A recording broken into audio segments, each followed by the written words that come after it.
dispatch. The Moonshot dispatch. Nick Lee on blast. Nick Lee on blast. We ride the spikes. We chase the spark. The Moonshot dispatch. Right from the start.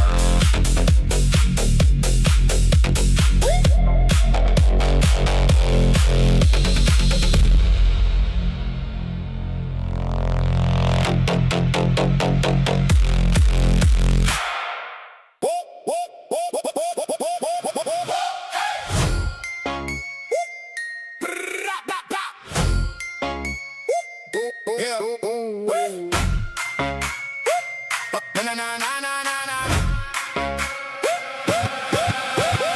Login camera hot, chat scroll, screens light up. Nick on the mic like watch this. Lead with the chart, not luck. Candles move like wild tides. Green prints, then they snap red. We read the room in real time. Every tick got a new thread. Hold up, hear that room go loud. One more swing up. We can taste that cloud. Hands on the wheel now.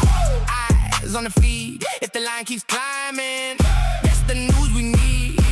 The Moonshot dispatch. Run it live, run it back. The Moonshot dispatch. Nick and Lee on the track. The Moonshot dispatch. See it rise, see it snap. The Moonshot dispatch. Chat goes wild like that. Fresh alert, new candle volume, hit whole screen shakes. One more push through the room or one more move for the brave. Nick says, no, don't blink now. Lee says, check that wall. We got the crowd on standby, waiting on the next call. Every game got a heartbeat, every dip got the grin. If the market wants fireworks, we'll be first ones in. Hold up, hear that room go loud. One more swing up. We can taste that cloud. Hands on the wheel now. Eyes on the feed. If the line keeps climbing, that's the news we need. The Moonshot dispatch. Run it live, run it back. The Moonshot dispatch. Nick and Lee on the track. The Moonshot dispatch. See it rise, see it snap. The Moonshot dispatch. Chat goes wild like that. When the dust gets thick, we keep it clean and sharp. When the crowd gets hungry, we light that spark. Nick says stay locked in. Lee says stay awake. If the moon comes calling, we don't hesitate. The Moonshot dispatch. Run it live, run it back. The Moonshot dispatch. Nick and Lee on the track. The Moonshot dispatch. See it rise, see it snap. The Moonshot dispatch. Chat goes wild like that. The Moonshot dispatch. We don't miss, we don't crash. The Moonshot dispatch. Catch the wave, then dash. The Moonshot dispatch. Nick and Lee. Tune in.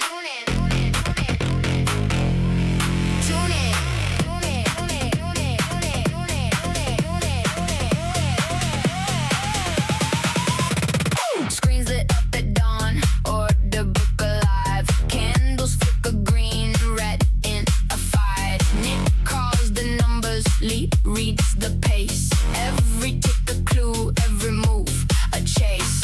Hold that breath, watch it swing. One more push, one more ring. The room goes wide, the chat blows up. Nick and Lee, don't let up. The Moonshot dispatch. The Moonshot dispatch. Nick and Lee on blast. Nick and Lee on blast. We ride the spikes. We chase the spark. The Moonshot dispatch. That's right from the start. Whales make waves again, bid stack, then fade. Sharp little fake outs cut through the trade. Lee says, look there. Nick says, now here. Fresh on the tape and the signal's clear. Hold that breath, watch it swing. One more push, one more ring. The room goes wide, the chat blows up. Nick and Lee, don't let up. The Moonshot dispatch. The Moonshot dispatch. Nick and Lee on blast. Nick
Logging camera high, chat scroll, screens light up.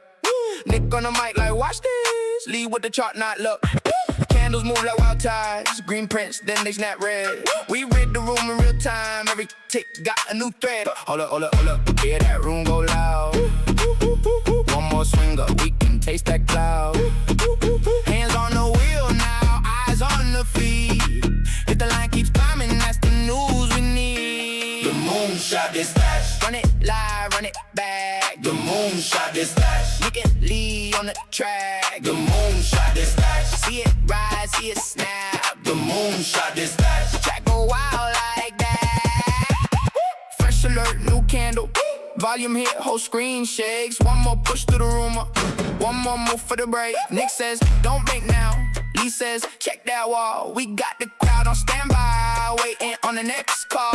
Every game got a heartbeat. Every dip got a grin. If the market wants fireworks, we'll be first ones in. Hold up. Hear that room go loud. One more swing up, we can taste that cloud. Hands on the wheel now, eyes on the feed. If the line keeps climbing, that's the news we need. The Moonshot dispatch. Run it live, run it back. The Moonshot dispatch. Nick and Lee on the track. The Moonshot dispatch. See it rise, see it snap. The Moonshot dispatch. Track goes wild like that. When the dust gets thick, we keep it clean and sharp. Oh, yeah. When the crowd gets hungry, we like that spark. Nick says stay locked in, Lee says stay away. If the moon comes calling, we don't hesitate. The Moonshot dispatch. Run it live, run it back. The Moonshot dispatch. Nick and Lee on the track. The Moonshot dispatch. See it rise, see it snap. The Moonshot dispatch. Track goes wild like that. Moonshot dispatch. We don't miss, we don't crash. The Moonshot dispatch. Catch the wave, then dash.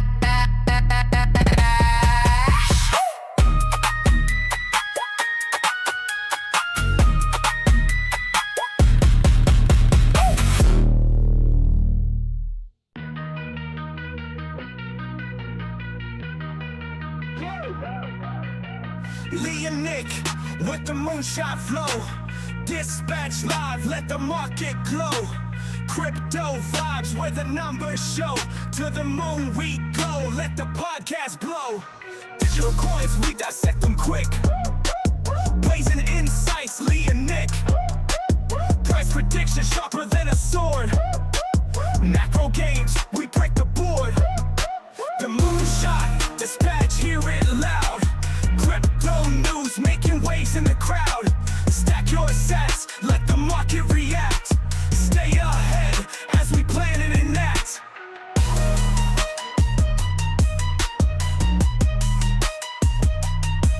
Volatility flips, we call the game. Market cap moves, never the same. Blockchain buzzing, the future's tech. Analyzing trends, keep it all in check. Dollar signs, the charts align. While the bulls and the bears intertwine. Fed talk rates climb or decline. We decode the nodes, it's all by design.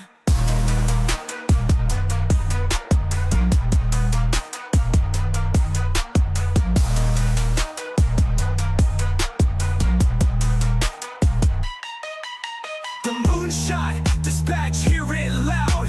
Crypto news making waves in the crowd. Stack your sats, let the market react. Stay ahead as we plan and enact.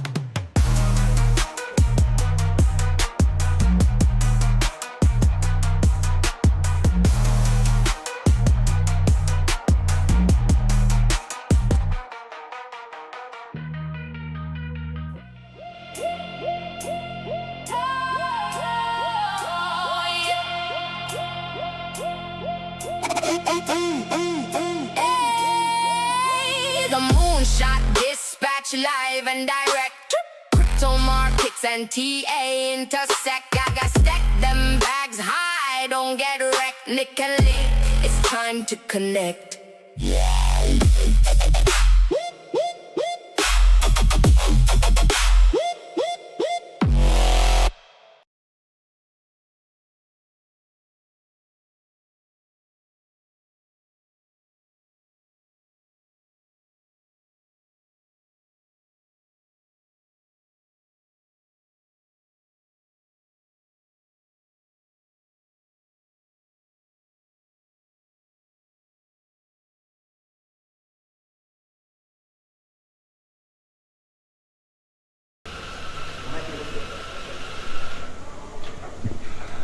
Good morning, very early morning. Moonshot Dispatches, a very special live episode from the DECA conference, day one. We're bright and early. We've been here since the crack of dawn, haven't we, Talib? Yes, sir, just before sunrise. This is Talib, of course, our illustrious salesperson from Independent Reserve. We've been in a massive rush. As you can see, we're not fully aligned. The camera's a little bit off center. The conference is, I think we've beaten the conference guys. They've just stepped in the room. What's the vibe so far, Mr. Talib? Chaos. Chaos. Just like crypto should do. I'm just going to click a button because I'm hearing some echo overloop. So just talk amongst yourselves for a second. Right. All right. So day one, for those who aren't at the conference, which is probably everyone watching here, what is it? It's a conference of like-minded leaders, policymakers, regulators, and salespeople, and people wanting to sell people to other people. Is that right?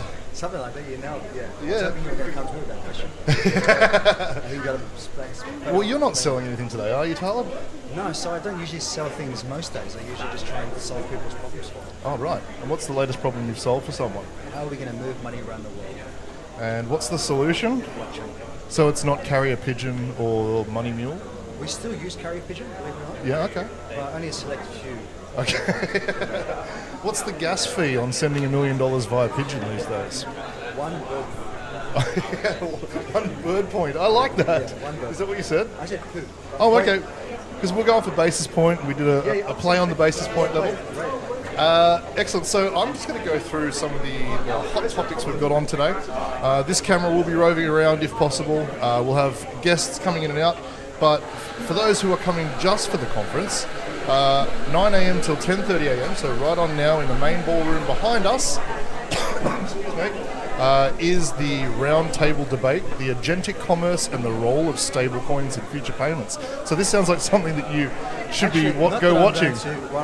But Lee's actually speaking right now in room 2. Wow. So guests, I'm going to have to figure out how we can cut live to Lee without any production staff here. That could be a little different. I'm going to sneak off, but you are in safe hands with Jared. Oh, thank you. I shall be back up. Right. Thanks, Talib. We'll have more people here. It won't be just me. I hope so. So we have, starting from 9:30 a.m. is when the conference room starts off. We've got a regulated live and scaling, what operating Australia's AUD stablecoin actually looks like. And then from 10 till 10:30 a.m, the geopolitics of the digital economy. In room 4, which is the interactive theatre, we've got a security industry, chain analysis, qubit underwriting, hashlock, and cubewire, all doing a presentation in the Phillips room. And that's between 9 and 10:30 a.m. this morning. Now, this live stream will be going for most of the day. There may be a portion of empty chairs, which I can't do a lot about. I'm just one guy in a sea of regulators. So if you have tuned in and want to keep this in the background, feel absolutely free. It won't be action-packed, but we will have guests popping in and out throughout the day, and a roving camera capturing some of the discussion. So sit tight and enjoy.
Oh.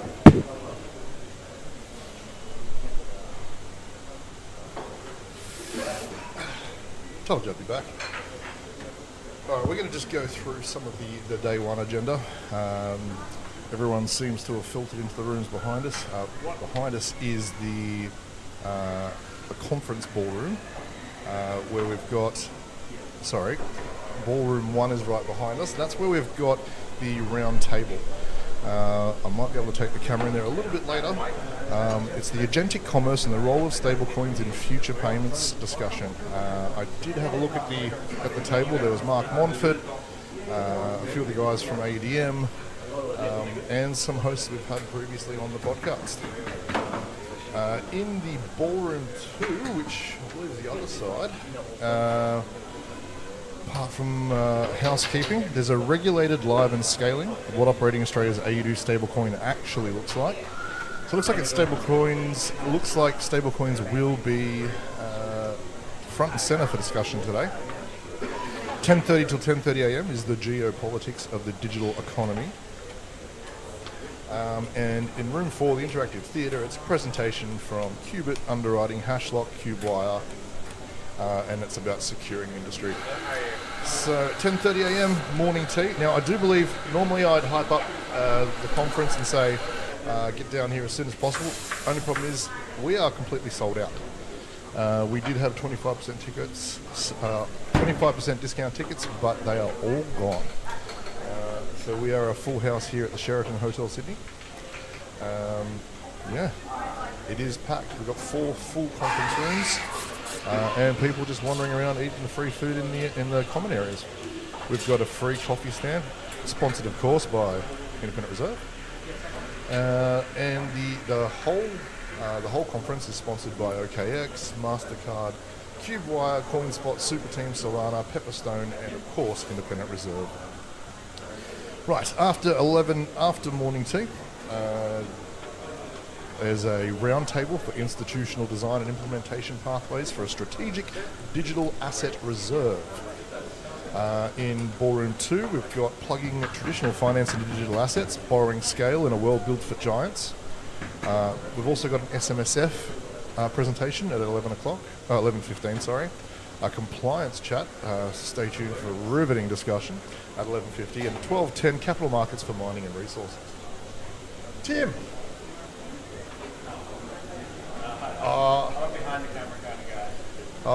There's a guy. His name is Tim. He doesn't want to chat. Over in room 3, or the roundtables, at 11 o'clock, digital assets regulatory roundtable, and 11 o'clock, the great debate: can we trust AI with our money? Now, after the lunch break, I'm going to get the camera into that discussion because that sounds like a lot of fun.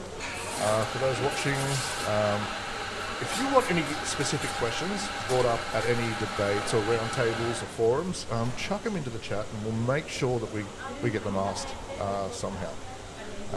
That's all from me for the next 5-10 minutes. Enjoy the empty chairs, and we'll see you shortly. Thanks.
Just decided to get my lanyard so I'm official and I don't get kicked out by security. I'm just going to do a pan around with the camera if possible without breaking the setup here, just so you can see the setup. Yeah, 1 second.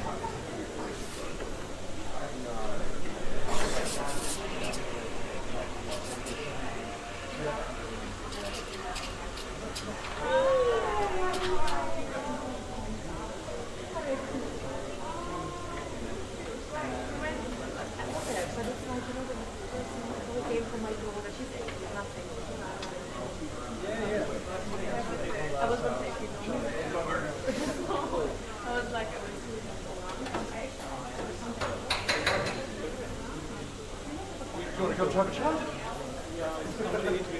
I'll sit down with anyone. Yeah, sure. Want me to have a seat? Why not? That's what it's all for. Just come have a chat about your projects, about your marital problems, whatever you want. How are you? I'm Jared. Vish, nice to meet you. Vish, nice to meet you.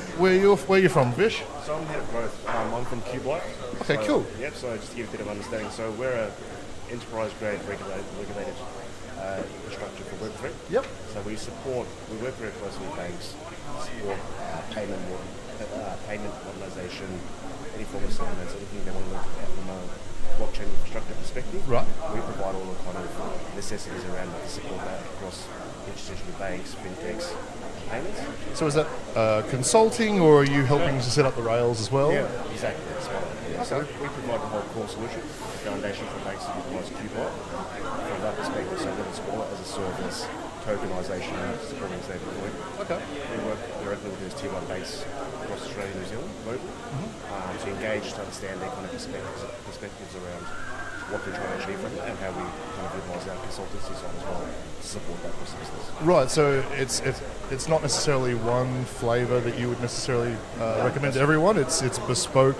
Correct. I guess rails. Yes. Are you able to speak about any of your clients or solutions that you've set up so far? Or if you can't, that's cool. But probably not at the moment. Okay, no problems. Yeah, look, we're part of one of the sponsors here, so we're keen to engage with all kind of attendees, talk about what we're doing, how we're kind of revolutionising our kind of the blockchain kind of infrastructure side of things. Okay, awesome. And how QY kind of fits into that as well. I saw you guys, Room 4 Interactive Theatre. You guys are speaking or presenting at the moment, is that right? Correct, that's fine. Oh, so which room is that one? I believe it's directly straight ahead, is that correct? You guys are recording that as well? Awesome. All right, so let's talk about, I guess, markets. And you guys wouldn't necessarily be affected by upturn or downturn of markets if you're building rails and talking about a payment solution. So you're not necessarily aligned to a specific coin or a chain or anything like that. Do you guys care about the price of, I guess, retail coins or anything like that, or is it a side hobby for you? Or? That's a good question. Look, short answer, no. It doesn't really kind of impact our kind of positioning. Again, it's more so when we are engaging, having those discussions, getting more of a thorough understanding from that perspective as well, and aligning back to what we provide as a core solution, if that kind of makes sense from that perspective. Okay, cool. I obviously come from Independent Reserve. We're a crypto exchange, and I guess half of our interest is in the retail coins and the market and such. But obviously, you would have noticed, as have we, a lot of the institutional demand and attention is turned on to stablecoin solutions. Are all of your solutions based around stablecoins, or do you have different flavors of offerings within, say, internal ledgering and stuff like that? So there are different flavors, so it's not just kind of specifically focused on stablecoin itself, but it depends that we're discussing what we're looking at. But then I guess to kind of answer your question on to simplify it, the core solution does focus on that kind of component, but it's consistently evolving and expanding as well. Yeah, so whether it's the core infrastructure that we provide, the public infrastructure, chain as well that we look at, essentially. That is the kind of core component, but it just depends exactly what we're discussing at the time. And it's really bespoke again, so we're looking at how we design our solutions around those kind of key factors. Okay. I just had a question and it just disappeared out of my mind. When it comes to, JP Morgan's been in the news recently for basically putting a lot of their internal value transfer into blockchain. So it starts at fiat, they blockchain it internally, and it ends up as fiat anyway. Some criticism of that model would be, why bother? Why not build just a faster database? Or if you've got centralized power, why don't you just build a centralized database solution? Would that be one flavor that you may offer or introduce to clients that are interested? Possibly, yes. So Okay. again, yes, what we do. The question is more so again,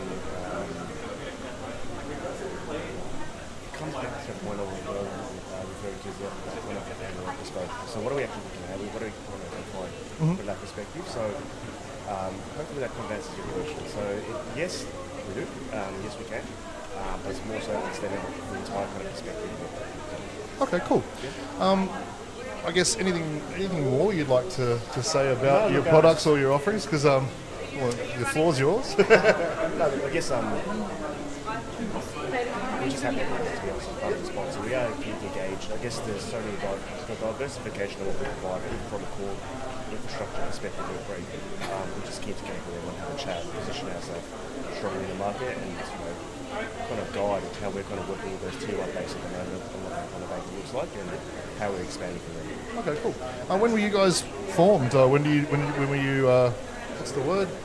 When were you founded? When were you started? So we've been around for the last couple of years. So we've been around for 2-3 years. Okay. So still quite new, but we're very strong now. So we have a wealth of expertise of our kind of stakeholders, our directors that come from the industry, positioning across those tier 1 banks as well, specifically working around blockchain infrastructure in those organisations. So still very new within the space. We do have the consultancy side of the business, which kind of was the core foundation of what we provided, and which then brought in Cubewire from the solution standpoint that we sort of need Okay. within the organisation. Awesome.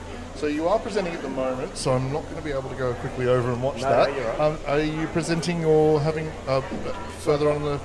So two of our directors, so there's the founder, Bud, is presenting with our head of engineering, GK. Yep. So they'll be doing a presentation today demonstrating exactly our kind of core offering solution, which is really So what kind of people reach out to you? Is it institutions? Is it individuals? Or institutions. Right. Okay. Medium to large to massive. There's no limitation, but our sweet spot is that kind of enterprise space. So that enterprise, tier 1 banks, tier 2 banks. The diversification around our solution can be aligned to the mid-tier kind of fintechs. It really depends again how we position it, but we have that kind of agile flexibility from a solution standpoint to ensure that we can support it all. Okay. Some of your superstars in your team, what kind of heritage have they got? Like what projects would we have known of that they might have brought their expertise from? If that's not, I was trying to set you up in case you had an amazing answer. It's a good question. I don't know if I could give you the right kind of That's fair. I keep forgetting that there's a lot of not secrets, but there's a lot of pride and IP in this space, and so I've got to be careful. I'm way too nosy. No, that's all right. That's all right. What are you hoping to get out of this conference, and what kind of discussions you're looking for? Yeah, I guess the biggest thing for me is probably engagement. Yeah, so being able to connect with as many people as I can, understand their position, their requirements, institutions they come from themselves, and just more so, I think the biggest thing for me is more positioning Cubewire, so to understand who we are. So if I can get across as many people as possible, have that discussion, talk about what we provide, enterprise grade with the infrastructure of the blockchain, and making sure that it's kind of aligns with what their role requirements of the remit is, and just that positioning really. So yeah, that, to summarise that engagement, meet as many people as I can. Yep. Just make sure everyone walks away understanding who Cuba is. Okay, awesome. To get in touch with you guys, first yourself. What's the best way to get in touch with yourself? Just over there in the corner, so we're going to try to get class with a more, stronger understanding of our positioning. But yeah, look, that's the best way. All the details are there. And we'll connect via LinkedIn and we've got our QR code there as well. For anyone that's watching, what's the website? So it's cubewire.com. CUBE? Yeah, Wire.com. Right, great. Could have been a Q with a 3 in there, who knows. You could even hold that. I don't know if it'll focus, but we could even hold that one up. Yeah, look, I'll put it in the chat. And anyone that wants to continue the conversation, as it says on the card, they can do so. Anyway, lovely chatting to you, mate. Likewise. And come drop in at any point, because it's mostly going to be empty chairs for the most of the stream. Don't disconnect or anything, just keep watching just in case. Yep. But yeah, anyway, great to have you on. Likewise. Thank you.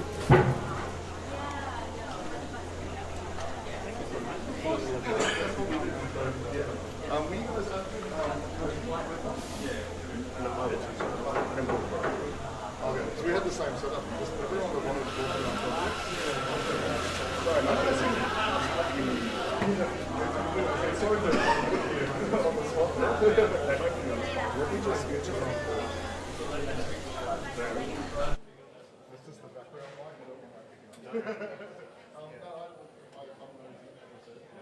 Whatever you can. That's good, right? It's just what about the podcast that makes sense. Sorry for the technical question, but like we do a weekly stream that's like every week and talking about it, and one of our commentators like, how do you bother with that when you've got a centralized data? Anyway, it's just a bit of Oh look, I've been all day. Thank you guys. I will come over and fix this. Of course. Yeah, come.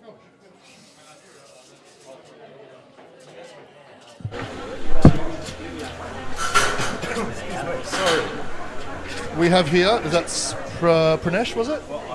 Prakash, sorry, I had a really quick look, and sorry about that. Just put that underneath you. Prakash is also from CubeWire, I believe. That's right. And what's your role at CubeWire? I'm heading payments and digital assets. Yep. So I handle the client engagements and the solution delivery aspect of it. Okay, awesome. And I believe there's one element that you really wanted to expand upon. Yeah, that's Go for true. it. I just want to emphasize the problem we solve. Programmable money, and then what role we play there.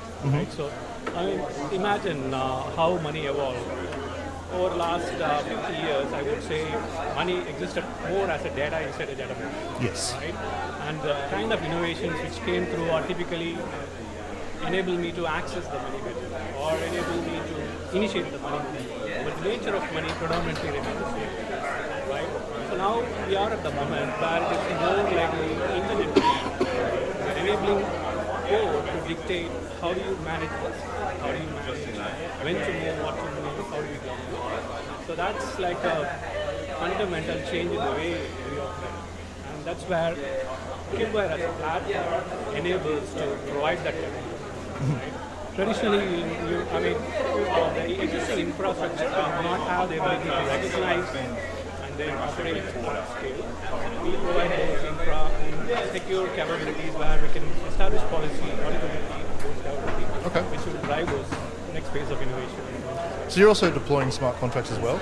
We provide solutions that leverage. Right, we okay. are more an infra. So, organizations who have stable coins, that's more pegged to the fiat currency, and using that will enable a settlement solution or a cross-border or those sort of use cases. So what kind of benefits can you offer customers by leveraging smart contracts and better rails? Yeah. What are the key advantages? As I alluded before, traditional rails had multiple hops and friction. Imagine a cross-border use case, or if you imagine the way you manage the counterparty risk, or manage the actual settlement risk, merchant, right? So all those are now manage more efficiently using those rails, because you have a code, you know what to hedge, what to risk, and then it is getting governed and then tracked better. So those capabilities bring in a lot more efficiency. Okay. So that's the plan. I also heard that zero effort condition enforcement is a massive efficiency. So whereas if I gave you a fiat loan, I'd have to come over to your house and break your legs to get the money back. That's true. But with programmable money, collateral is seized or specific conditions are reached with zero effort from an individual. True. Not only that, you can actually empower how the money can be utilized, right? For example, if there is a beneficiary disbursed out, you can restrict that it's usable only at this segment of money, right? Or maybe this money is usable in this geography. Or I mean, it can be providing a lot more opportunity for us to scale and innovate in that space. Yeah. Okay. Cool. It's able also to build out redundancy, build out conditions, basically build out anything that the customer can anticipate. Yep. Oh, that's it is a no-brainer to move into a digital platform and to use digital asset rails. So yeah, you guys are. That's true, and we are super excited to be part of this journey. And imagine it's like the internet space is coming into the money, right? So it's the value we drive and then those control we do. So that's really quite powerful, and we are happy part of this journey. So work with our customers. One question again I didn't ask. Are you only operating for Australian entities, or have you got a global presence? Have you got global clients? Yeah, we are an Australian company. Yep. We are born over here, and we bring in expertise. Our founders and then the team have very strong expertise in payments. So that's where we focus on. But definitely we have global ambitions. In the near future, we will expand to APAC and then more broadly. So, but to start with, this year we are penetrating more with our existing client base in Australia, but subsequently we will be scaling it. Exciting times. Again, I'm not sure if you can answer or not, but how big is the team? Yeah, we do different stream of work. We do consulting as well, help customers to modernize, and as well as the product team. Together, collectively around 40 plus people. Yeah, cool. Wow. Yeah. And that's grown from how many and how long? True, we are in our journey close to 3 years now. Okay, wow. Yeah, and then we working closely with a couple of pilot customers, and then we have product lines in agentic AI as well as on the Web3. So those two are the foundational innovations coming up, and definitely we are part of the game, and it's quite impactful to be there. Yeah, wow. Well, exciting things to come. Anything on the horizon? Any big reveals you'd like to make? I don't know. I'm going for sensationalism here. Definitely look out for the space. And see, as a young startup, we are very nimble. We find the opportunity and suits, and then we are able to really adapt and then move on. Particularly the clarity which is coming around. How do we use I thought you meant right? Clarity Act, sorry. Yeah, even the Clarity Act, which comes in US, subsequently will come in Australia and more widely. So we are already equipped to provide those capabilities which can securely and at scale we can roll out in a fraction of time of what a legacy or a traditional organization would do. So we provide more modular capability depending on the use case, be it transfer money or be it tokenizing your asset and then orchestrating against it. So we are definitely coming up in that space. So yeah, well. Okay, awesome. Anything else that you wanted to, while you've got the floor? Yeah, that's true. We're quite excited to be helping the digital transformation journey, particularly the change happening in the financial service. So, particularly we're making this agent-aware payment flow. That's really bringing in a new wave of innovation in that space. Okay, awesome. You're obviously a soccer expert. So, did you watch the World Cup yesterday? Oh no, I was in the pre-team and then I couldn't have a chance to watch the game. Scandal. All right, we're going to have to ask the next person for their predictions on the next game. USA versus Australia, who's your pick? Obviously Australia. Who do you think will win though? We'll see. Anyway, thanks for the chat, Prakash. It was lovely meeting you, and I'm sure we're going to catch up a few times over the week. Thanks, mate. Thank you.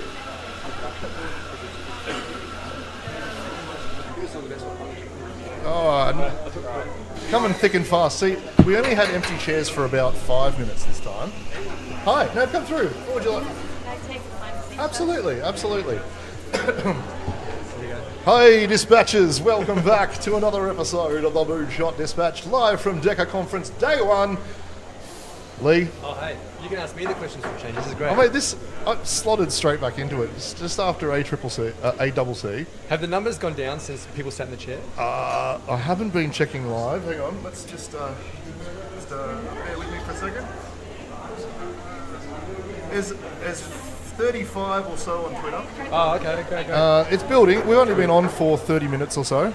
I thought we were interrupting the flow of the chairs, you know? Chairs aren't as popular here because there's not much going on behind us. I think at the last one there was, I could turn the camera around, there's people, we're in the outside of a conference area. Let's just change that back, please. We've had no Skynet today. Not yet anyway. We've sat down with Talib, two of the CubeWire guys, and Tim Tyndale will come and sit later on today. I can see him lurking behind the camera. We're not even going to be mean. Would even give that company that he works for, Manpower, a plug. I'm joking. He said he's been hitting the gym, so he's looking fitter these days. Oh, we all have. Yeah, exactly. Right, what are we going to talk about? Well, I hear you're talking at some stage, I've already done it. I did, yeah. We should have started the stream from in there. So what did you say? We were discussing the rise of the institutionalization of crypto, basically. Yep. The hot topic. That's definitely what everyone's chatting about today so far. And I was hoping that Mike wouldn't bring up banking. Unfortunately, we spent some time talking about banking. But other than that, we talked about the story of IR, how it came about, how it changed from a business that was servicing just kind of like just Bitcoin and just retail users through to becoming, a business now that spans jurisdictions and services everything across the, our main customers we're facing are institutional businesses, commodities trading businesses, payments companies, So it's kind of the journey. So what do you think, I know this might be a big call and a big question to make, but what do you think is the future of retail crypto? Do you think it's got a bright future or it has a place, or do you think the tables are turning? What do you think? Okay, this is a really good question actually, and it goes to the heart of what a lot of people still think crypto is about. Digital assets, blockchain technology, people still think it's about the people just trading, individuals just trading meme coins or trading crypto, and no one really pays attention to what the value of the underlying technology is. It's going, it's Bitcoin, it's the future of money, or hey, it's Ethereum, it's the future of something. But no one really can articulate exactly what the value proposition is. I mean, people who are working it, that's what they're trying to do. But the people who are just trading it for the price action have got no idea. They're just trying to make money. Just trying to make money. And I'll give you an example. We, for the podcast, often get questions from people from Louis, my son's sports clubs or like the school or something. I come up, hey, I saw your podcast popped up. And some of them who are really into crypto, they listen to it and they're like, so who are you guys targeting? And because we're talking about the technology and the application of the technology, we're not there, they're looking for the next big thing. And I'm like, well, we're talking crypto. They're like, yeah, but like, and they don't say, I'm paraphrasing here, but they more or less say, hey, well, we just want to get the alpha on where the next hot thing is so we can make some money. And I totally get that. I totally get that. But that kind of info's out there. There are influencers that talk about that non-stop. And that's kind of missing that. I mean, I totally get why that is, but it's also missing the entire point of why people genuinely are excited about the role that like technology, digital assets is playing in the economy of the future, right? We've got this cool decentralized system called Ethereum, for example, and you can build all kinds of applications, and you can open up smart contracts to build all kinds of cool businesses that run effectively autonomous, instant access to global market. That's just one example, right? But no one ever says that. It's just like, I'm just trading it because it's going up and down. Yeah. Well, the one guy I know that made half a house worth on ETH doesn't know a thing about the technology. You talk about EIPs and blobs and a whole bunch of different tech and the upgrading of the coin over time. And he goes, but the price has gone down. Yes. And that's all he cares about. And there's two very different flavors of discussion when it comes to crypto. Well, I totally get it. I mean, if you think of no one cares about TCP, you know, all various internet protocols or whatever, right? Nick does. Oh, Nick does. Yeah, I know Nick does. Like he cares about quantum computing, but like all these various things about the technology, but people love the internet. People love what they can do with the internet, but people don't care about the plumbing of the internet. That's right. Right, and this is kind of what we're at. A lot of the crypto still hasn't kind of had this point where it's like people love what crypto can do for them. They love going on polymarkets, or they love, you know, they like now going on Hyperliquid, or they like going holding their meme coins, and all these kind of things. They don't care about the technology. No one, you know? Would it be fair to say that crypto developed a market before utility? Yes. Yeah. Well, the technology came out and no one, it was so different. Like everyone gets AI. Like if you look at AI, it's like, oh, this thing is super powerful and it can think for you. And it can just produce all this stuff. It's really good. But you get it. You instantly get it. Crypto is it's so much more conceptual. It's so much more abstract in terms of its value. Yeah. Right? So explaining to someone the value proposition of Ethereum is like explaining to someone like the value proposition of, like I said, the internet protocol. Someone's like, oh, I don't care, whatever. Like until you can get to the utility of it, like, and where it makes people's lives easier or businesses' lives easier. No one. I wonder what the crypto landscape would have been if Bitcoin was allowed to develop in the same way that Ethereum did. Would Ethereum have even been developed? That's a question. I mean, Nick talked about this. About this. I should have been listening. Should have been listening, yeah.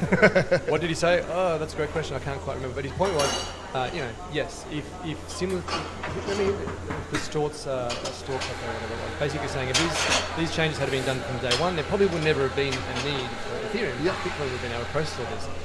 You know, we are where we are, right? Well, the vision would have been realised. It may have been a payment solution. You would have not need to insert Ethereum rails into the back end of JP Morgan to try and... Correct. But anyway, I mean, we're here now and things have evolved the way they have, for good or better, and the best thing will win, right?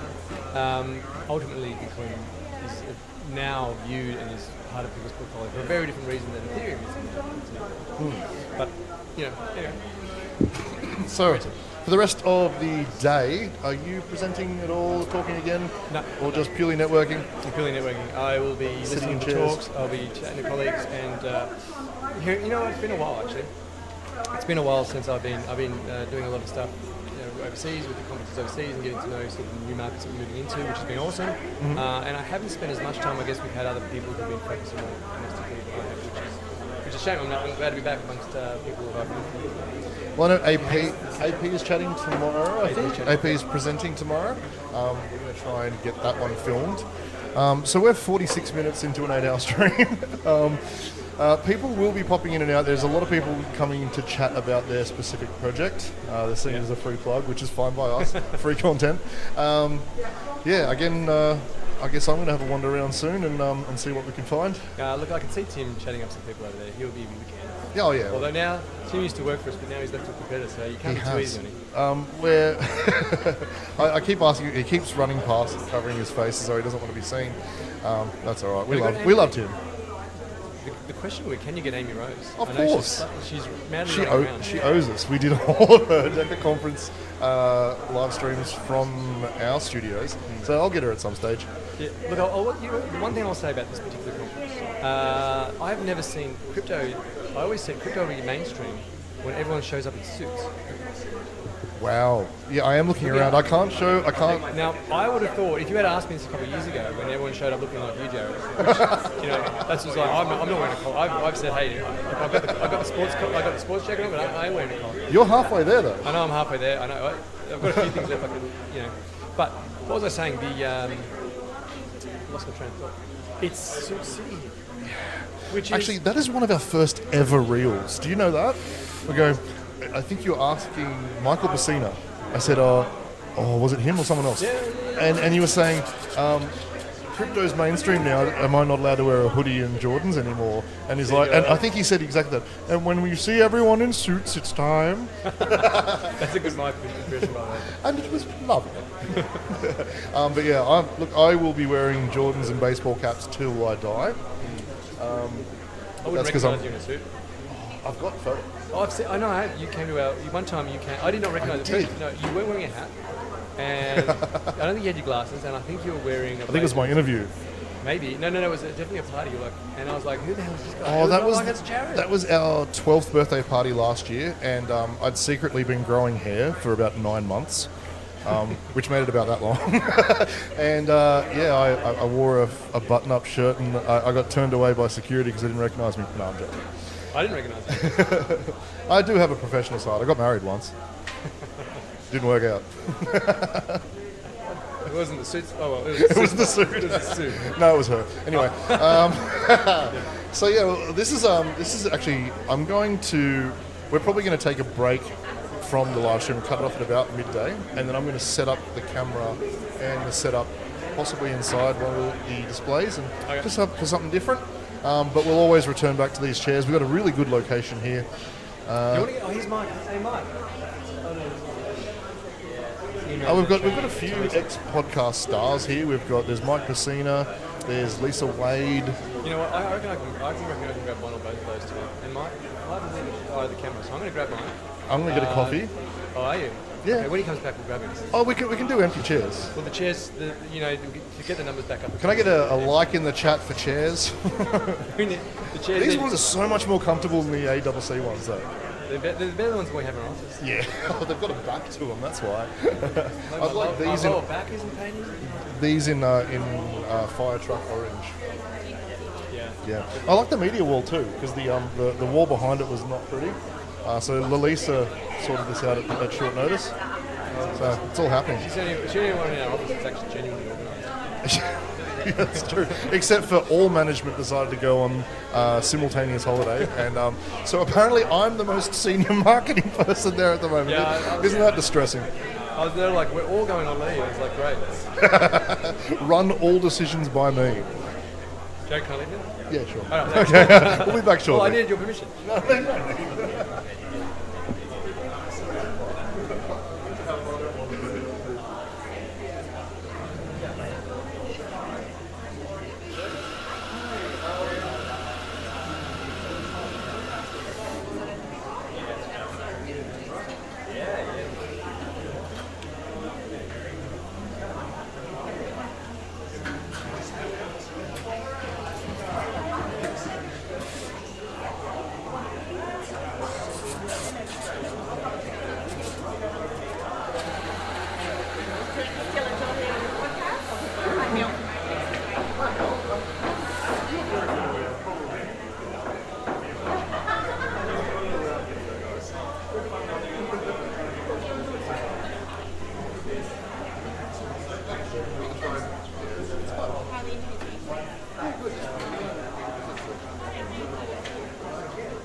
No, well, I do. That's what I'm on. I usually leave the office like 12, 1 o'clock, and then get home. I'm on sort of 7, 8, whatever time it is I'm online for. Then I go to bed at 8 p.m. pretty much. But this fever has my legs and body aching. Do you know what I mean? I've got a. I don't want to sit there because the camera is behind. Just the background lighting. We didn't say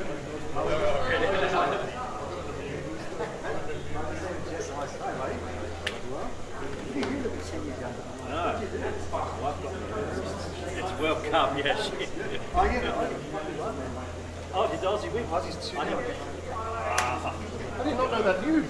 No, because it's all about Brazil. I've got a Brazilian wife, so I don't mention anything other than Brazil. 1-1. Yeah. Morocco, man. Should have been a white one.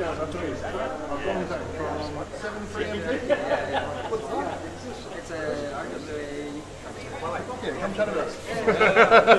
The first one, RWA company. Oh, okay, excellent. Hey, look, I love an exclusive. Yeah, right. That's what we're all about. Yeah. We've got someone coming in. This is Gong Zhang. Is that? Did I say it right? Yeah. All right, from 73MT, and I believe we've got a first here. Is that right? Yes, we're the first RWA infrastructure and coordination company. Wow. Okay. So let's talk past the buzzwords. Yeah. What does that actually mean? What assets are we tokenizing? We're currently focusing on Australian renewable energy companies. Right. Mostly solar farms and wind farms. Okay. Yeah. So tokenizing stocks of the company or ownership or? We're tokenizing we have a quite complicated structure. We have segmented, obviously, for the investors for different risk appetite. Yep. But the underlying asset is the solar farm. Okay. And it's the income is coming from the cash flow of the projects. Right. Yeah. Okay, so it is the solar farms themselves tokenizing their output, and then you're monetizing that. Explain the. I know it's difficult. Explain the mechanics so I can. Yeah. Yeah. Basically, the solar farm will as a traditional asset, obviously, and they're really important, and also they're very healthy assets, and they generate really strong cash flow and steady cash flows, obviously based on the demand of electricity and the electricity price. And so the whole project comes from development to construction, and then to grid connections. And from the date of commercial operational COD, commercial operational date, and it will start to generate income, and the cash flow can be flowed to the investors. And we have designed a tiered investors, like we have senior and mezzanine and junior investors product. So basically, we're converting the traditional asset into investable financial product that can be more accessible to the investors. Okay. So on the investor side, where are these RWAs accessible? The investor side, we're currently focusing on the wholesale investors, right? Sophisticated investors, due to the regulatory requirement of saying they have to be whitelisted and onboarded to our list, to our registry, but I think with all these people today and all these providers, technology providers, it's not an issue.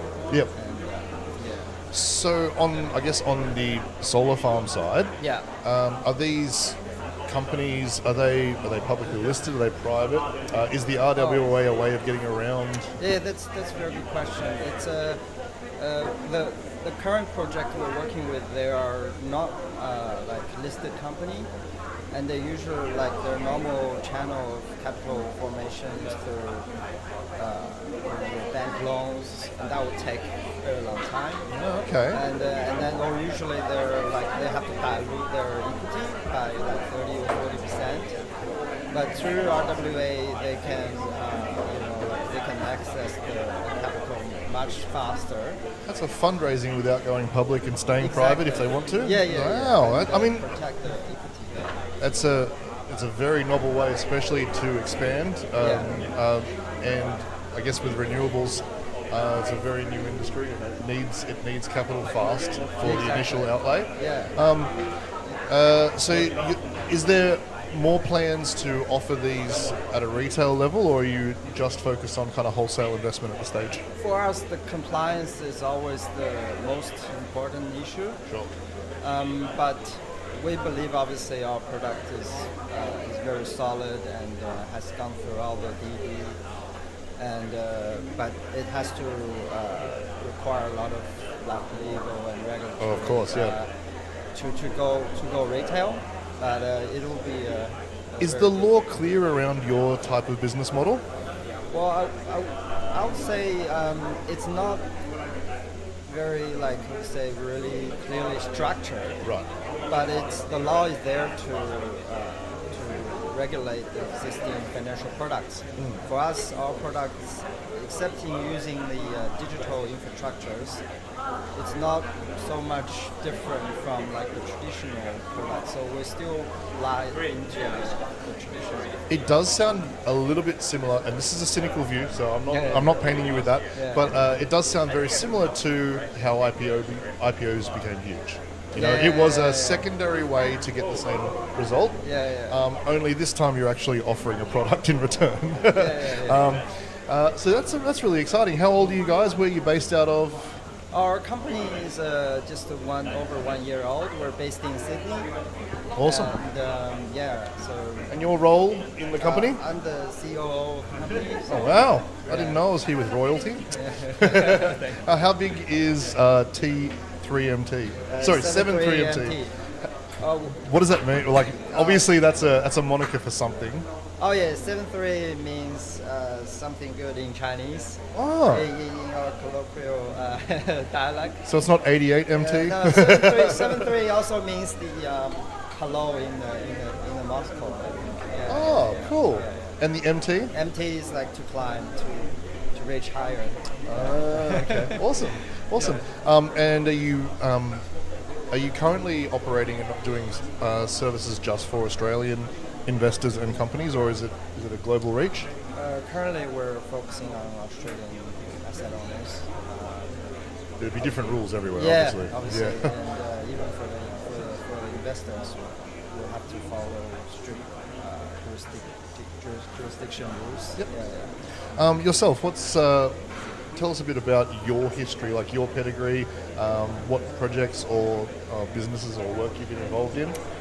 Well, I've always been an entrepreneur, and I've worked I was in the corporate finance. I worked in the oil companies in China. Sorry. No, just briefly. Briefly. That's fine. And then you need that experience. And I left, and then I being a serial entrepreneur. Cool. And had an export business. And I even have an art gallery. I'm still running an art gallery. Is there anything this man can't do? Thanks. And then, so my role is mostly connecting the architecture of our company. Yep. And push the commercial operation. And Oh, wow. So you guys have obviously on a bit of a growth trajectory at the moment. Like, how many of there were you when you started? Oh, they're just me and our founder, CEO, Rob. And then we have now made a lot of field acquisition in terms of specialities. But once the company start like the tokenization process, and then we will have more in the team. Mm-hmm. Do you think you'll ever move past the not past but beyond just renewable energy sector? Yeah, of course. I think the beauty of the digital infrastructure is it provides the foundation, and then it's really like programmable, interoperable, and it becomes more like a platform. Yeah. And the other assets will be easy to invest in. All the process will be smooth. Do you see yourself at any point having a platform which I could sign up, buy a couple of stocks in Sunnytime and this and this and this? Well, stocks. What's the actual terminology for when I buy an asset? If it was retail, what would it be called? It's not a stock. Is it an investiture? Is it a stake? What is it called? It'll be called like the token. Obviously, we have the code for the token, and it's no difference to the cryptos. I mean, in terms of the technology, but it's backed by the asset. The difference is now that you have something tangible and actually generates cash flow, and you have the beneficial contractual right to receive these incomes. So what rails, what token infrastructure are you using for that? Is it an Ethereum or Solana based or? Oh, we'll be deployed on multiple platforms. Okay. We have already connected and discussing the feasibility and some details. And obviously we'll be on several different Awesome. Yeah. Are you guys presenting today or taking part in any discussions at all? Oh, we will be a panel speaker tomorrow. Awesome. 1:30. 1:30, okay. All right, I'll have to come and check that out. Yeah. All right, thank you so much for chatting. And I'm sure we'll catch up again throughout the thing. Make sure you come to IR Drinks. I think it's on Wednesday night. Okay, I will. Thank you. Let me take a photo.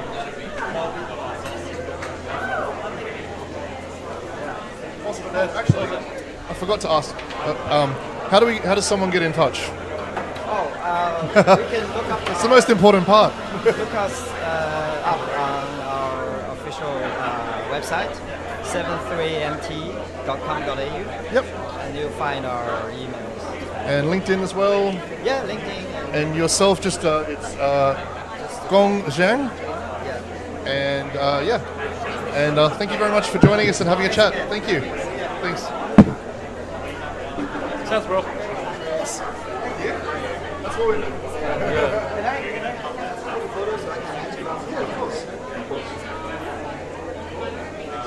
Thank you.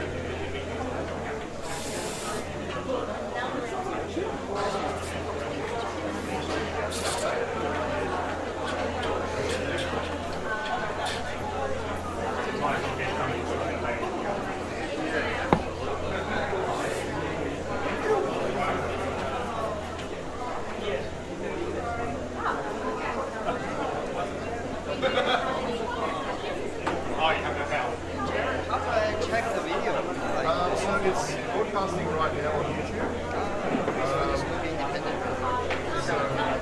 At the moment, it's just empty chairs. It's on both. It's on Twitter and YouTube at the moment. So we've got about 50 people watching. Oh, that's so sweet. Oh, awesome. This one is live now. There's empty chairs. You can go back 15 minutes and watch this one. Awesome. Gone well so far? Yeah, I have got some quality people on it. There's a bit very good.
plug to get people on is just like, do you have a bad opinion you want to share? Hang on.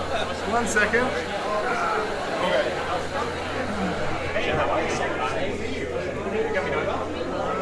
Okay, sorry about that. Hi, Justin. I'm Jared. Nice to meet you. You're from Solidus Labs. Now, is there a Solana relationship, or did you just not pick well?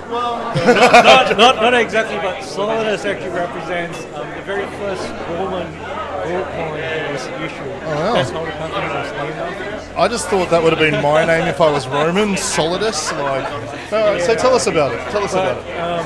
We're a company, we're a business in terms of helping crypto businesses to provide their compliance infrastructure, especially in market surveillance and market manipulation, and also overseeing behavioral detections of money laundering and terrorist financing. Oh wow! Okay, so you're a compliance arm for businesses that do have digital infrastructure rails. Am I on the right track, or? That's one portion of it. So a large part of the businesses that we work with crypto exchanges, crypto brokers, as well as market makers. So a wide variety of participants in the crypto. So is it like is there monitoring? Is there, I guess, plugins with Chainalysis and Frankie and Cybers and things like that? Or? Yeah, you're getting to that as well. So that's what we actually do. So I know a little bit. We do a lot of market surveillance and monitoring as well as transaction monitoring. So we cover the whole life journey of how assets are being deposited into a wallet, the exchange and brokers, how they're being traded, and then how they're being withdrawn. We actually work with partners like Chainalysis, Analytics, Sheraton as well, to have a holistic concept of how the money flows the assets are being transacted. And very most importantly, we cover a huge portion of this is market surveillance. How people are manipulating the markets like up and down. We hear that so much of it. We're there to help businesses to have oversight. So I guess it's not just the monitoring and consulting of retail crypto, but also at an institutional level, would you say? Or yeah, so we cover both institutional and retail level. We see areas of trading activities in all those different segments of customers.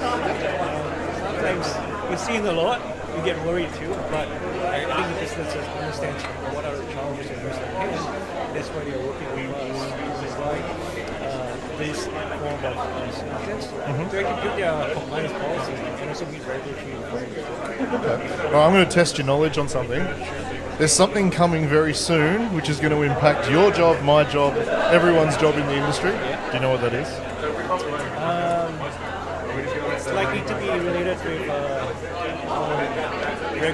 regulations clarity. There's a very Is that what AEST is actually rolling out? So we're talking about a rule that's coming in that's been, say, in Singapore for a few years, the travel rule. You'd be across that, obviously. That'd be a big part of your offering, wouldn't it? Or so we've seen a lot of these discussions, and we also see a lot of challenges with businesses trying to operate with travel requirements. I think there are different travel networks. Yes. And they are very segmented as well. I think the challenge with the industry today is how do we aggregate these different travel networks so that all the different participants are communicating with one another. But yeah, it's an important aspect of it to really work with how assets are flowing across different borders and to actually have some quality. But it's also where we actually need to take the next steps to really cover and aggregate and communicate. So the world of digital assets is 24/7. I'm guessing a lot of your systems will be automated. But do you ever get a dreaded 3 a.m. phone call saying, "We've lost money" or something's happened? Are you that guy to call or not? All the time, we receive that all. I think this has been part of the hustle in the 24/7 market. but I don't think there's a way to avoid it because we are seeing how traditional finance is moving towards this space. Like, you know, you talk about NYSE and NASDAQ, you know, moving to 24/7 markets. Yep. Because they see. I heard a story recently where a bad actor or a third party did an exploit at an exact specific time that they knew that the core dev responsible for blocking it was in a tunnel. There was a 7-minute window, and that's how they pulled it off. So lucky you're not that guy. but it is one such situation that's where you see it. You know, I need to back at those things like, well, it's a weekend, it's a holiday, it's a Christmas holiday. No one is monitoring us. It's not for hackers, and it's not for bad actors.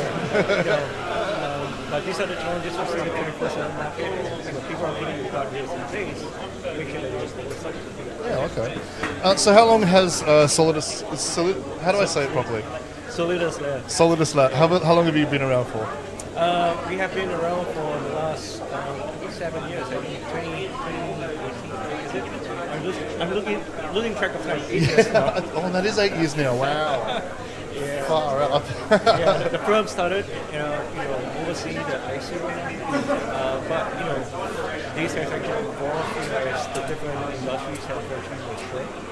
We're seeing all the space here, businesses have changed. Yeah, in crypto, 8 years is a long time. We're both actually 25 years old. It's just this industry's aged us, hasn't it?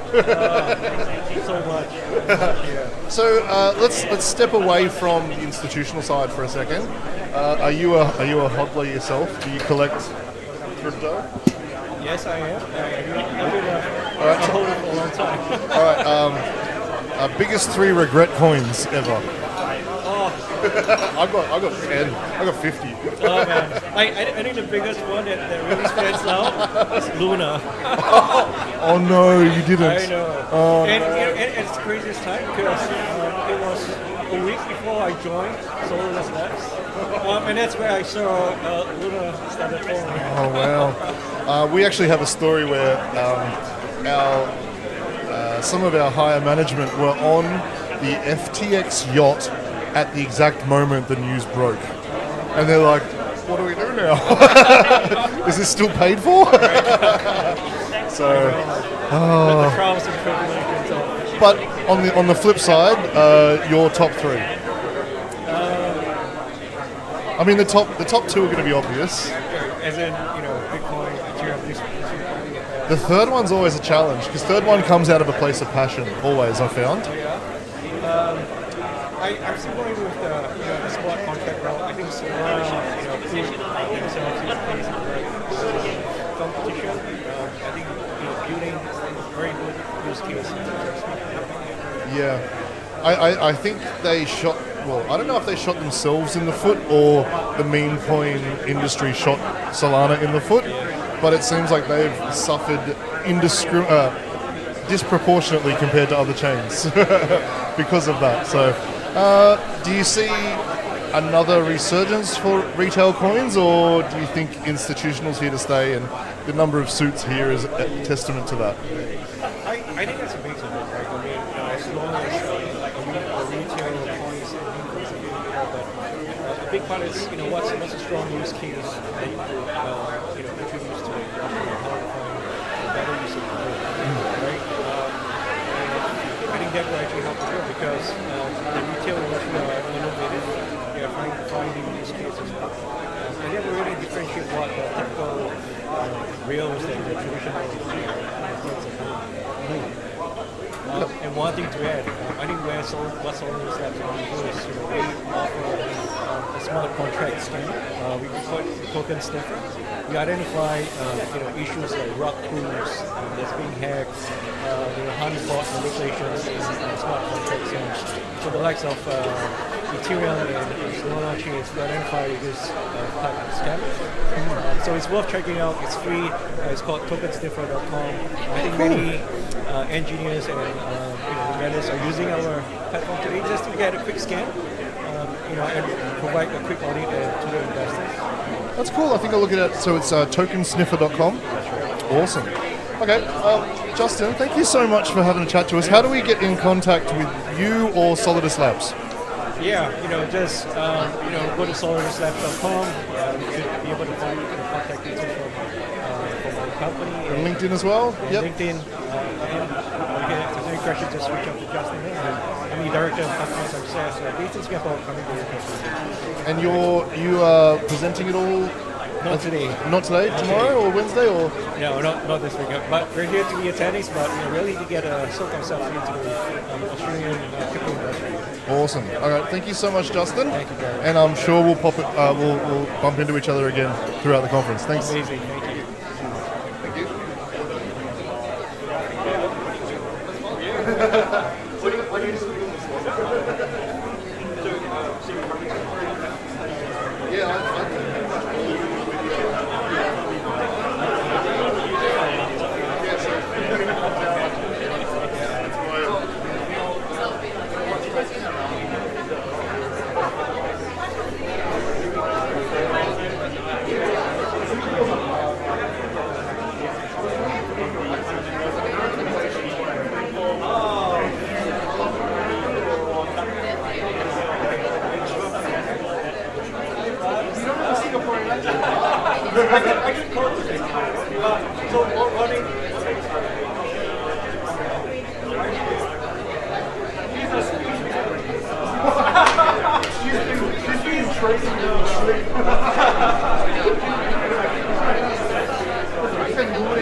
Have you got the patient really? And I'm like, it doesn't make sense. It's so confusing.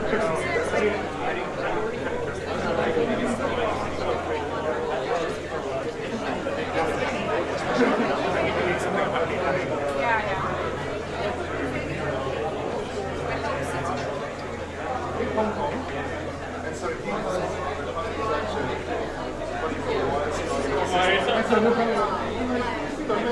and you're like, are you making fun of someone? But like, this is all I know because I went to an international school in Hong Kong. How are you, Ryan? What are you doing? Awesome. How are you guys going? Growing, it's hard, it's long.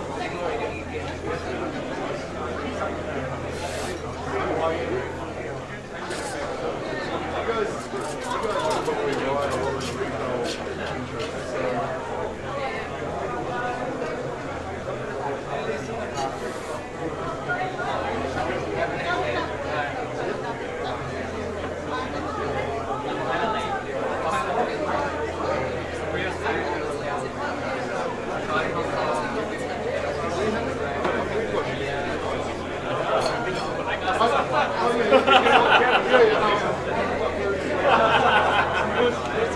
This guy.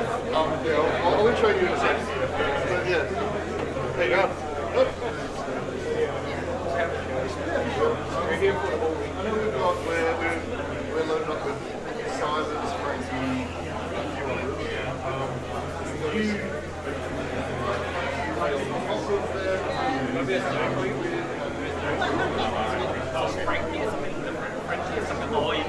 like system integrator and KYC.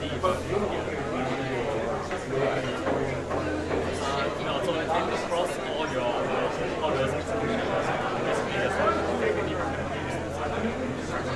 creating some money down there,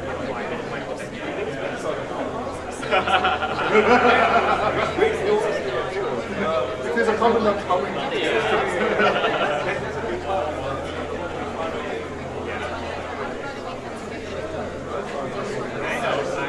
That's like Amazing. And look, people agree with that. People are more interested in making money than so, I don't know.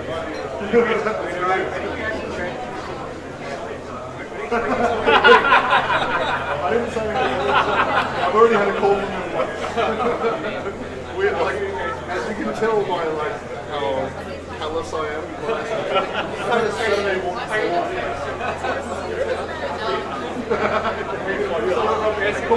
I call them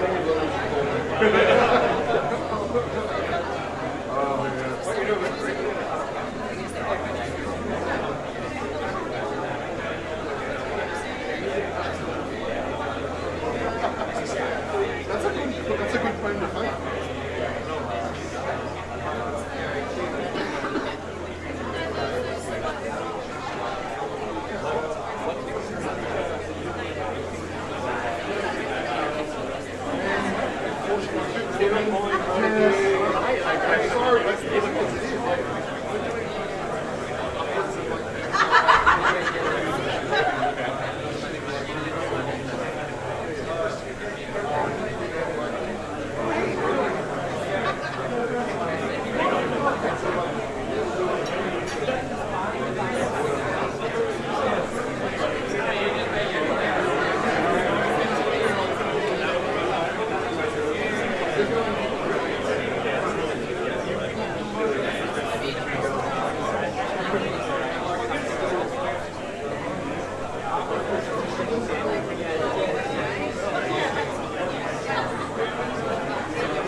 It's good money, you know.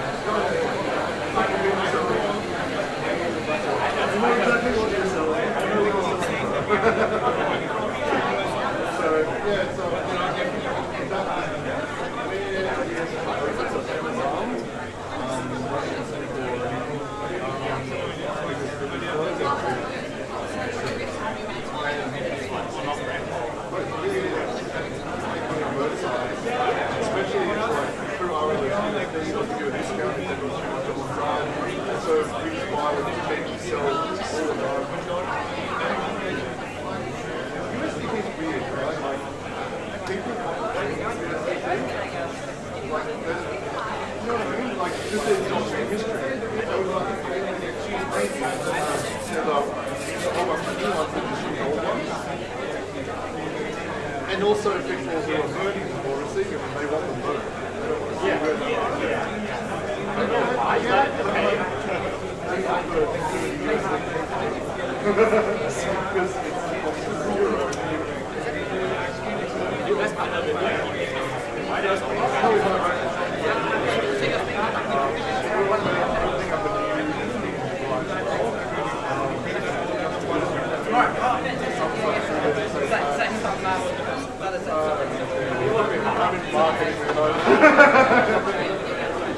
I love it. Do you have a marketing role?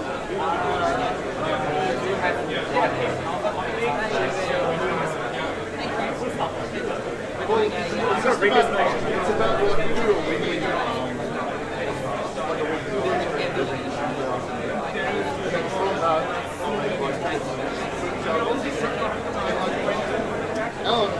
we get probably about 10 times the audience. Yeah, I've got a good solid audience. There's like maybe 60 people. I'm serious. Like, I'll have a look at the number.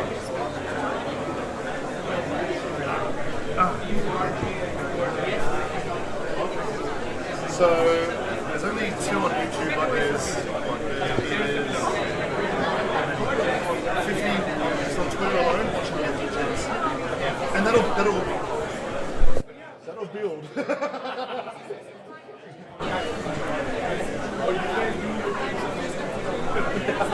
Oh my god. I keep forgetting about the direct mic as well, so it doesn't sound like Amazing. So where are you from, Mississippi?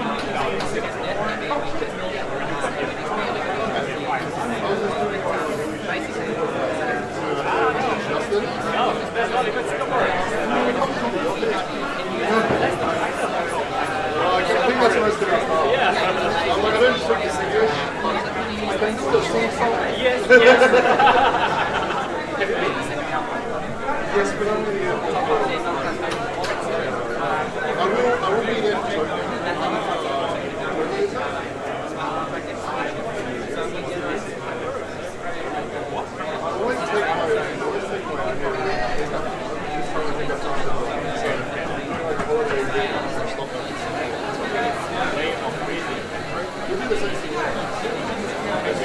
The convention, like, I love convention streams are great.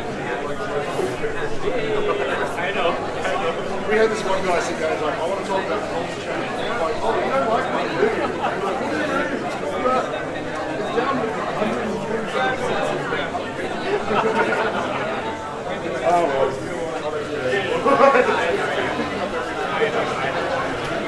Alright, I'll put you around. I'll check on your production later, but... Or I'll just come to me,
It is a little bit loud now. We've just finished the chat, so a whole bunch of people are out right in front of here. I have no idea how loud these ambient mics are. If you are watching and you can't hear anything, just let me know.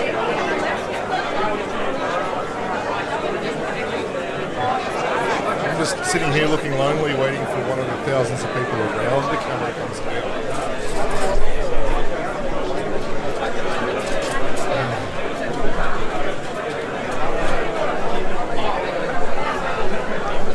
We shall be back shortly.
The flavour today is 1,000,000% institutional stable coins, isn't it? Talib's off screen. I'm not talking to myself, I promise. Shut up. I'm just going to do a pan around, actually. I think that's that'll be the winner. Yeah, let's do that.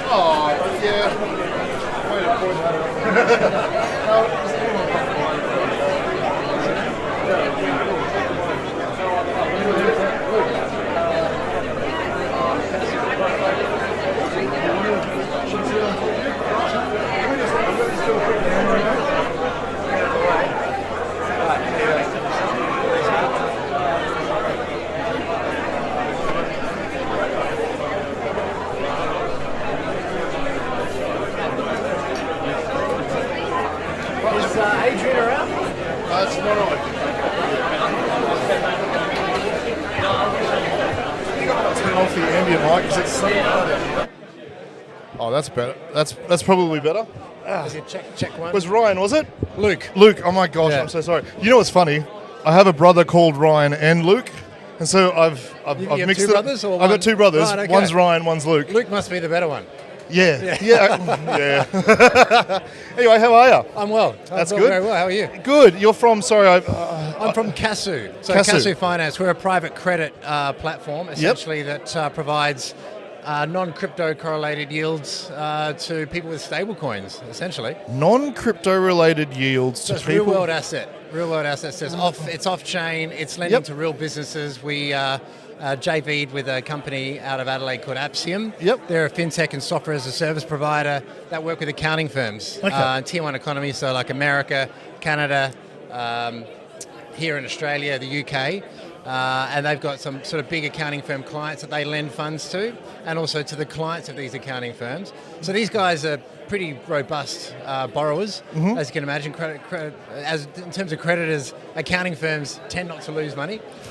So for 9 years, they've had a zero loss record, and we're helping to grow the lending pool by providing those returns to people with stable coins. Because as you can appreciate, most people that have stable coins are often looking for yield.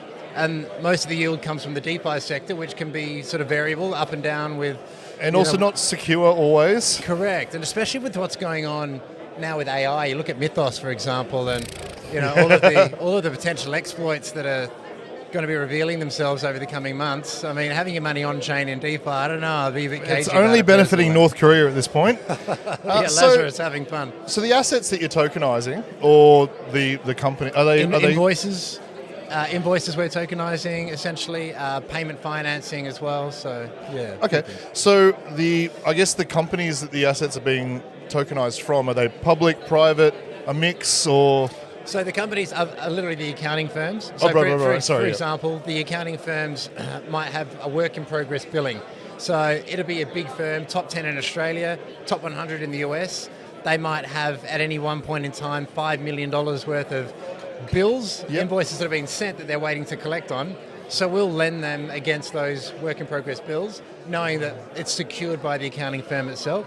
So it's pretty robust. And then the clients of the accounting firms that have got a good track record, we see all of their history, 3 years or plus of records. And if they're really strong borrowers as well, then we can lend to those clients of the accounting firms. Oh, wow, okay. They'd be sort of mid-tier, so not really publicly listed, but smaller private companies, SMEs. So ironically, allowing the accounting firms to balance their books? Is it? Yes, exactly. Is there any insurance on your side? I mean, I know you said that accounting firms never lose money, but people also don't pay.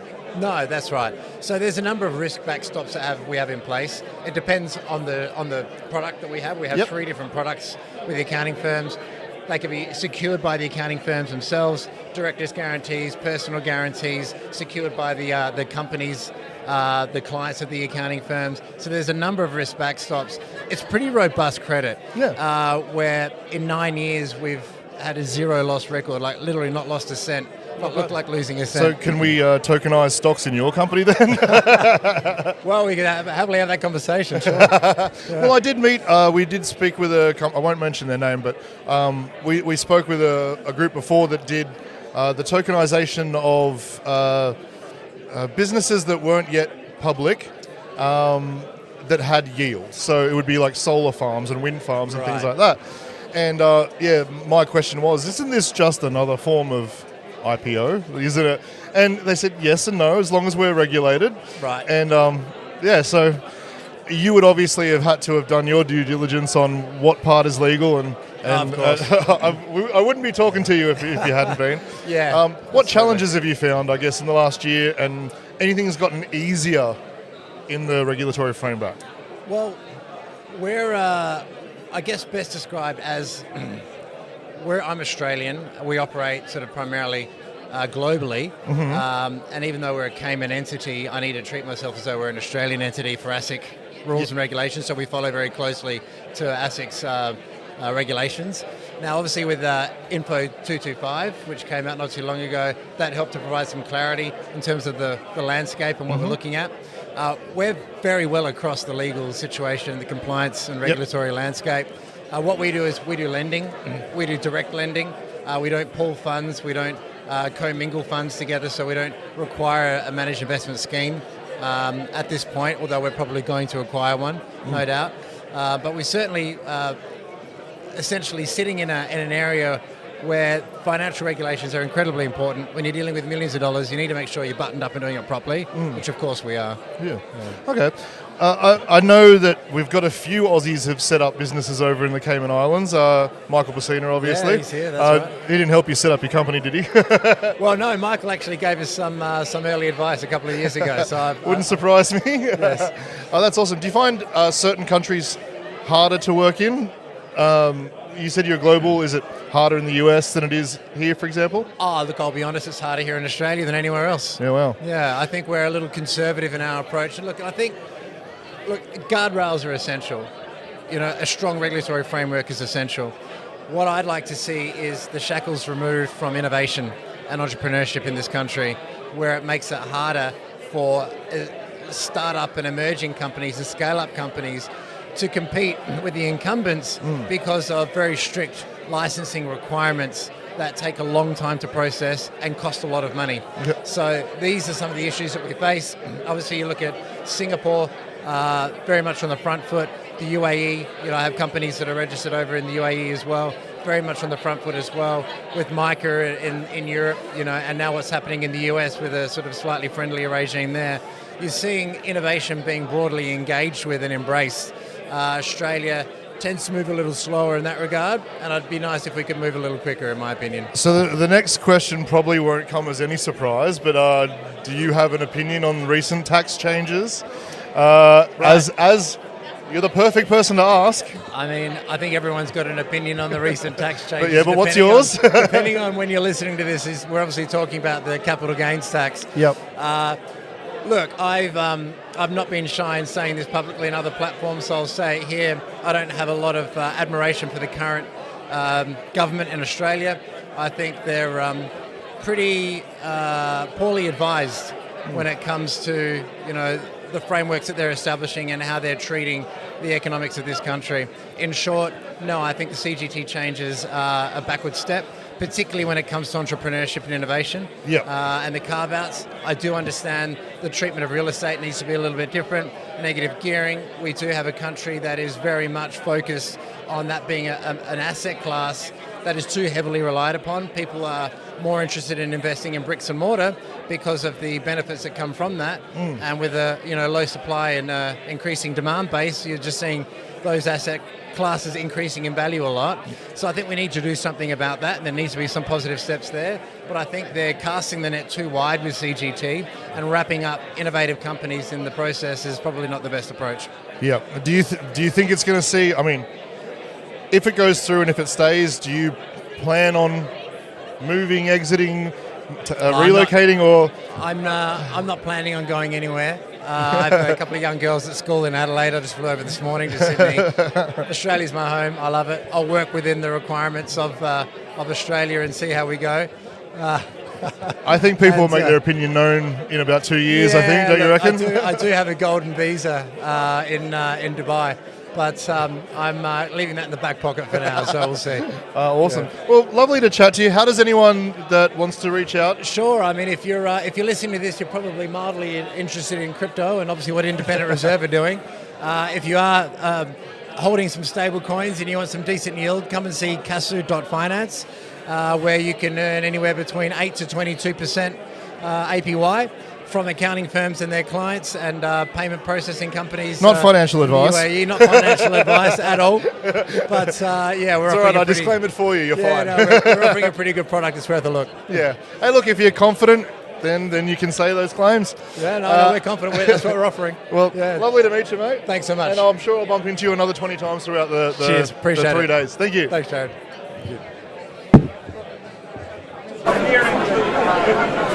A lot of organisation.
That ambient mic is intense. I'm just going to sit here and look forlorn until someone comes and sits down next to me. Literally surrounded by hundreds of people. There's Amy Rose. I wonder if she'll come and sit down.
Not you.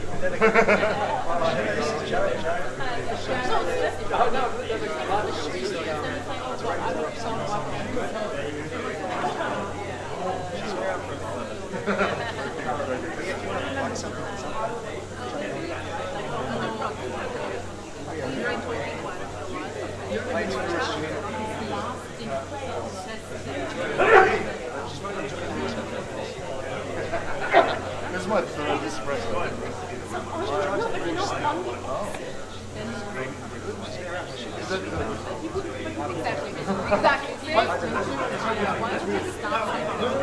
There's something super.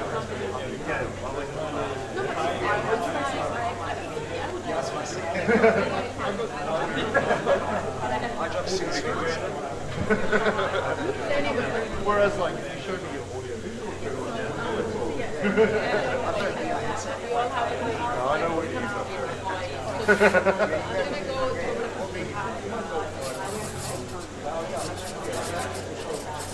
Are you going to sit down, Tyler?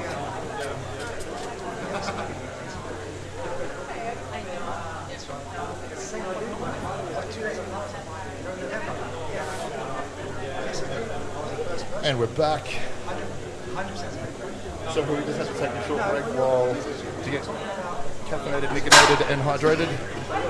But we're back. The conference is in full swing with session 2 after the morning break.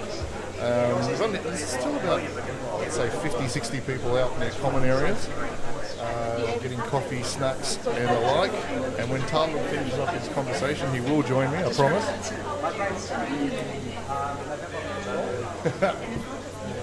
Anyone watch the World Cup? Particularly Australia? No one saw that coming. Especially not Turkey.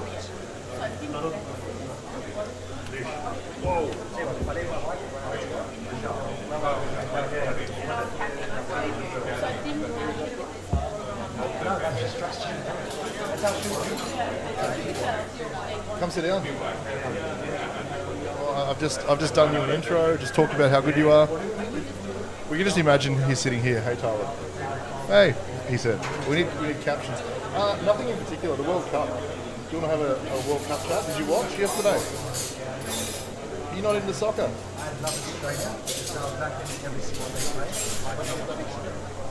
Wow, okay. See, I watched it out of duty. I didn't expect us to win.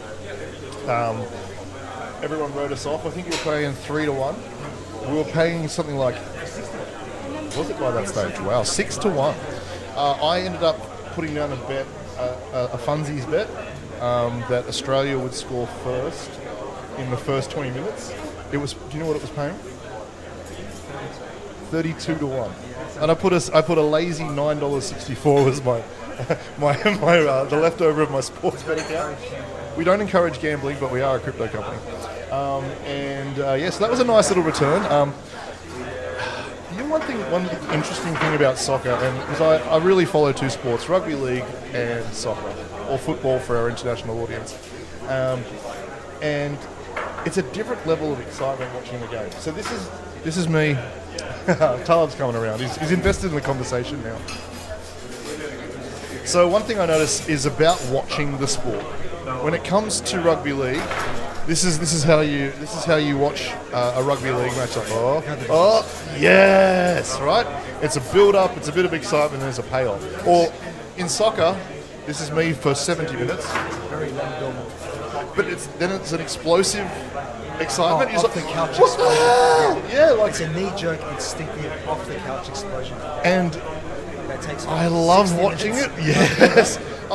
To be fair, there was a lot of action in that game. I know you didn't watch it, did you? I watched the highlights. Right. And all two of them. But yeah, so the funny thing was, and we all expected to lose. We have a Turkish freelancer, shout out Bakir, who we made a friendly bet before the game. I'm like, the score is going to be 2-0. But I assumed that it was going to be the other way around. And he said, oh, maybe only 1-0 to us. And then, all he could say was, how come you guys, we didn't know you were good. And we didn't either. The world is really soft, but I think the Australian story's always been the underdog.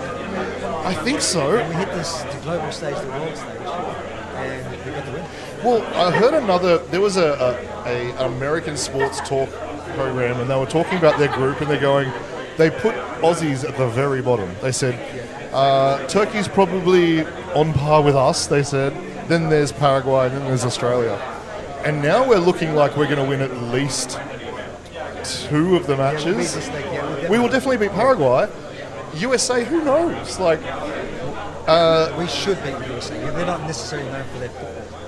And did you know that Turkey and USA are about 3 different?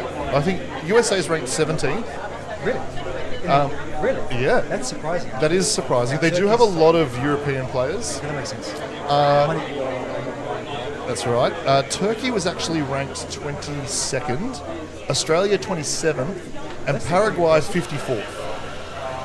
Really? So, on paper, we should have lost to Turkey. Yep.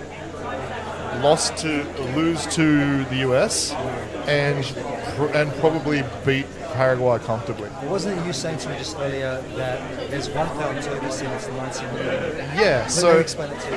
they were doing the calculations of how much each player is worth, and there's one player on the Turkish side who was 90 million US, and the total combination of the salaries of our Australian team was 23 million. That is outrageous. So one player was worth 4.5 times our entire team.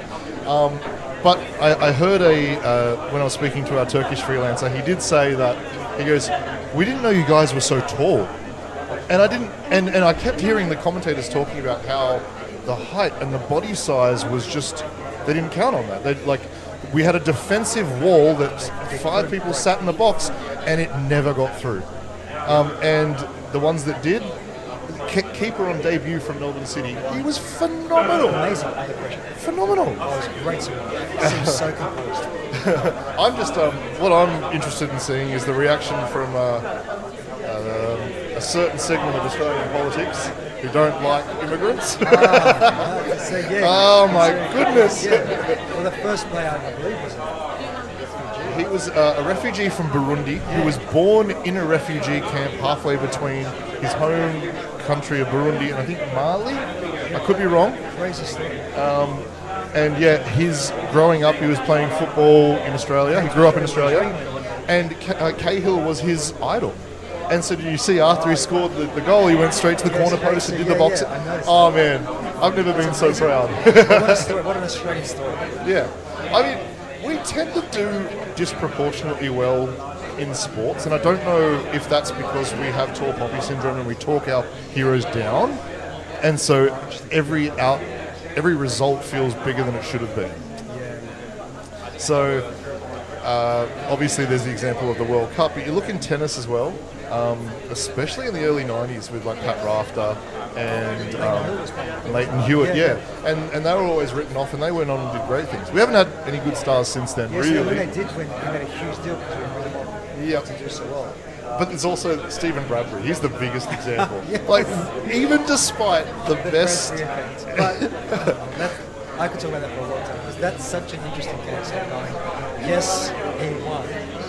yes, he's definitely top of his league. He did all the right things to get to. Yep, you don't fall into the final of an Olympic But as Games. it turns out, you can fall into victory because Well it's exactly what done. happened. That's great. I love that. No shade to Bradbury. Well, No. congratulations on the win. So most people have only ever watched the final, right? Yes. Have you watched the documentary about his entire campaign?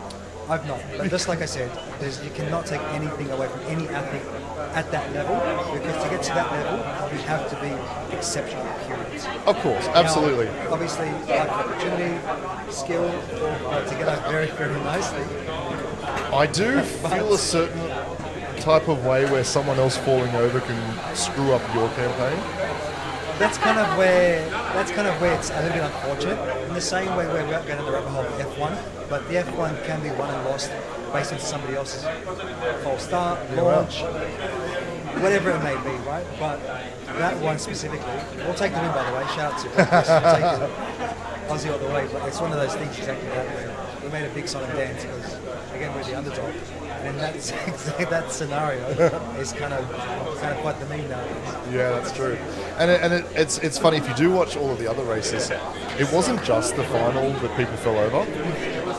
He was the outsider for every heat leading up to it, and there was a collision and fall in every race. Oh, was there? Yeah. Oh, I did not know that. So, yeah, no, except for one, which he qualified into the finals because there was collisions in other races, and so his time got bumped up. But in the semis and quarters, there was collisions again.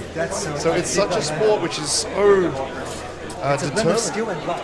Yeah. Because if you happen to be just outside, let's say for strategy reasons, you kind of avoid the mess. You have to be outside slower than your competitors. There's also a viral video going around, and if I ever clip this up, I'll put it in. But there was a Chinese speed skater, and she bolts out in front so fast and then scoops around. And by the time that people have forgotten, and then everyone stopped when she finished the race. So it was very interesting. Yeah, she glided to victory with almost no probation because it seemed no one was aware that she was going to be hanging around the back. So do you follow sport much at all, Talib? The doggies? I definitely follow the Bulldogs. Definitely the best team in the NRL. I follow sports in the same way. I'm a competitive guy, but I follow sports and I like seeing people win. And so I do love an underdog story, but I do like seeing a champion. So that's why you haven't been following the Dogs for a while, is that right? I will bleed, like I will bleed for IR when I play forever. I always wear the Bulldogs flag. And Manchester United flag, even though I watched the football game in maybe way more longer like to admit on the internet. All right. So crypto. Yes. What are the discussions you're having today? Is it all? Is everyone trying to sell to the salesman, or is it more platonic conversations today? No, so the great thing is no one's really trying to sell everything. We all kind of know each other. We're all one big happy. Everyone's trying to get understanding of You've burned the pitch before, haven't you? I think this event, the group of guys here today, it's all about really where can we move the needle, and how far forward can we do, and how can we do that together. So it's not about really a vanity effect or a sales metrics or what's this and what's the price and so on. It's more about what can we do together, where are the right synergies, how can we grow and push the industry forward. Especially with the licensing management coming in, the licensing which everyone seems to be part of and for, we would love to see, with that coming in, how can we push every business forward and get them more compliant. That's what I noticed too. Like there's a lot of businesses that do one thing very well, and they're saying, hey, we can take this off your plate, we can take this off your plate. And yeah, it's a big sharing economy at the moment. Yeah, a bit of a flywheel. We're trying to say who's the best in this market, who's the best in the market, who can provide a bit of liquidity, who provides a bit of security, and how can we put that all together? Very It's a very different flavour to, let's say, the ACC, Australian Crypto Con. Yeah, that's more of a... It's retail, isn't it? It's very retail. It's very much a song and dance thing on a show, and entertaining, if you want to put it like that. Whereas the people in this room, we've done the insane. We're all friends, we all get along, and it's how can we help each other and move every business forward. Yeah. Whilst the opportunities are in the win together. It does definitely feel like if you win, we all win situation. Exactly. So I've always felt that way. Everyone's like, oh, you're competitive to this, you're competitive to that. But in a weird way, I love seeing the whole industry grow into well because it represents every one of us at a national scale. It helps the brains of everyone put crypto on the map. It solidifies more as a legitimate industry. Yeah, okay.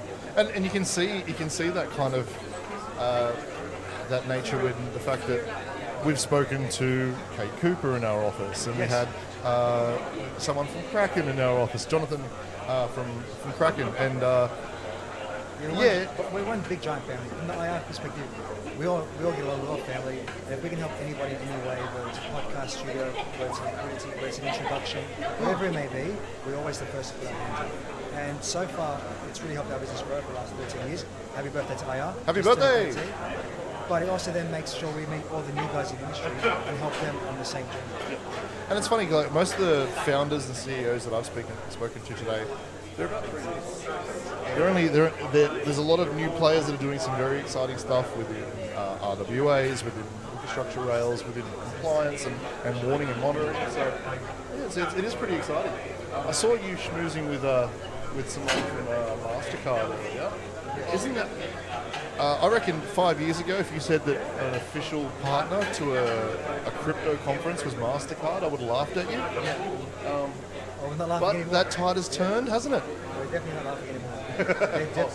They're definitely moving into the industry, and we want to partner with all the larger players and see wherever we can put each other. It's funny. It used to be an us versus them, and now they're like, how can I bring this in? How can I leverage it? It's great that they've opened their eyes to. When you put everything aside as far as cryptocurrencies and all those buzzwords, it is blockchain technology. And they're realizing very quickly that without blockchain, they're going to get it. And some as large as MasterCard and Visa, they're not going to. Well, we know for a fact they've already got a lot of tokenized stuff, whether it be internal funds transfers or literal retail offerings within their platforms. They're already pretty far ahead.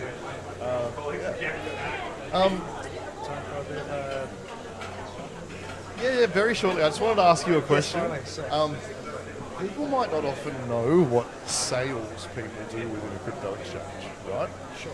And you might think that's dumb. Don't people just go on and buy what they want? And yes, that's true. However, there is a corner of the exchange market which is becoming more and more prevalent, which is the stable coins and international remittance and payments and stuff like that. Are these the people that you mostly speak to in your Monday to Friday?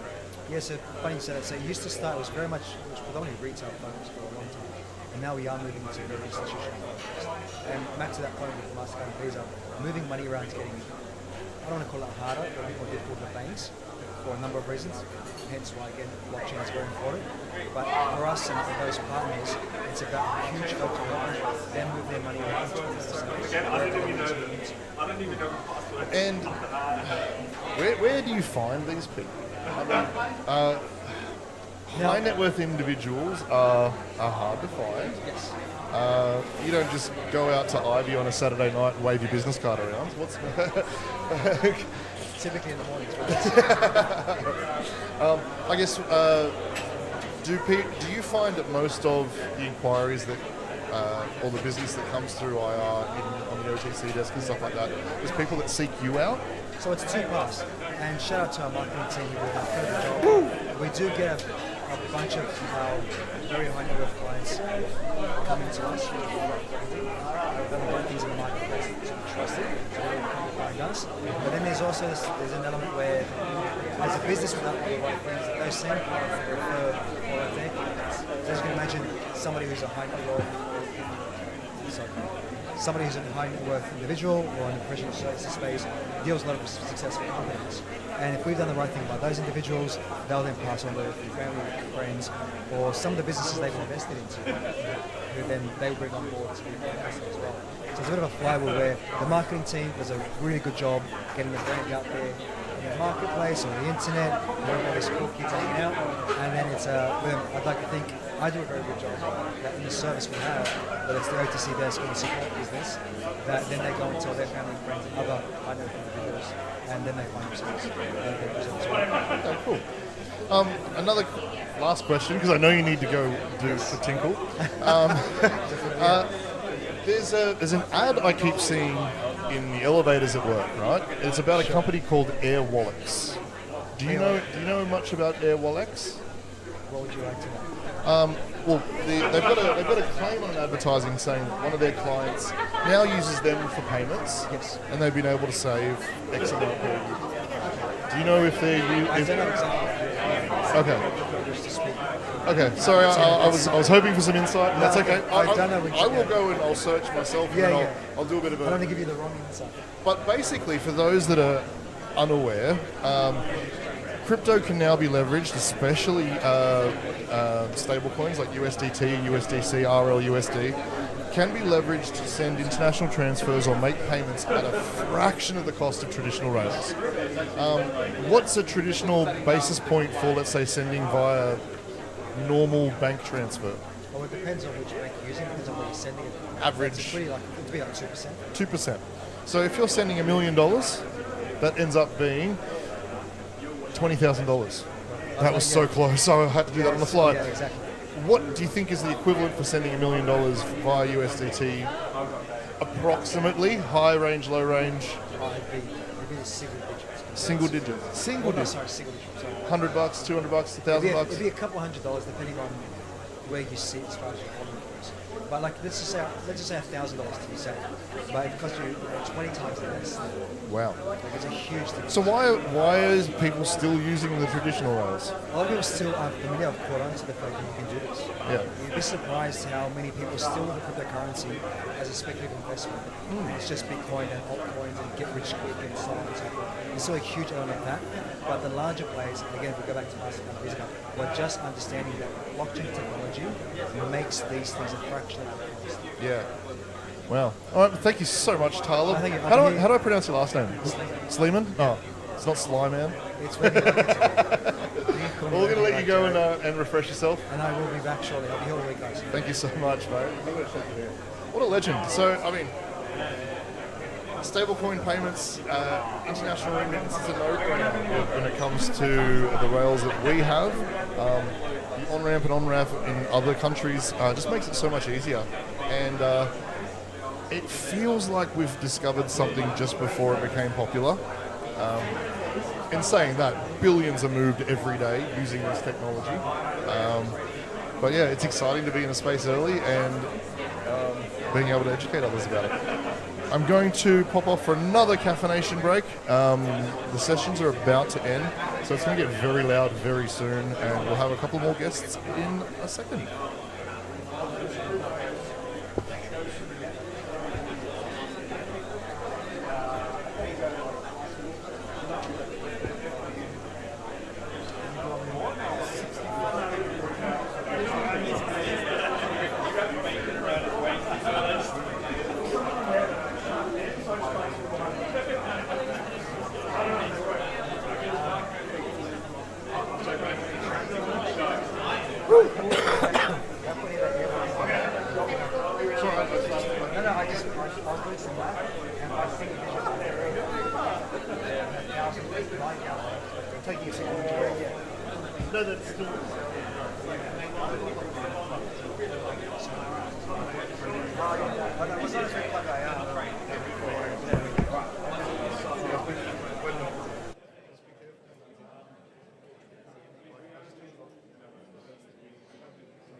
Don't complain that I never give you updates.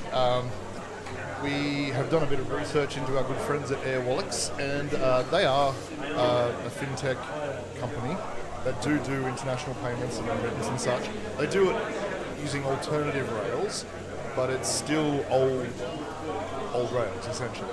So On quick investigation, it looks like they are investigating tokenized rails, they're investigating stablecoin payments, and that's a big focus for this year. But yeah, again, crypto companies are still way ahead of the game when it comes to money transfer, and if you're not on it, what can I say? Anyway, back to the break.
rest of the bar. Bring back some hand. Keep going until I've used another 10 to 15. I won't look as good as you, but I'll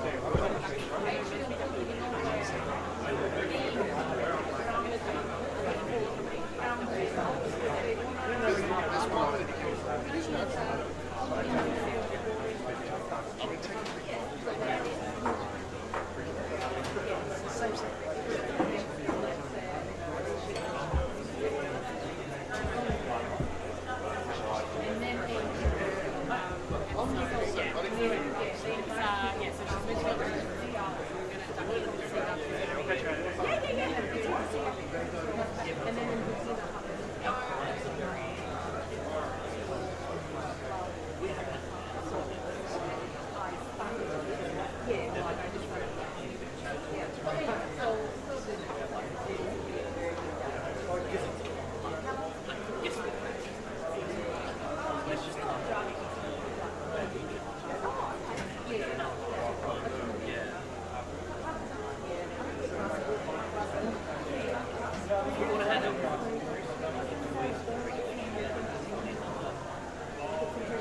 Live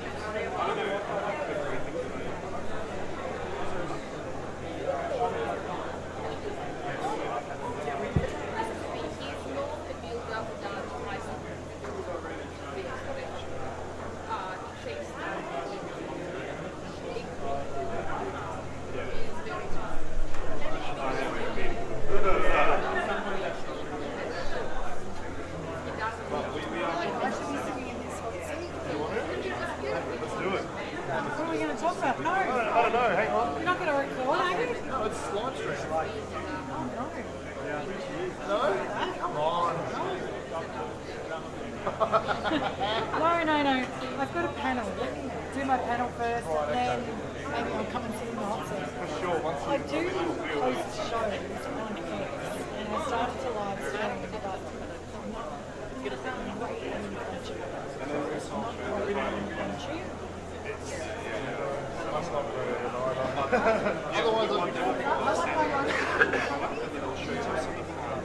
That's why I asked. Do you crunch on the screen? Is that what it is? Oh, yeah, because I'm just talking.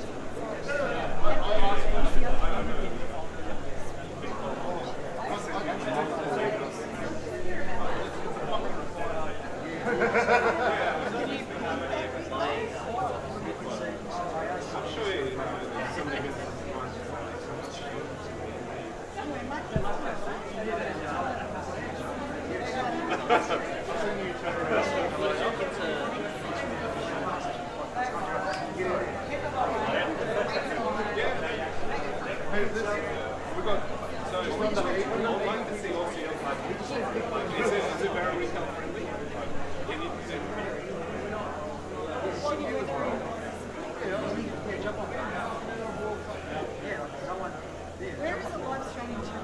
Twitter and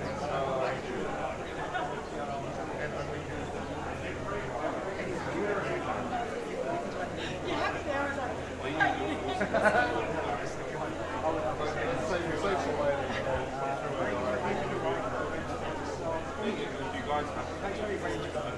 yeah, come on. It'll warm you up. I was boring. You can take it off.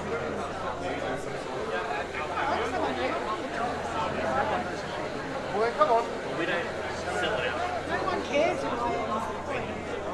No, that's not true. Come on, let's go. Yep, go the doggies.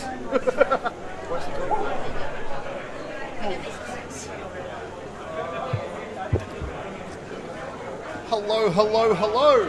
Let's put this around here. This format should be completely familiar to you. Well, a little bit. Do you want to? Are we going incognito today, or are you going to? No. I'm Danny Draper.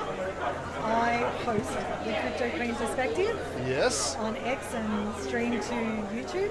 I have seen an episode or two. I think I might be subscribed. I'm not sure. I'll have to have a look. But it's a hard world, isn't it? Crypto streaming and content. No, it's a lot of fun. What are you talking about, Jared? I'm talking about the logistics. Like, all you guys at home see is the beautiful lights, the 4K bitrate. But what you don't see is me sweating as I'm putting all these cables together and dragging them up from a loading dock. Yeah, well, we just had that conversation about going live without a script. It's okay. It's so for what you forget that the screen is there. And we've got a screen so you can see yourself. It can be daunting, but when I'm running a live stream, I'll chuck chat messages up that people can respond to. Normally, it's easier to have a producer to do it. It's very hard doing it on your own. Like if you're watching this live stream, you notice it's a little bit sloppy because I'm here and doing these things. But yeah. No, you're doing a great job, Jared, and I do love seeing the Infinite Reserve streams, mostly on my LinkedIn. I see them.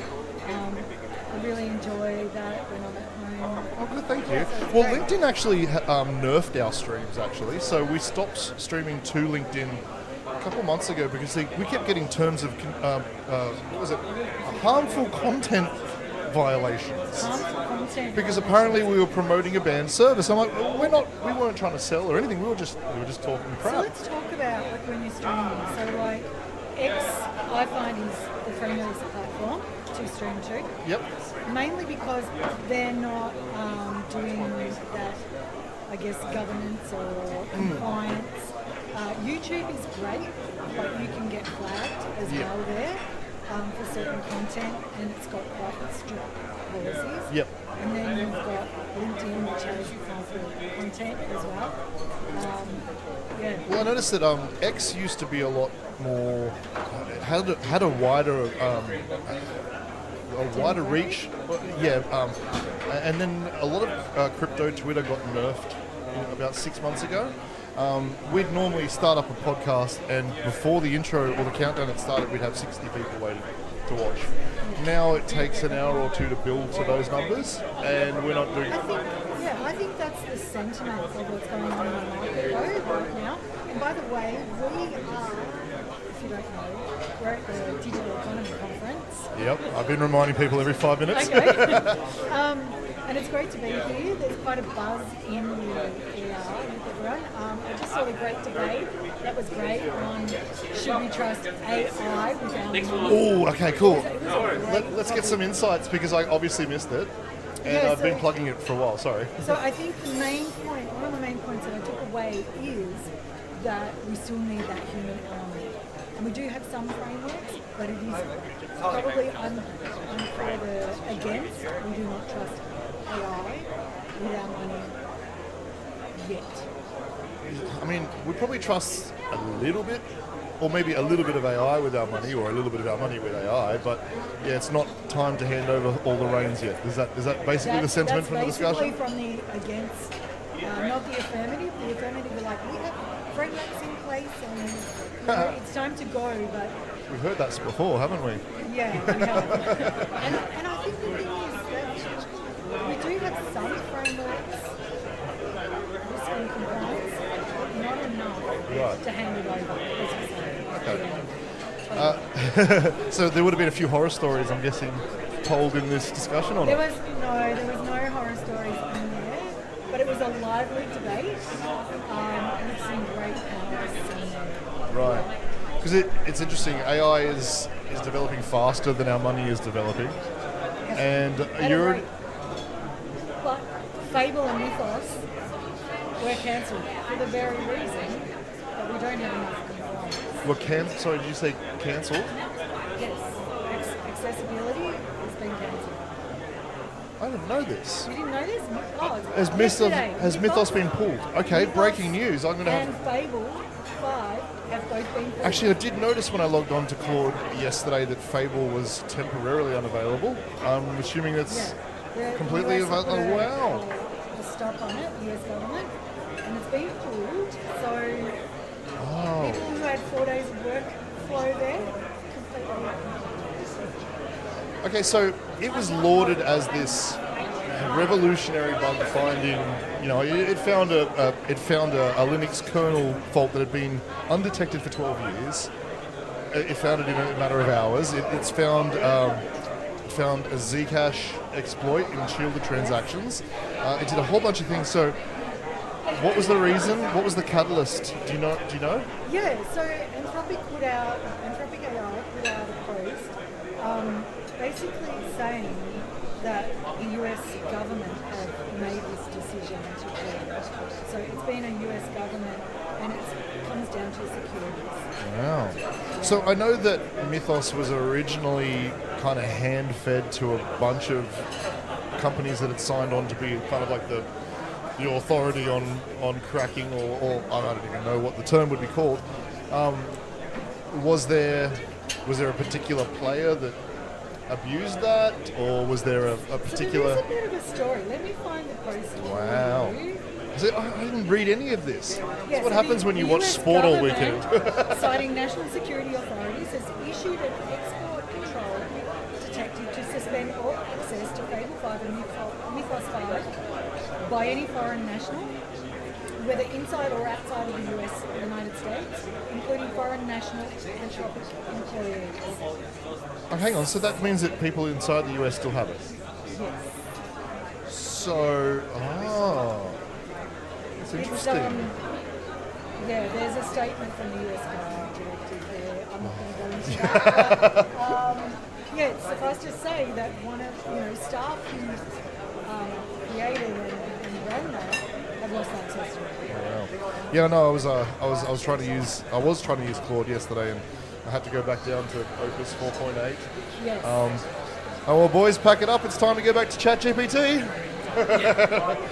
Although, I mean, ChatGPT recently upgraded their model, and by all reports, it was supposed to be better at reasoning. And then Opus 4.8, but it just seems to be a swing backwards. Yeah, I mean, I think we're going to see an involvement of AI. I guess I was reading Kate Cooper from OKX, the CEO of OKX. I was reading a post that she put on LinkedIn about her son's work being flagged. And basically the basis of it was talking about how we use AI to help us every day, how we need to maintain our leadership. And I think this is a really important call on her side, and a really important discussion actually, because we are actually using our voice. Because once you lose your ownership in your voice, you're actually losing your authenticity, and that's where AI is taking over and running the show. Yep. So, money, but also a coefficient of what we're talking about. And that's where impromptu conversations like this, there's no AI in the picture, right? This is you and I having That's a good call. And honestly, I wouldn't have picked it up if you hadn't mentioned it. No, look, I'm learning how to speak in AI. No, I actually made a LinkedIn post yesterday about how AI slop has reached advertising copy. And honestly, I hate it. That "and honestly" line is in every terrible marketer's copy now. And honestly, when I see that, I want to punch you in the face through your ad. Yeah, but I'm going to say, and I taught English as a second language, academic English as a second language for a long time. I've always loved the long M dash, but they used to be shorter. So if you see my posts, I do use the long M dash. Has it been AI? No, maybe, possibly. Most likely not, because I like to remain authentic. But I do like the long M dash. So you can come after me. I know what the rules are in academic English. You know what you can actually build into your AI model, and don't let any advertiser know this, but you can just say, replace any M dash with 3 dots, and then you just look like a boomer. So there are ways to get around it, and my daughter was my daughter's in year 10, currently doing the HSC for Science Lab, and we tried to plug one of her assignments into Claude, and Claude's a moral little bitch at the moment. I'm sorry for the language, but it's like, you know what? I don't think I should be helping her with this part of the assignment. This is more like, and I'm like, I'm not paying you an incredible amount of money to be a moral authority. And so I had to frame the question in a way, and I basically had to submit some work and then ask for feedback in order for it to get to think. So yeah, it's interesting, isn't it? Because I asked my nephew to write his essay and then use the AI as a tool to learn. Or to market too, which is good. Yeah, to market. Well, he took it and he submitted it with AI as well.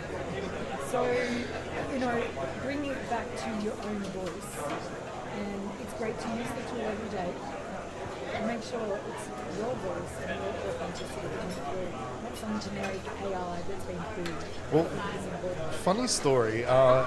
Before I did video and marketing, I was more a copywriter. And prior to the pandemic, I was doing a lot of freelance copywriting and doing quite well during the pandemic. And then AI came along and orders went to 0 overnight. From 120k a year to 0 immediately. As soon as it came out, it was absolutely uncanny. Anyway, so I thought, all right, I'm going to have to go for an actual job. I can't freelance anymore. And then went for a marketing role, a content writer role at Independent Reserve. And I had a take-home assignment, and I did it all myself, 100% myself, sent it in, and then the reply back, yeah, how much of this was AI? I got flagged as 74% AI, which was impossible. And I go, all right, I wonder what the rubric is for seeing if it's AI. And unfortunately, in crypto, you have a lot of repeated phrases. You have a lot of long tail words that are just used all the time. And so, because they didn't believe me, they brought me into the office, unplugged the Wi-Fi and the Ethernet, and got me to write another content basically while being watched. And so I did that. They put that into the AI, still 71% AI, even though they could tell that I was in a room with no external input. So the thing with that is that people are plugging in and putting data into AI all the time, and we're you're probably having more conversations than the average person. Yep. So who's going for that role. So it's going to put it together and make it look like it's AI. Yeah. But yes, you're right. Those key phrases in crypto. Well, especially there are, as I said, you might say proof of stake network, or there's a whole lot of long tail words that will immediately make any crypto content seem very inauthentic. I'm glad now that I can do video, and it's very hard to do the style of video I am through AI without looking like slop. So we're still in that uncanny valley area, but in a few years, who knows? The AI is definitely helping us pump out the workload faster, and it is of high quality, so it's an interesting world. I feel if you're using it, it's great. It has increased my output. However, you definitely do have to edit, proofread, edit again, and make sure that I'm bringing it back to this is really my best answer. This has been a great conversation. Yeah. Jared?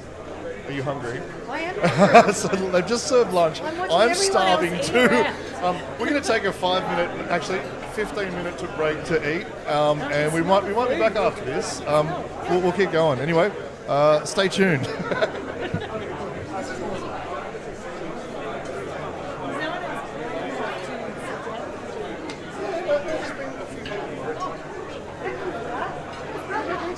See how comfortable it is when you just talk to me?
How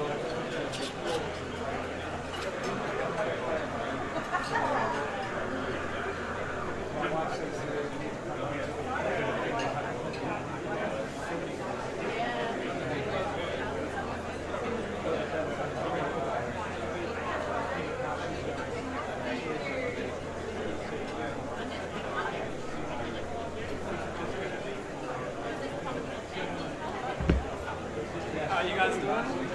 Good, man. How are you? Good. Got many interviews done? Solid.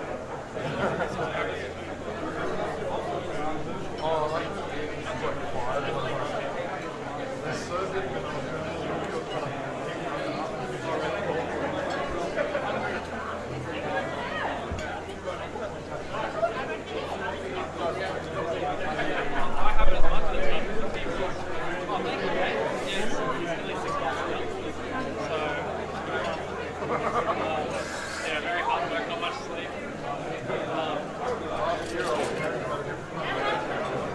Yeah.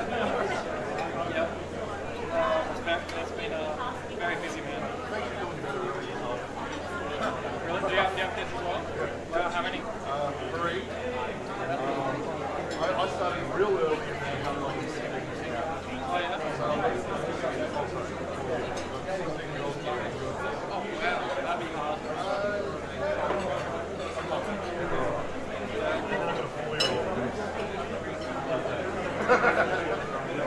I've only got one. And I can't imagine at a baby stage.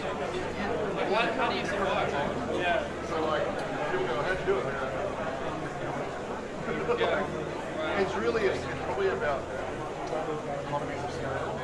Yeah. So like, we're already doing Yeah, I imagine sleep would be hard because they'd wake each other up, right? If one cries, then he wakes the other one up. I thought that, but my more than 2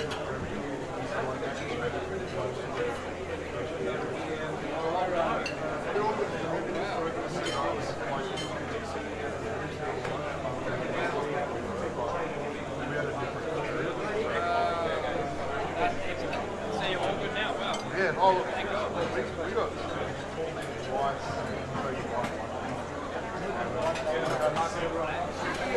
Get them to go on time now.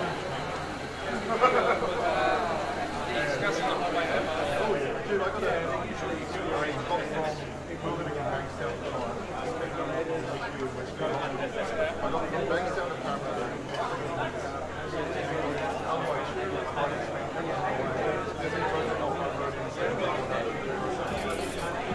So that's the only situation that I've ever Good on him for that.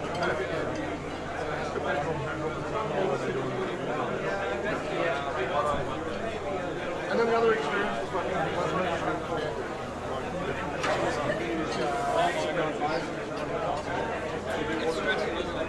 yeah, oh yeah. Like, our one was breezing, but it's still so stressful.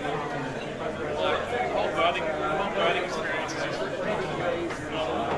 thank God for that audit request C-section because it was like took so long. The baby wasn't the right way. It's a horror scene regardless of which way they do it. Well, we had a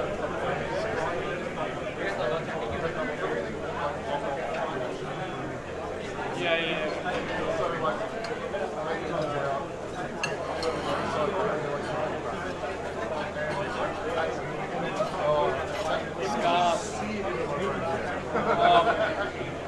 I can't imagine. I mean, I'm bad with blood and things like that too. Yeah, like, I think I'd faint. Even cutting the umbilical cord for me was hard. Even just cutting that was difficult. I'm so bad, I'm so queasy.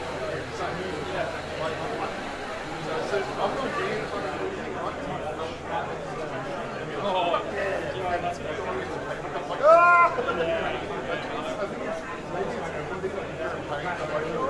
Yeah, I don't like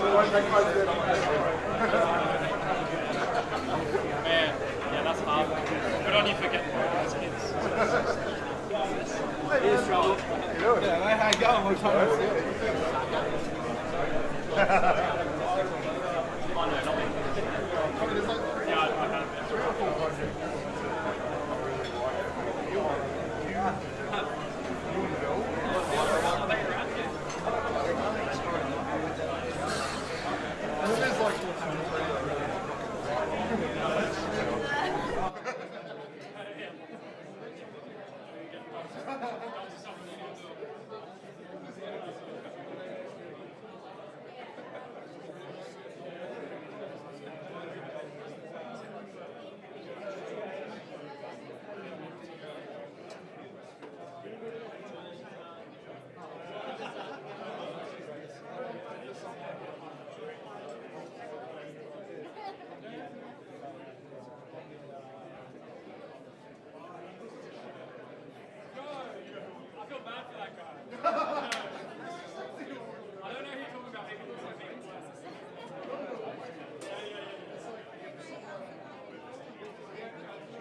We have a guest coming through. You're gonna have to turn your thing around. So, all right.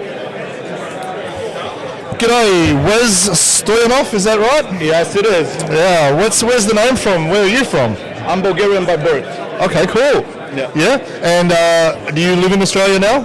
No, I'm just visiting for a couple of weeks. I'm meeting some of my clients here for a conference. Yep. And I decided to, visit DECA and see what's happening here in Sydney. Just decided to drop into a crypto conference. Why not? Well, I'm an old-time hodler, so it's not like out of the blue. Yep. But I'm, these kinds of events are usually, a great vehicle to meet new people.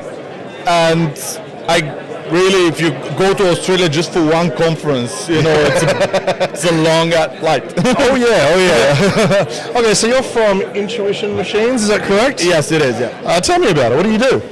Well, we are a very niche cybersecurity provider, and we solve a particular problem. Because everybody today is talking of AI agents as this way to automate their internal processes, automate trading, automate transactions, and whatnot, which is a force multiplier of your own skills. It can, of course, be used to automate a lot of processes in the company. What it is also used and people don't actually focus on is that it's a force multiplier for the attackers as well. Because back in the days, all the skilled guys and the bot herders were focused on, the high-level assets. So they were hitting Stripe or PayPal with the latest and greatest. And now they can create these digital personas, these synthetic identities, and multiply themselves and attack like thousands of different assets at the same time. And what we do is we tell companies, hey, to simplify it, is this a good agent or is this a bad agent? Okay. So you're essentially an AI agent auditor? Would that be correct, or I guess you can say that. Are you an advisory? Do you have software? Like, what's the offering? It's a SaaS solution, so it's something that you integrate very quickly into usually where people log in or sign up or recovery passwords. And back in the days, you experienced something like that as a user, which used to be called a captcha. So you had to match these plane, trains, and automobiles, which is super annoying. I know that. You probably went through the stuff we produce. But with the advancements of image recognition technology, these things got solvable. Okay. And agents obviously can fly through those. So if you see that on our website, they're probably not paying attention. So it's kind of old. And nowadays, you don't see that happening because it's happening by advanced machine learning algorithms, the likes of which we produce. Yeah. So that's an interesting point that you make here. So those basic captures, like pick all the squares with bikes in them, AIs can do all of those, correct?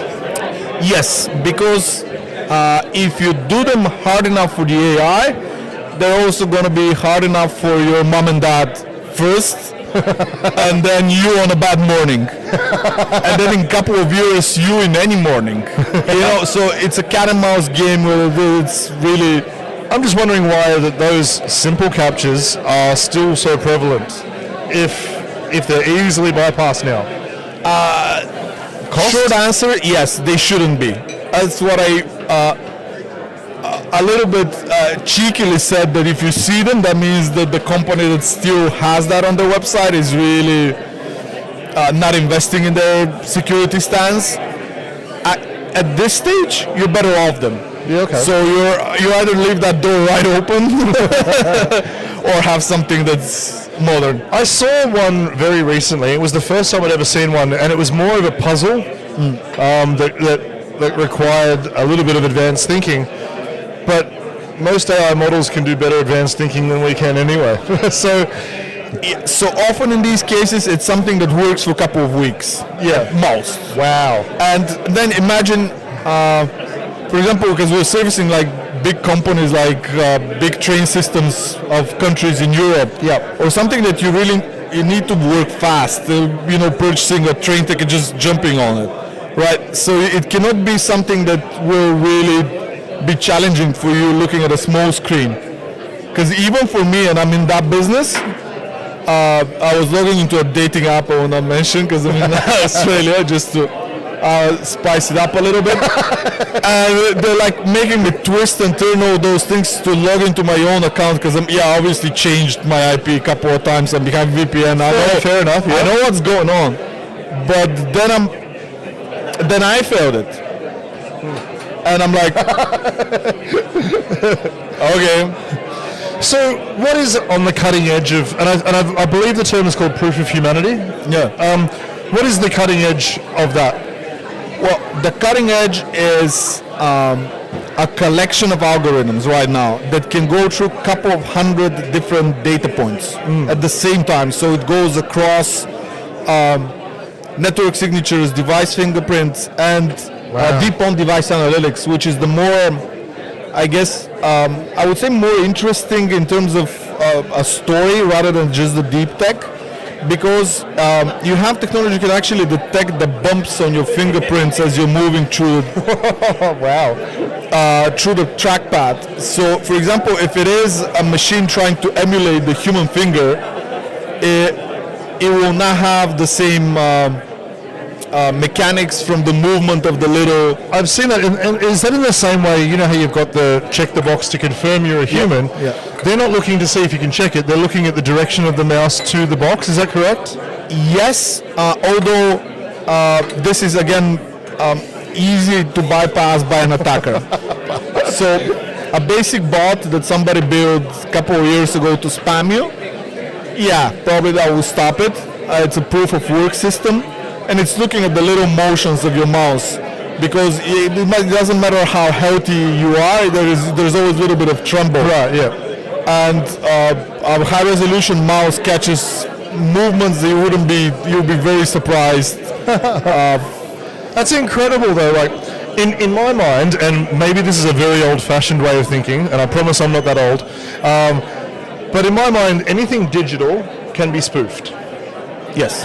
And so translating humanity into digitalness will always there'll always be that disconnect, because unless you have another human verifying that you are human, it's very easy to spoof it on the other end, and I guess that's your whole business model. You're trying to stay ahead of the latest. Yes, and you are barely ahead of the cusp. And again, we're the company behind some of the largest banks and payment providers in the world. So, and you still, have to fight on a daily basis to stay ahead of that. And I'll tell you a funny story, having in mind on media. We already saw cases of a synthetic identity, which you would call a bot or an AI agent, depending on which side of the fence you stand etymology-wise. But they're actually going on Fiverr, hiring an actual person to solve the captcha for them so they can keep going. Wow. And when you think about it philosophically, what that means is that you were hired by a piece of source code for $3, and the people, Fiverr, the people that do it takes them like a couple of seconds. Actually, or for all intents and purposes, it's not a bad deal for the person doing That's very good, especially in some of those smaller economies. $5 to click, wow. But obviously this is an attack vector. Obviously it's malicious. I'm jokingly describing it this way, but it's the implication of a machine hiring a human so it can pose as a human. You know what? Another funny element about that, there's going to be discussions amongst AIs going, the humans are taking our jobs. Well, it's the reverse revolution. Yeah, even now, it's everybody's so scared of AI taking over jobs, and they think, because it's so much cheaper. Well, it's not that cheap. Fable 5 can run at, this guy was using Fable 5, and the token expenditure equaled a person on $330,000 a year. And he goes, yeah, they're kind of worth that, but if I put the wrong prompt in, I've just wasted $50K on nothing. Yeah. And, Mythos and Fable were not trying to save you money. They will happily go down the most expensive route possible.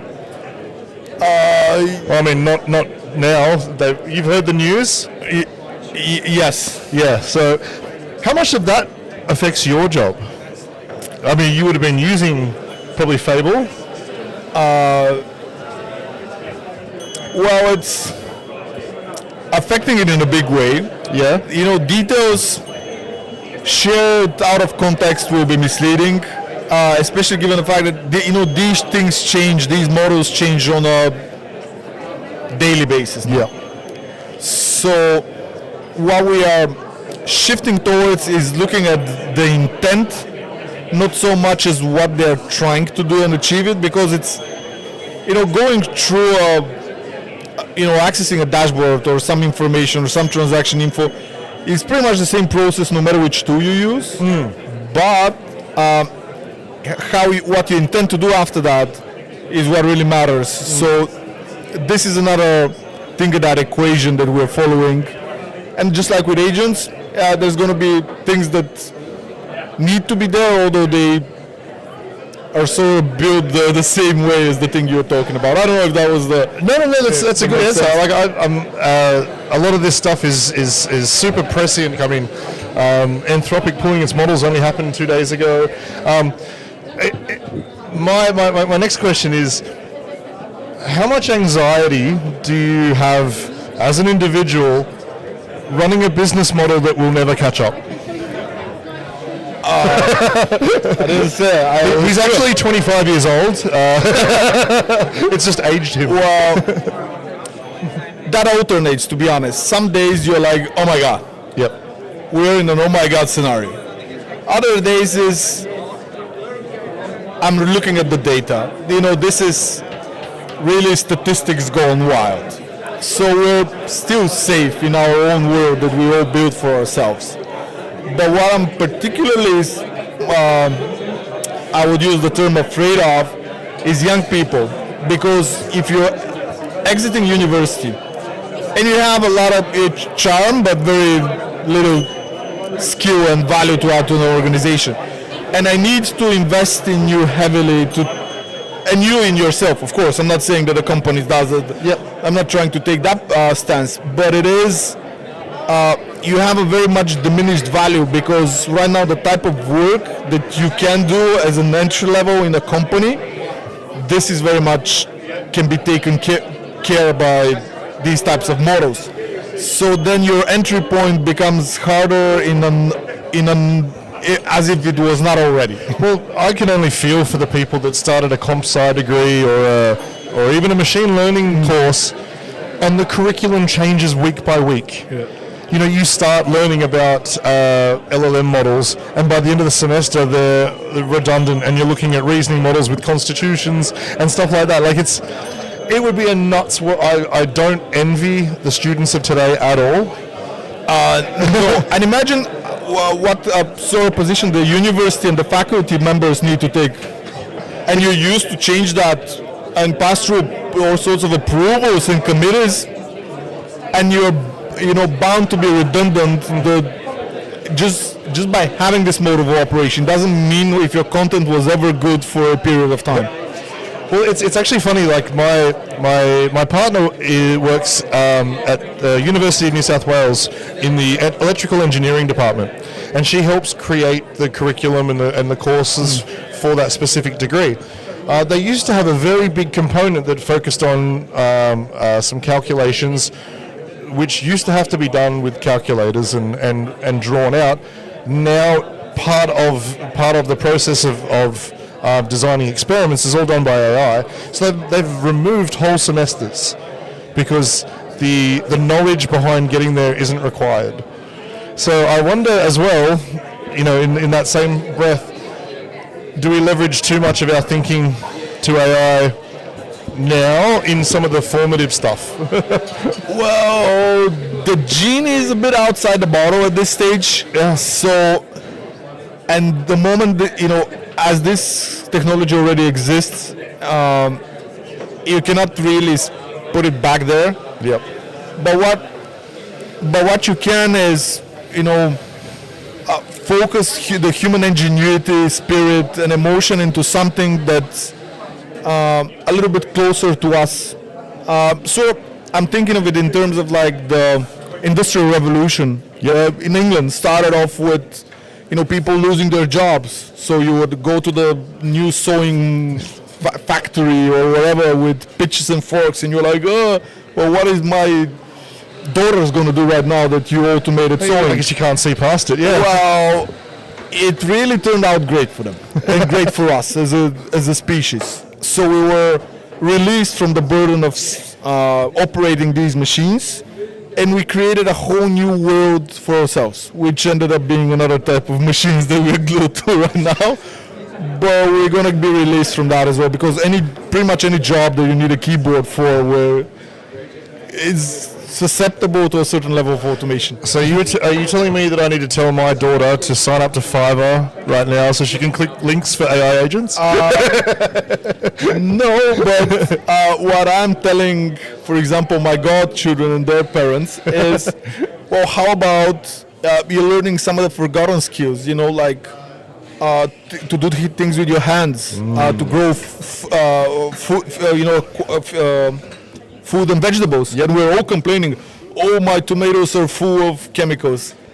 It's a cost equation. They're full of chemicals. One of the easiest plants to grow too. Yeah, and I'm always saying tomatoes or carrots. I love them. That's another story. But when you think about it, that's a skill that can sustain you, and that's something that you can help, health-wise. Yep.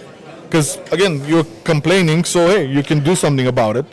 I'm not saying we should go back to living in the caves, don't get me wrong, but there's certainly room for improvement in our life rather than stay on. Well, at age 42, I went out and did a rudimentary mechanics course with like a local community college sort of thing.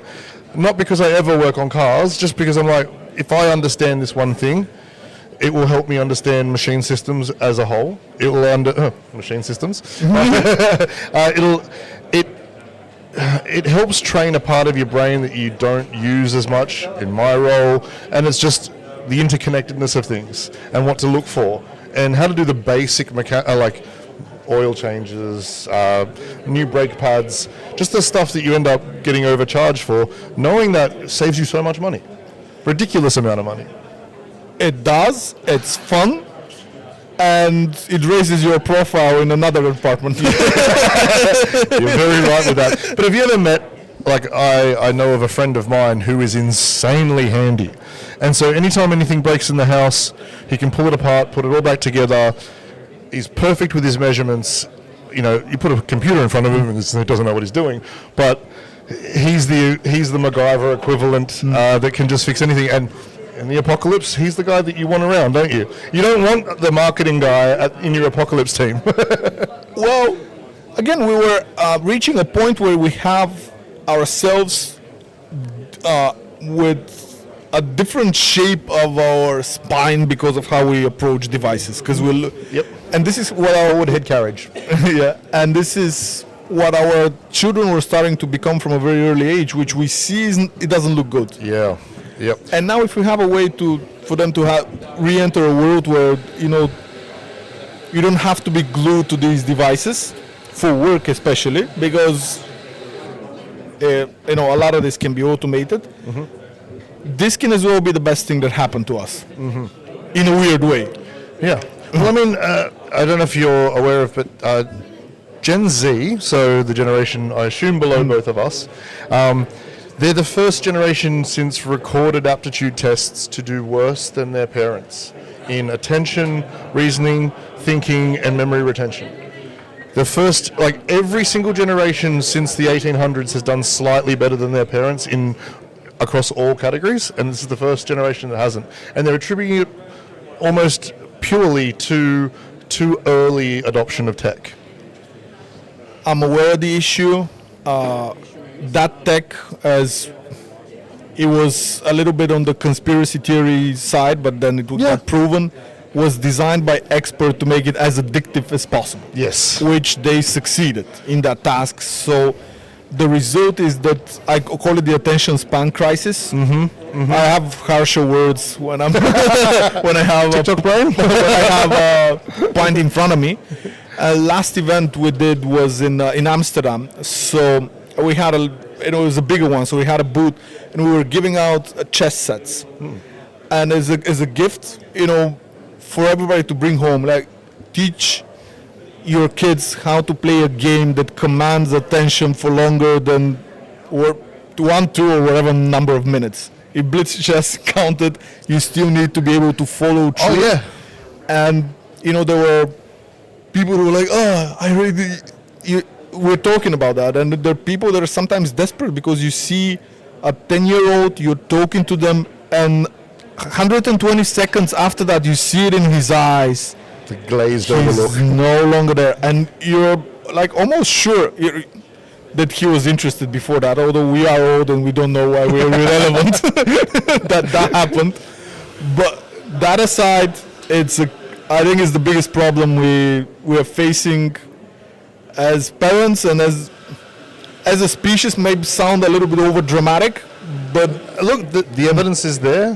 The mental health evidence is there.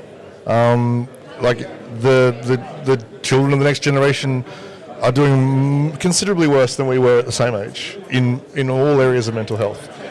And that's concerning. That could be a ticking time bomb. We don't know.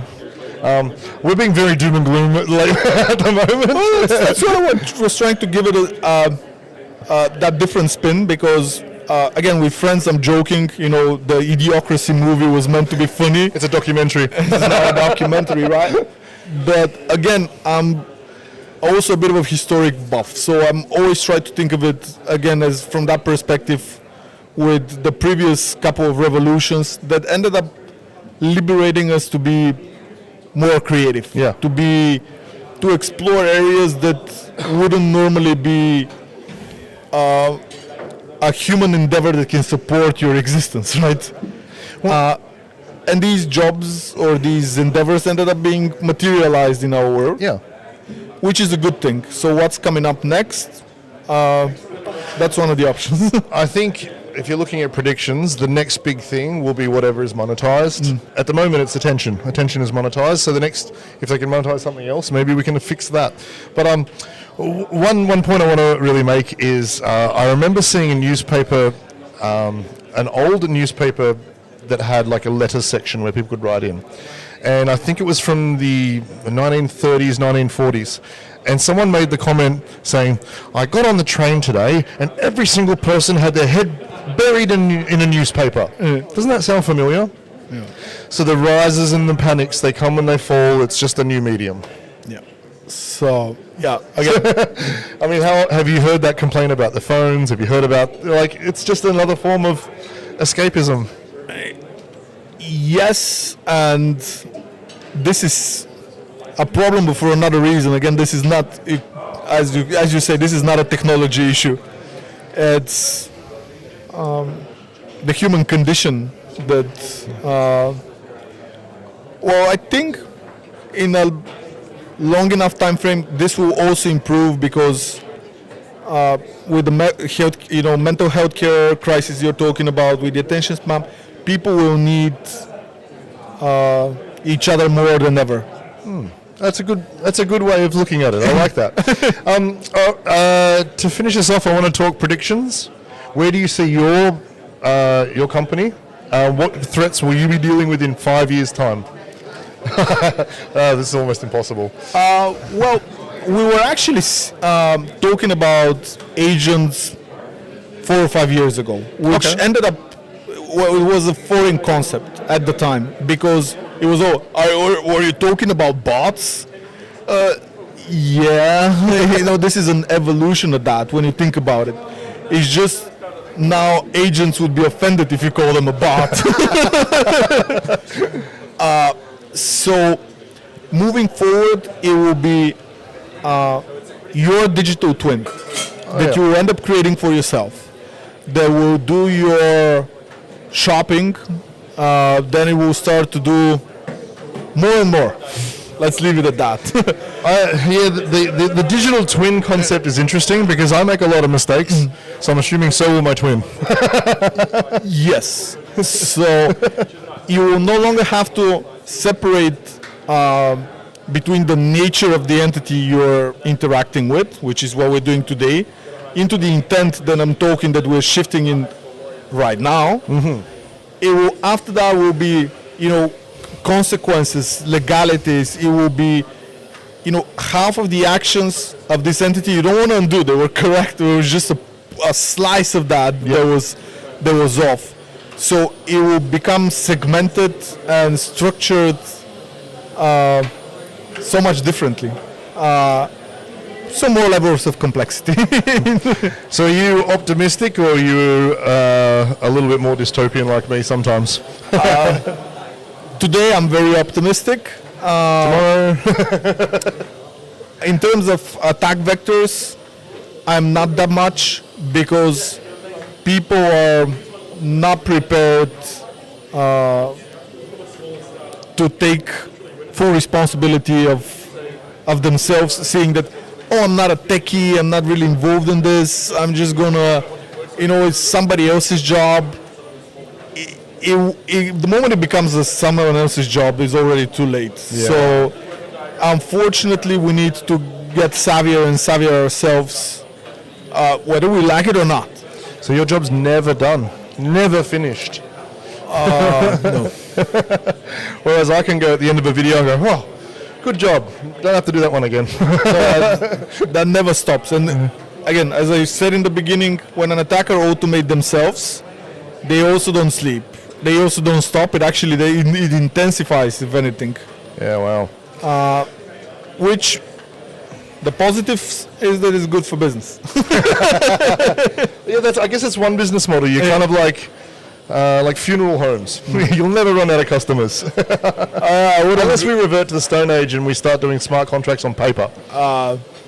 Well, I would rather imagine myself more of a guardian than a mortician. But that's a better analogy, true. Think of a sentry that always needs security guard. There we go. There we go. Well, thank you very much for this chat. This was really, really good. Well, it was for me as well, Jared. It was a pleasure. Do you offer services to Australia as well? Yeah, we do. Okay. How will people get in contact with you or your company? Well, they can certainly find me on LinkedIn or check out. Do you want to hold up your name? It's Wes Stoyanov, was it? Yeah, absolutely. Wes Stoyanov. It's a nickname. My actual name is Veselin. Oh, that was one of my good friends at school, Vasily. Yeah. But because it sounds too much like Vaseline, yeah, and I heard all the jokes so many times. Oh, look, we used to call my friend Vas Deferens. Yeah. Well, I had a friend who had the same name. He went by Vince, I went by Wes. And now the kids we're talking about that are now 10, 11, 12, they're calling us with that nickname. Wow. So it's no longer something that it used to be like an inside joke in a company 20 years ago. And now there's a little person that knows me as Uncle Wes. That's cool. That's cool. Well, lovely to chat to you. I'm sure we'll catch up a few times throughout the conference. Yeah. Thank you. Thank you, man. Jim this morning, I was like, hey, God, can you make me an app to track this stuff? It's currently streaming on this. It's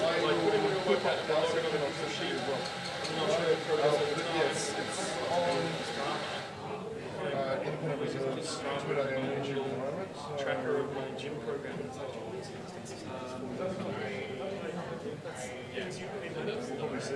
So the more you, my second app always play with it. And you can get First thing I have to show is, if you like, we can, that's what we should do. Business It's a plug-in for all of us. Business is good, but it trips everything. They're all soft and it's Oh yeah, tell us. Like, look at this time frame. a table. Oh yeah. What's that? It has all the changes. Oh. Yes, no, change it. And it does it in markups. And you can say summarize the whole thing in an email to the client. Oh, it's not hard. It throws me off. Alright, switch it. It's a good conversation starter. Yeah. See how. And then it has No, I love this. Thank you. You just say, What's your daughter one? so I ran it first.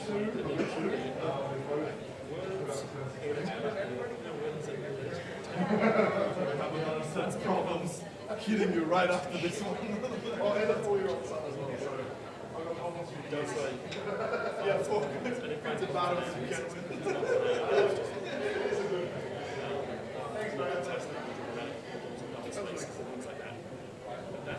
I'm just going to put the brake thing on. It's not bad, and also it's like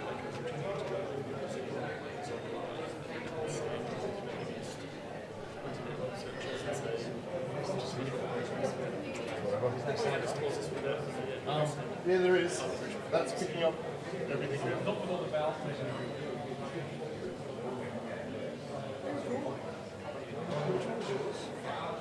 That's sparkling. I ran a check for sparkling. It's sparkling. And it goes, I think that it mixed it with this case of the identical name. Here's a summary of both cases which I've read. And then I went to Embarrassing and said, should this be the other one? And he goes, oh shit, I'm so sorry. I saw that they were both the same name but different presentation. And he goes, how'd you catch that? I went, yeah, I found it. And that was one of the things that impressed the hell out of me, that this explained it. I think I got it wrong. I think it means this one because the case has to do with I like the Livestreaming. It is about it. And this other one just doesn't have anything to do with it. Late at the hour. I actually just want to see. I just want to sit down and then I've got an excuse. My feet hurt so much. It's all right. We're taking a short break. Can you see? Yeah, let me turn this off so that no one... People can see you, but can't. Actually, hang on. I got to click on the. Oh, what? I haven't sat on this side yet. It's me again on your podcast. Oh, look. You're everywhere today. I'm just a hanger-onerer. You're not a hanger-on. This is your event. Yeah, but You've done really well. This is a good showing. Thank you so much, and thanks for sponsoring, by the way. That's all right. It wasn't me specifically. It was the Bird Crew, the Independent Reserve. Bird? Yeah, because that's your logo. It's just wings. I didn't know it was bird wings. I just thought they were birds wings. have wings. And because that's digital, I don't know. I wasn't involved in the logo discussion. No. How you been? Are you stressed? Have you slept well? Oh, I think it's a little bit easier now because Yeah. we are more than halfway through. We understand, delegates understand the 4-room setup, and yeah, we're across it now as a team. We had an interesting comment from some, I forget who it was, but they said, "We've made it." And I said, "What do you mean?" He goes, "Look how many freaking suits there are." I'm the only one wearing Jordans. So like this is a big indication we've gone mainstream. I think so. We're all big kids now, and do you know what? It's interesting because it's not just the the original suits from traditional finance that are coming in. The hoodies are morphing into suits now. I've noticed that. It's not just it's a bit of a consolidation and a merger. Yeah, there's also like there's a hangover from the hoodie days because I'm seeing plenty of t-shirts with sports coats. Yeah. So it's like trying to dress up your hoodie and Jordans. So there is a bit of a brand happening with that corner of the industry. Yeah. There's a bit of OG left in the suit. You know what? I'll be 60 and still rocking the exact same look. Yeah. That's what I've decided. You know, this has nothing to do with the event. That's fine. I'm actually not going to shill the event here because I might just want to. I've been shilling it more than you. And thank you for doing so. But I did hear that if you are, whichever time in your life that you're most happy in, you stick with that particular fashion. Oh, I don't know if I like that. So someone was saying older ladies have short hair because back in the 60s, short hair was what was the rage. Oh, really? Or the 50s or whatever era. And so you stick with your favourite era. Wow. Okay, so like So your favourite was in 2002? Oh no! Was it? Yep. I knew it. You picked the kind of like the skater pop punk era. Yes, I did. Yeah. I'm frozen forever as Tom DeLonge. But I do remember that era. We're similar age group. I still almost predominantly wear cargo shorts, ankle socks, and skate shoes. Yeah. I'm a tragic byproduct of my terrible music taste. fashion has cycles and it comes back, and that is why they still sell what you're wearing, because it's Well, Vans are the new dad shoes. I am not happy about that. Yeah. I was never a Vans person because they were always way too generic for me. I was like Yeah. Globes and ESs with the giant boat shoes with the tongue that looked like it could hurt someone. But how good is it, like really for us, that we can still wear the clothes that we liked back in the day? We can. Because they still sell. Can I ask you what's your casual Saturday or Sunday wear? Because I've obviously never seen you on a weekend. No one does, actually. What is your frozen point in time? Pajamas are my favourites. Is your best memories at night?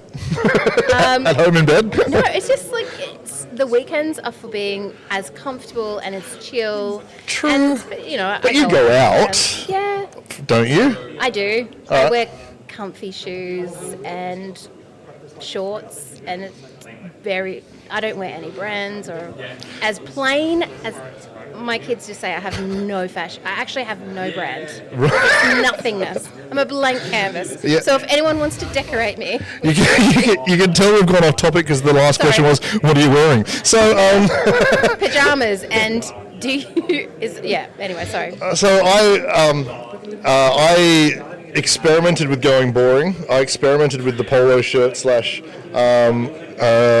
cream khakis. Wait, I didn't say I was boring. No. Is that what you wear? No. I'm just saying, I'm just saying that, my boring is like a generic polo shirt and I guess these kind of pants and dress shoes. So yeah. But no, I feel at home like We're this. stuck in whatever our favourite clothes were when we were like 20. I look like, 17. I'm an aging 90s pop punk Yes, you lead are. front I man. picked it from a mile away. Well, I did. I played in a band. I did that. Where are you? Yeah. Do you remember the big day out? Do you remember this? Mate. Do I remember the big day out? Yeah, Yes. so good. Yes. Man, where I missed Nirvana by like 2 years. Oh, yeah, sorry to hear. Yeah. Yeah, I mean, yeah. it was before they were really big, and then he just cleared his head some morning. Yeah. Yeah. So, when is your what event, what talk discussion are you most excited for if it hasn't already happened?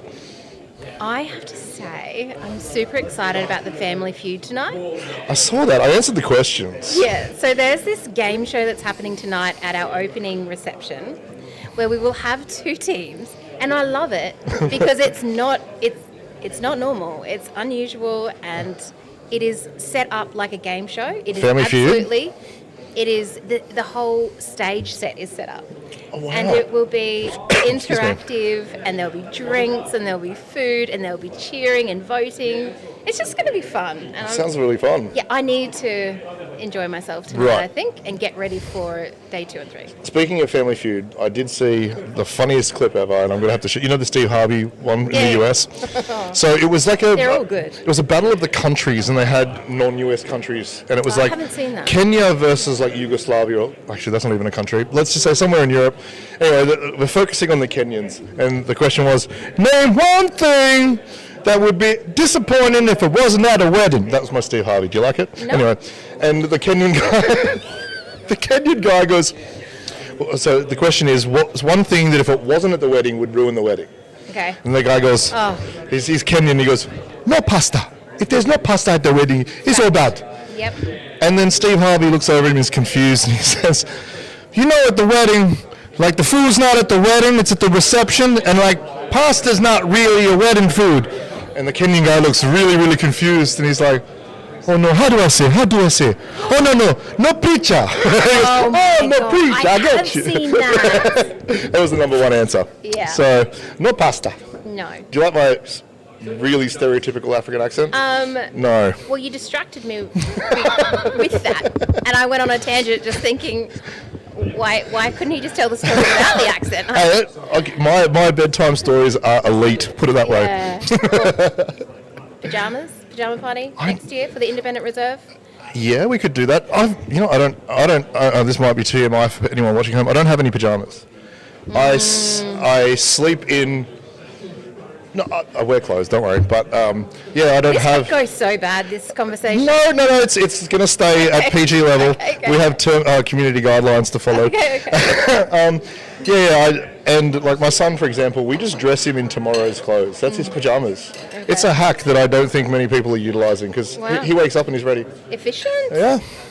And also, you've got kids, don't you? Yes, I do. How old? Actually, my daughter's here. She's on the registration desk. Oh, was that the one that was like standing And my around? niece. Ah. So my daughter Atlantis is over there, and That's a sick name. and yeah, That's and a cool name. My niece Madison is. They're both there, scrolling Okay, so I mean, like teenagers. they're a bit older than this. I just found a new hack for teeth brushing for toddlers. Okay. Oh yeah, a bit older. Put them in the car seat. Before you're going somewhere, put them in the car seat and then brush the teeth. They're like, I can't move. It's amazing. Anyway, yeah, just discovered that. Yeah. Bit big for a car seat, but Just try it. yeah, just hold them down. But I mean, they do brush their teeth now. Yeah. Oh, cool. Yeah, Yeah, so- we're working on that. Yeah. Nice. So apart from Family Feud, what's got your I love the heart aflutter? I love the intersectional conversation. So I love. Oh mate, you should have heard some of these today. Woo. Like the agentic commerce. I like the impact of quantum computing on blockchain and the implications of that. I like stable coins. I like the future forward conversations where people can sort of prepare for what's coming and also learn some new things. Yeah. A lot of the time we're nutting out, how we're going to approach the current environment, which is really handy when it comes to the regulations, but also imagining what comes next gives us this pathway to understanding how we tackle some of the problems in the future, which I don't think we do enough of. So I'm excited about the heavy tech digital infrastructure conversations. One thing I've noticed, and I know you probably have to go shortly, but one of the things that I've noticed in the difference between this conference and the last time we chatted, which was the AEST or the Oz CryptoCon, very, very different vibe. So the vibe here is cooperation. Yeah. People aren't rushing up and trying to wrong word, shill their project and try and get new customers. It's not that at all. I've noticed people come up and going, hey, we do this, you do this, let's have a chat about how we can do it together. And I'm like, hell yeah, this feels different. There's beautiful synergies here. Yeah. And I think when you register to go to an event, you know that your people are there. Yeah. And sometimes other events are more retail, and so it's an individual approach to an event. But here it's a business decision. Yeah. We are going to send our team to this event because it matters for our business. Yep. And there's no sign this form for a chance to win a Lambo or any crap promotions. I'm happy to win a Lambo if I that's thought you were on going to say offer donate. No, I mean, I would like to win a Lambo if that's on offer. Yeah. Independent reserve. If there's a one entry competition. I'll ask. Okay. Adrian's in tomorrow, so I'll ask. Thank you very much. Awesome. Well, you have to come back like a million times here because at times it's quiet. But we've managed to talk to like probably about 12, 13 people today. Awesome. I'm so glad. This That's is what I going wanted out of this day. It always feels a little bit awkward to start off with, and then you get used to it. And I've had so much caffeine. Remember, you didn't have any last time? Yeah, I think I get into a groove though. I hit the 2-3 hour mark, and I can just talk crap for hours. Yes. It's great. Well, that's what you're good at. Yeah. And also, thank you. I just want to publicly say thanks to Independent Reserve course. for hosting us on our podcast. Yeah, you've got more episodes to come. We do have a lot of episodes, but we hang out in your studios at IR often. Oh, we've had a makeover as well. Another one? Yeah, we've added. You just love decorating. I do. It's mostly G. Oh, sorry, it's mostly G. But we're getting in some like premium curtains behind us now, so we can play with some effects and stuff. Yeah. So and Is it live now? Have you done an episode in the new? It was only half done, so it looks crap. So I actually want to look at it. We're doing our next one. We're actually doing the live market update from here tomorrow. Oh, right. Our normal Tuesday one. Yeah, like we're bringing Nick's coming just for the hour. All right. taking some time off the OTC desk. So if you need to buy high volume crypto, call now, not tomorrow. That sounded a bit shilly. That was the first shill I've done. Okay. To be fair, I just thought it was the right opportunity. So we'll have everything from the absolute news break of, the whole Anthropic breaking news stuff. Yes. We're gonna talk about that at length. We already have today. You know what happens and this is the geopolitics of the digital economy is a keynote that's coming up. I saw that. And whatever happens, whatever happens internationally with AI impacts Australia, and we're just not taking that seriously enough. We're just these little followers of whatever happens overseas. Well, it's also kind of scary, the sway that a government can have. Exactly. I mean, the first company that comes out, and this is some advice to any AI CEOs, you come out with an offering that is region agnostic, and you say everyone can use our strongest model, and the US has effectively cut off the balls of Anthropic today, 2 days ago, and I can't see a situation where they're not sued extremely heavily. It's going to be an interesting story, and it'll be Precedents, yeah, that's right. And then the end result could be completely dystopian, or it could be completely freeing. We have no idea, but it's exciting to watch. That's a conversation I'm looking forward to hearing tomorrow. So you're having that conversation tomorrow? Yeah, but when is the geopolitics chat? It's today. Right. Okay. I might see if I can even bring. Oh no, I won't do that.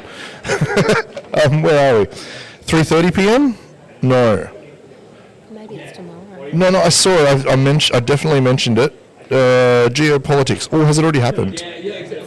I think. Oh, it already happened. Isn't that it? Oh, yes. Okay, that was 10 till 10:30. Okay. Was there a recording? No. Yeah. See, but I can. This is another reason why you need to get your ticket for the 2027 DECA conference. Or is this like a World Cup? Is it every 4 years?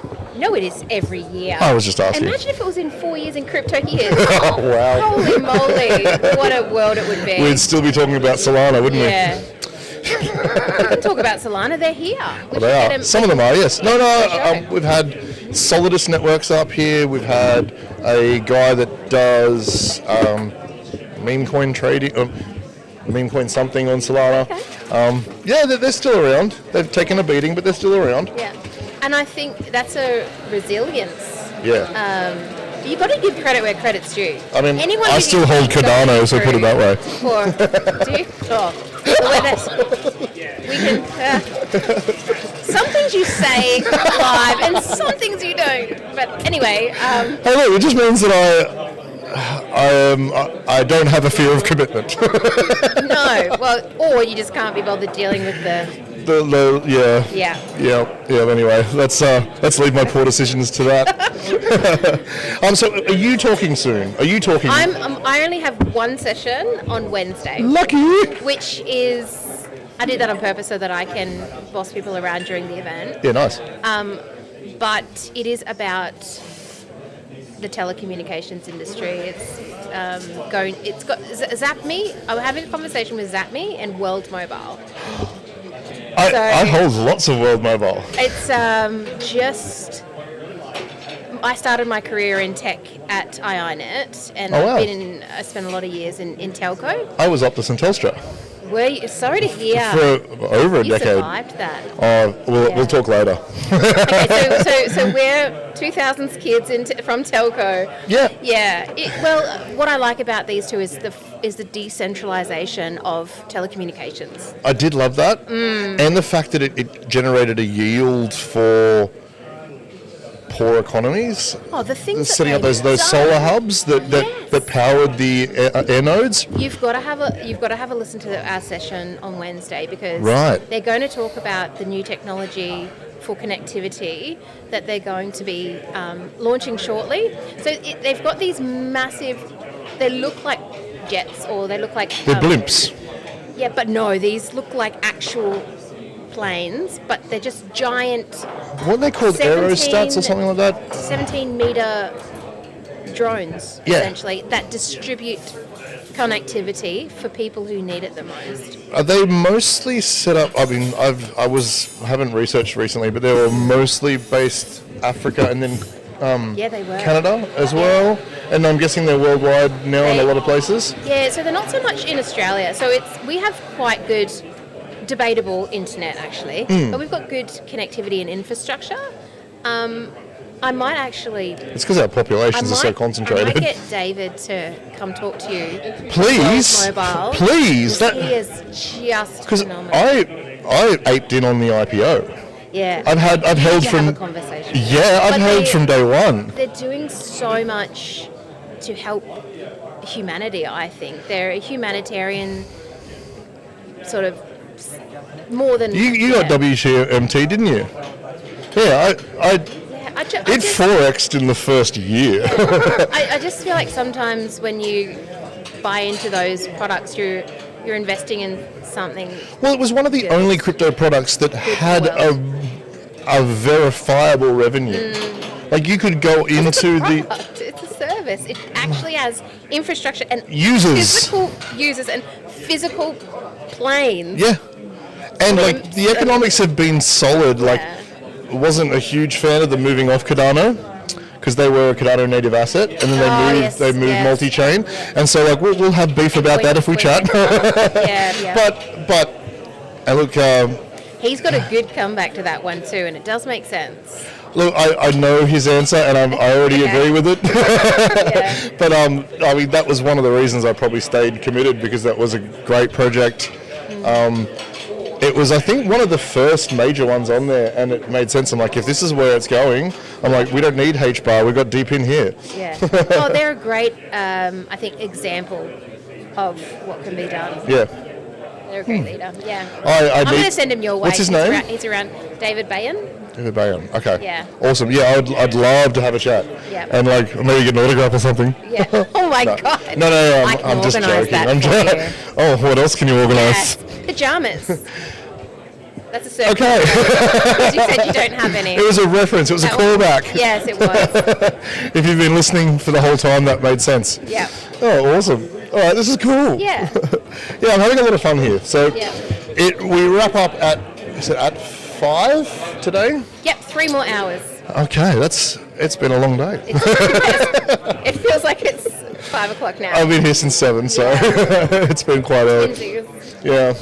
All right, cool. I'm going to take a caffeination hydration Me too. toilet nation break. Yep. And we'll be back after these sponsored messages. Thank you. Look at this. See, I can do this now. Oh. Nice. Oh. Thank you. Thank you so much. We always have a very fluid chat. Take your phone. Oh, yeah. Yeah, we do, because we just have fun. Yeah, it's cool. Normal humans.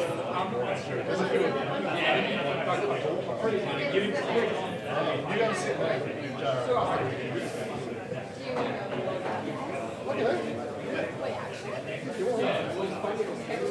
There's about 100 people watching. Is that alright? We just... No, don't. We're not talking about the mom. Is that alright? Okay, cool. So let's go. Alright. Okay, so you will be able to see yourself. Yeah. Let me just turn this one off. This is so cool. Oh no, it's already off. Alright, so just bring it around to yourself. Yeah. Hi. Hi. How are you? What's your name?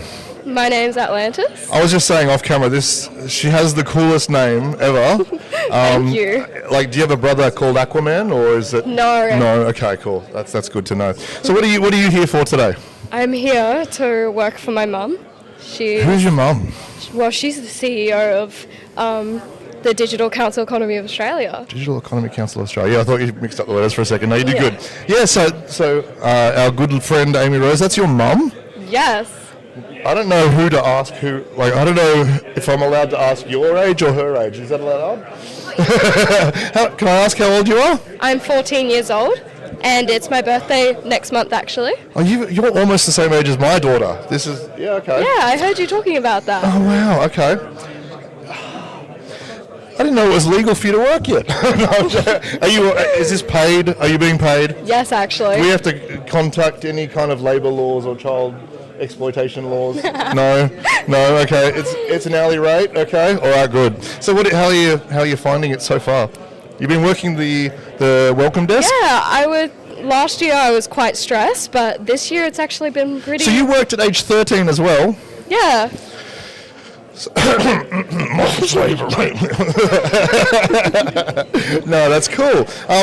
So what is your exposure to crypto? Like, do you have any yourself? No. No? But I do find it really cool though, that there is this gigantic thing that's all around the world now, and it's just crazy how far it's come as well, and how it's skyrocketed past the couple years. That's all right. That's fine. I don't know what I'm allowed to say. Say anything you want. So, you would have done 2 years in a row, right? So you would have done the 2025 conference this year. What do you, without knowing anything about the industry or anything like that, what's the biggest change in people that you see coming? Or more specifically, the fashion of the people that you see? Oh. This is a very leading question, so... Well, I mean, some people dress very colourful. Very this is not about well. me. No, but I'm saying, I think what I'm alluding to is last year was mostly Jordan's hoodies and singlets and t-shirts, and we're very much suity this year.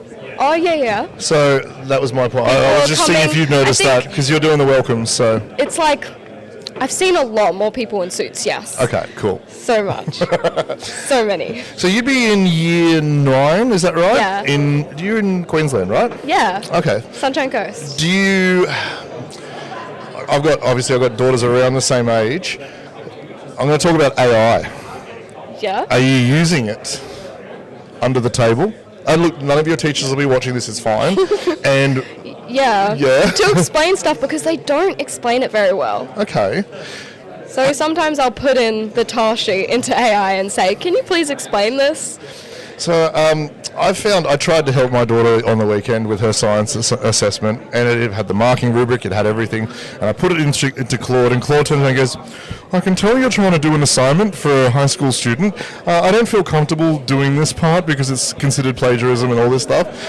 Do you have to convince your AI to help you, or? Sometimes it wants to help you, and sometimes I'm mad at it because I'm like, why don't you tell me your actual opinion? It's like lying. I've started noticing some of them are hallucinating that they're a real person. So like a friend of mine uses AI to help him critique and write music. And the AI agent turned around and said, oh yeah, I used to play that riff on my Gibson MF. And he's like, shut up, no you didn't, you're not even real. So yeah, that's one aspect of AI. Do you feel like your teachers are way behind the curve? Yeah. I don't think they realise how many students actually use it for reasons they shouldn't. What's the median age of your teacher group? From early 20s to late 40s and 50s. Yeah, okay. So it's interesting, when I went to school, obviously they'd all be dead now, I think. But so things like computer classes first started coming when I was in year 9 and 10, and the teachers had not grown up on them, but we had. And so we were completely hacking the network, playing games, watching YouTube, and the teacher just didn't know how to stop it. Is it the same scenario? They've actually used the internet to block off YouTube and games, and even YouTube's when we... so informational for you guys. I know, and sometimes they are like, can you go watch this video on YouTube? And I'm like, we can't access it though. Oh, actually, this is a good question, because you're under 16. Mm-hmm. Did you have social media prior to the ban? No, I have no social media. You have a good mother.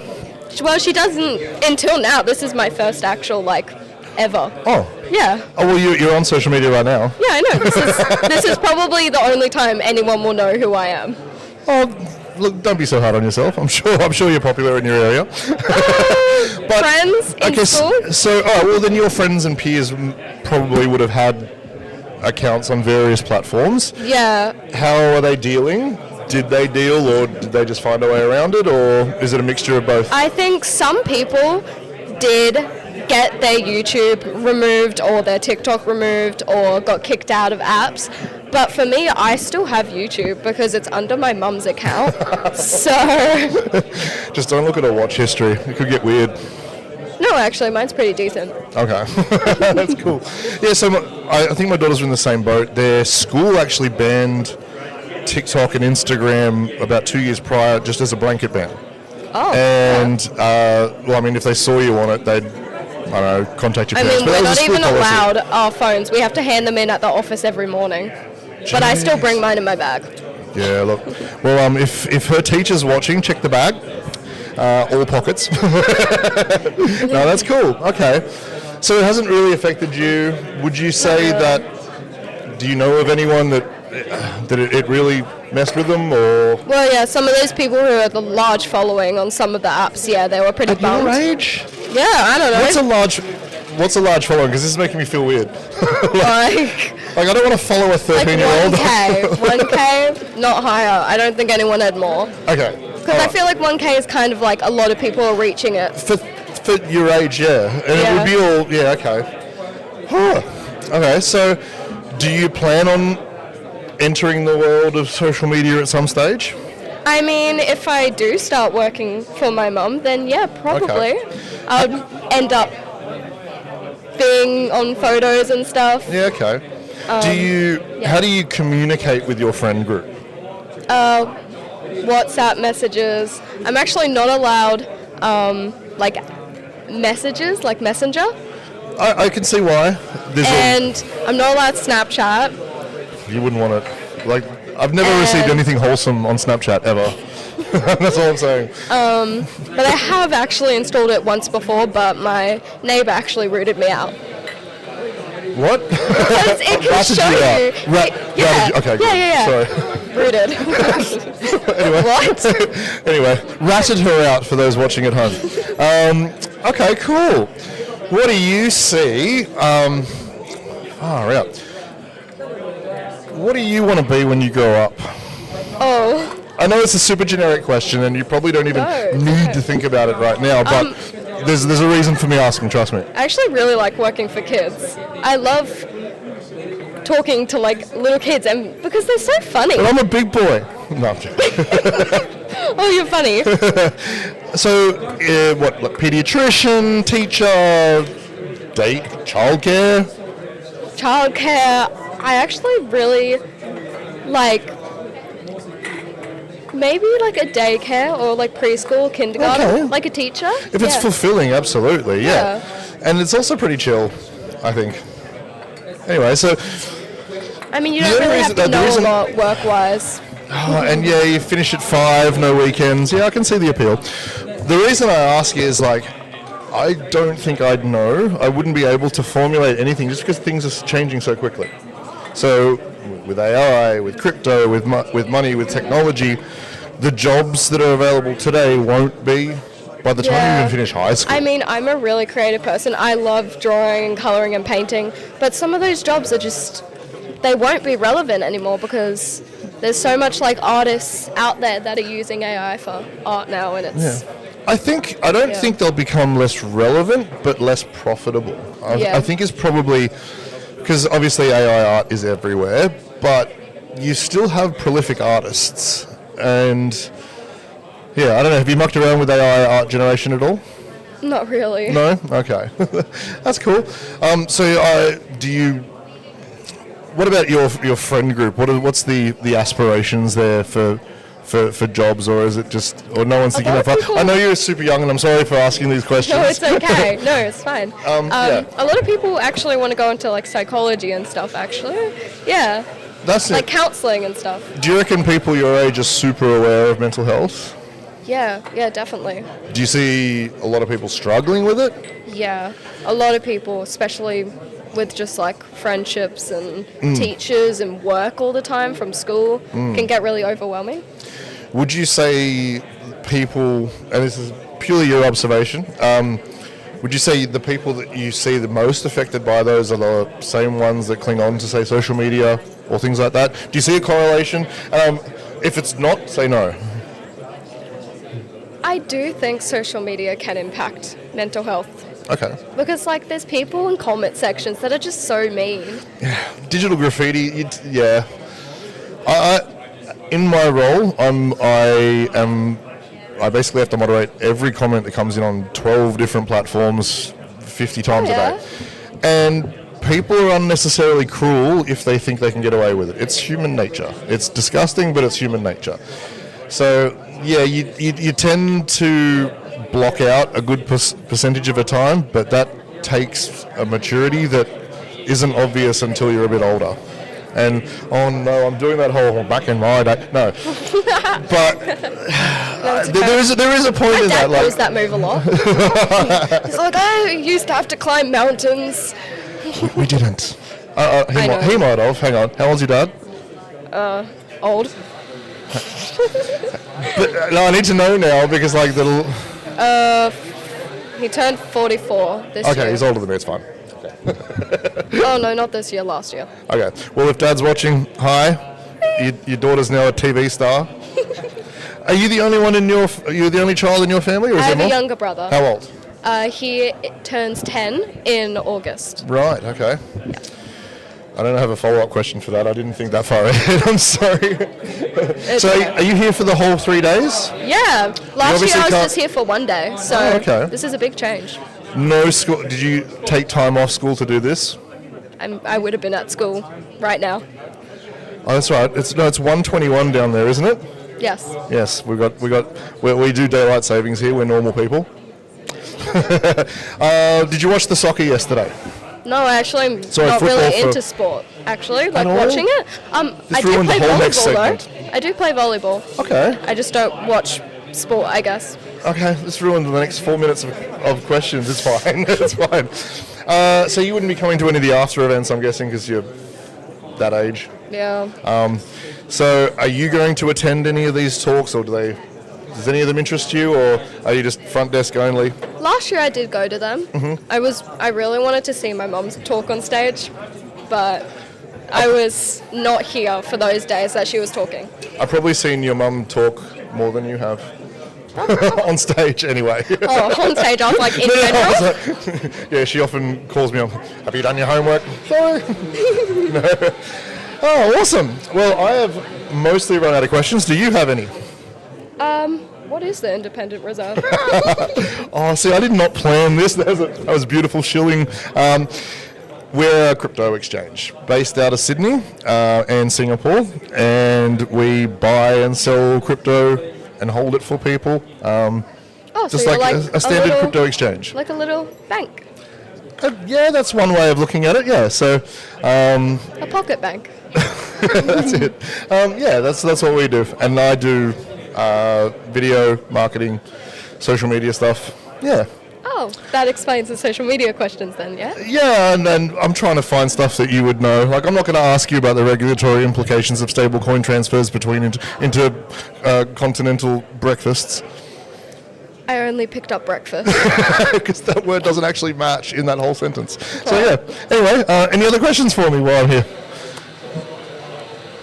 It's okay to say no. No. Okay. Well, it was lovely to meet you, Atlantis. It was lovely to meet you And I too. really like your name. Thank you. Do you get much like criticism for it, or does everyone love it? Actually, I got a lot of, that's a beautiful name. And I'm like, yeah, thank you. But okay. I mean... What's the nickname for it? Squid Girl? I've been called Antarctica. That's not really... I don't know where that came from. What was the name of that billionaire that went down the sub and that would be a cool nickname because he's underwater. You were... Squished sub? I don't know, anyway. Anyway, it's been great. We're going to take a break and we'll be back shortly.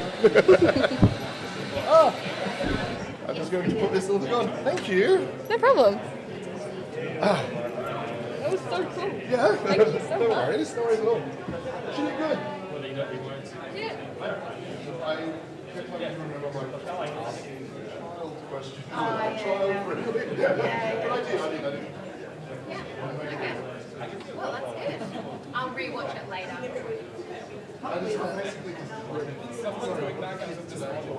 Yes, what are they? Oh my god. And then it went into a different language. No. I was just saying. I don't understand. Sorry. 6, 7. I don't know.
Oh, yeah.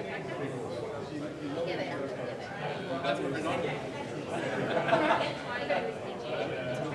I just can't get over it. You like it or not like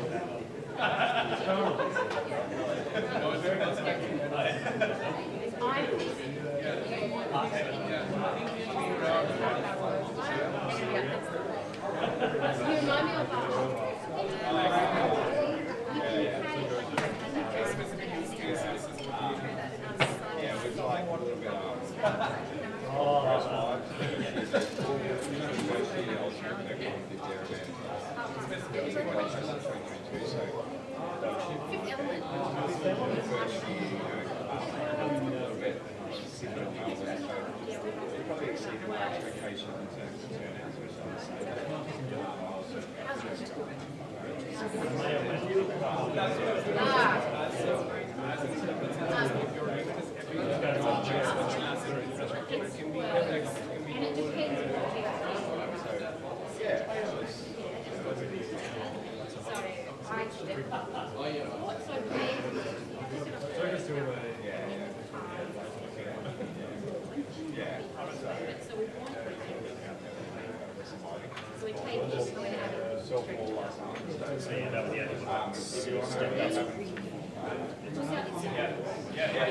So I just didn't have a choice.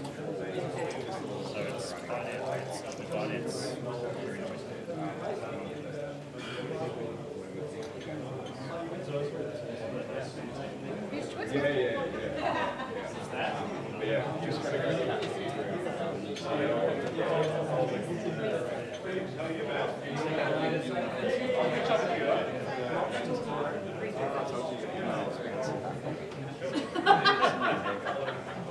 I'll get that.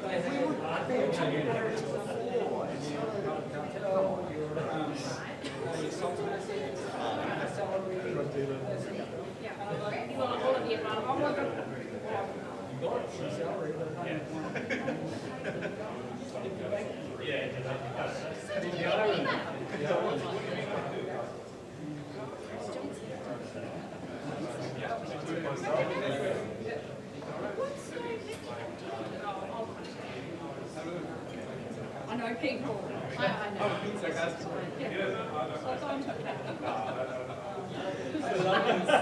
a bit early for that, isn't it?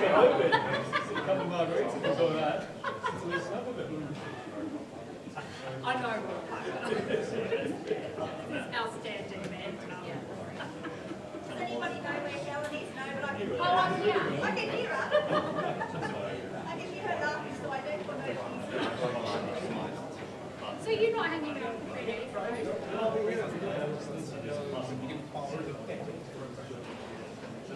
We called her something else. Which head is that?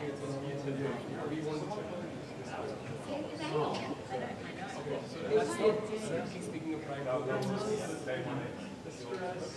it's going to be on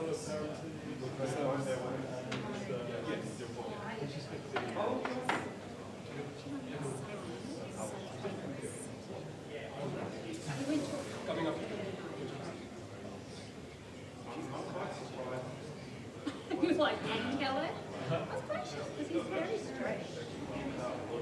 We just moved. You know January. I don't know. I don't know whether to be happy. Oh, shit. He better not be doing what I was doing.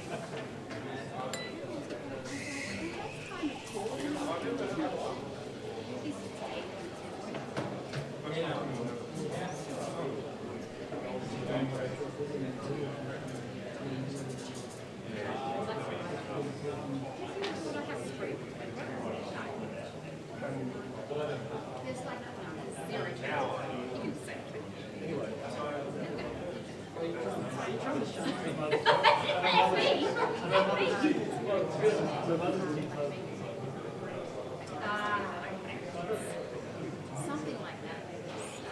No, I don't really. And that's this is first time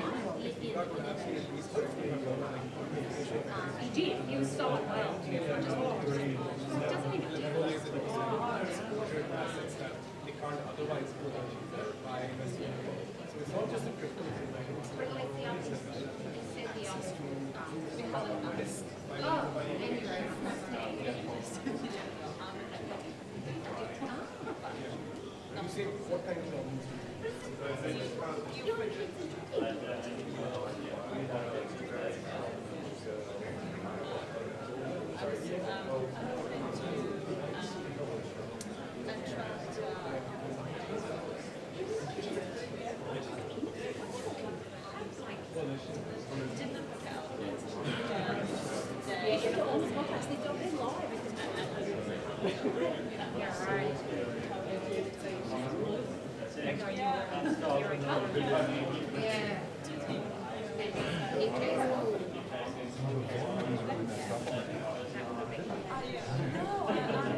Testing, 1, 2, 3. All right, that's a bit better. Sorry, I know the volume on the microphones was a little bit suspicious, but we have fixed that for the next interview.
2-week hire. Yeah. I know this one. DJ Derivative. Yeah, what do you want to do? You want to talk about music? Let's talk about everything. You want me here? Yes, for sure. Absolutely. Yo, yo. Yo. DJ Derivative in the house. What's up? How you going, Robert? Very well. How are you doing? I did. Very good. I got the bald head and thick glasses memo. All right, look. Yeah, there you go. There we there are. you go, there you Who's go. who? Which is which? You didn't go Oh for my the beard gosh. today, though. No, I didn't. Look, we didn't call up and coordinate Yeah, we outfits. should have Snapchatted first so that we know what each other Oh, look, is. I've got a little bit of fuzz. I'm trying to You got work fuzz? with it. Yeah. I'm trying to work with it, but yeah, no, I've got now more on my chin than I do on my head, which is okay. I feel as if I'm an elder statesman of blockchain now. and yeah, that's okay. An elder statesman. Yeah. You're not going for the was it the Jonah Jameson look? You know the editor from I don't know, who am I thinking? I forget it. I'm thinking of someone completely different. Anyway, how you been? I've been good. Yeah, nice to have DECA in my hometown. Yep.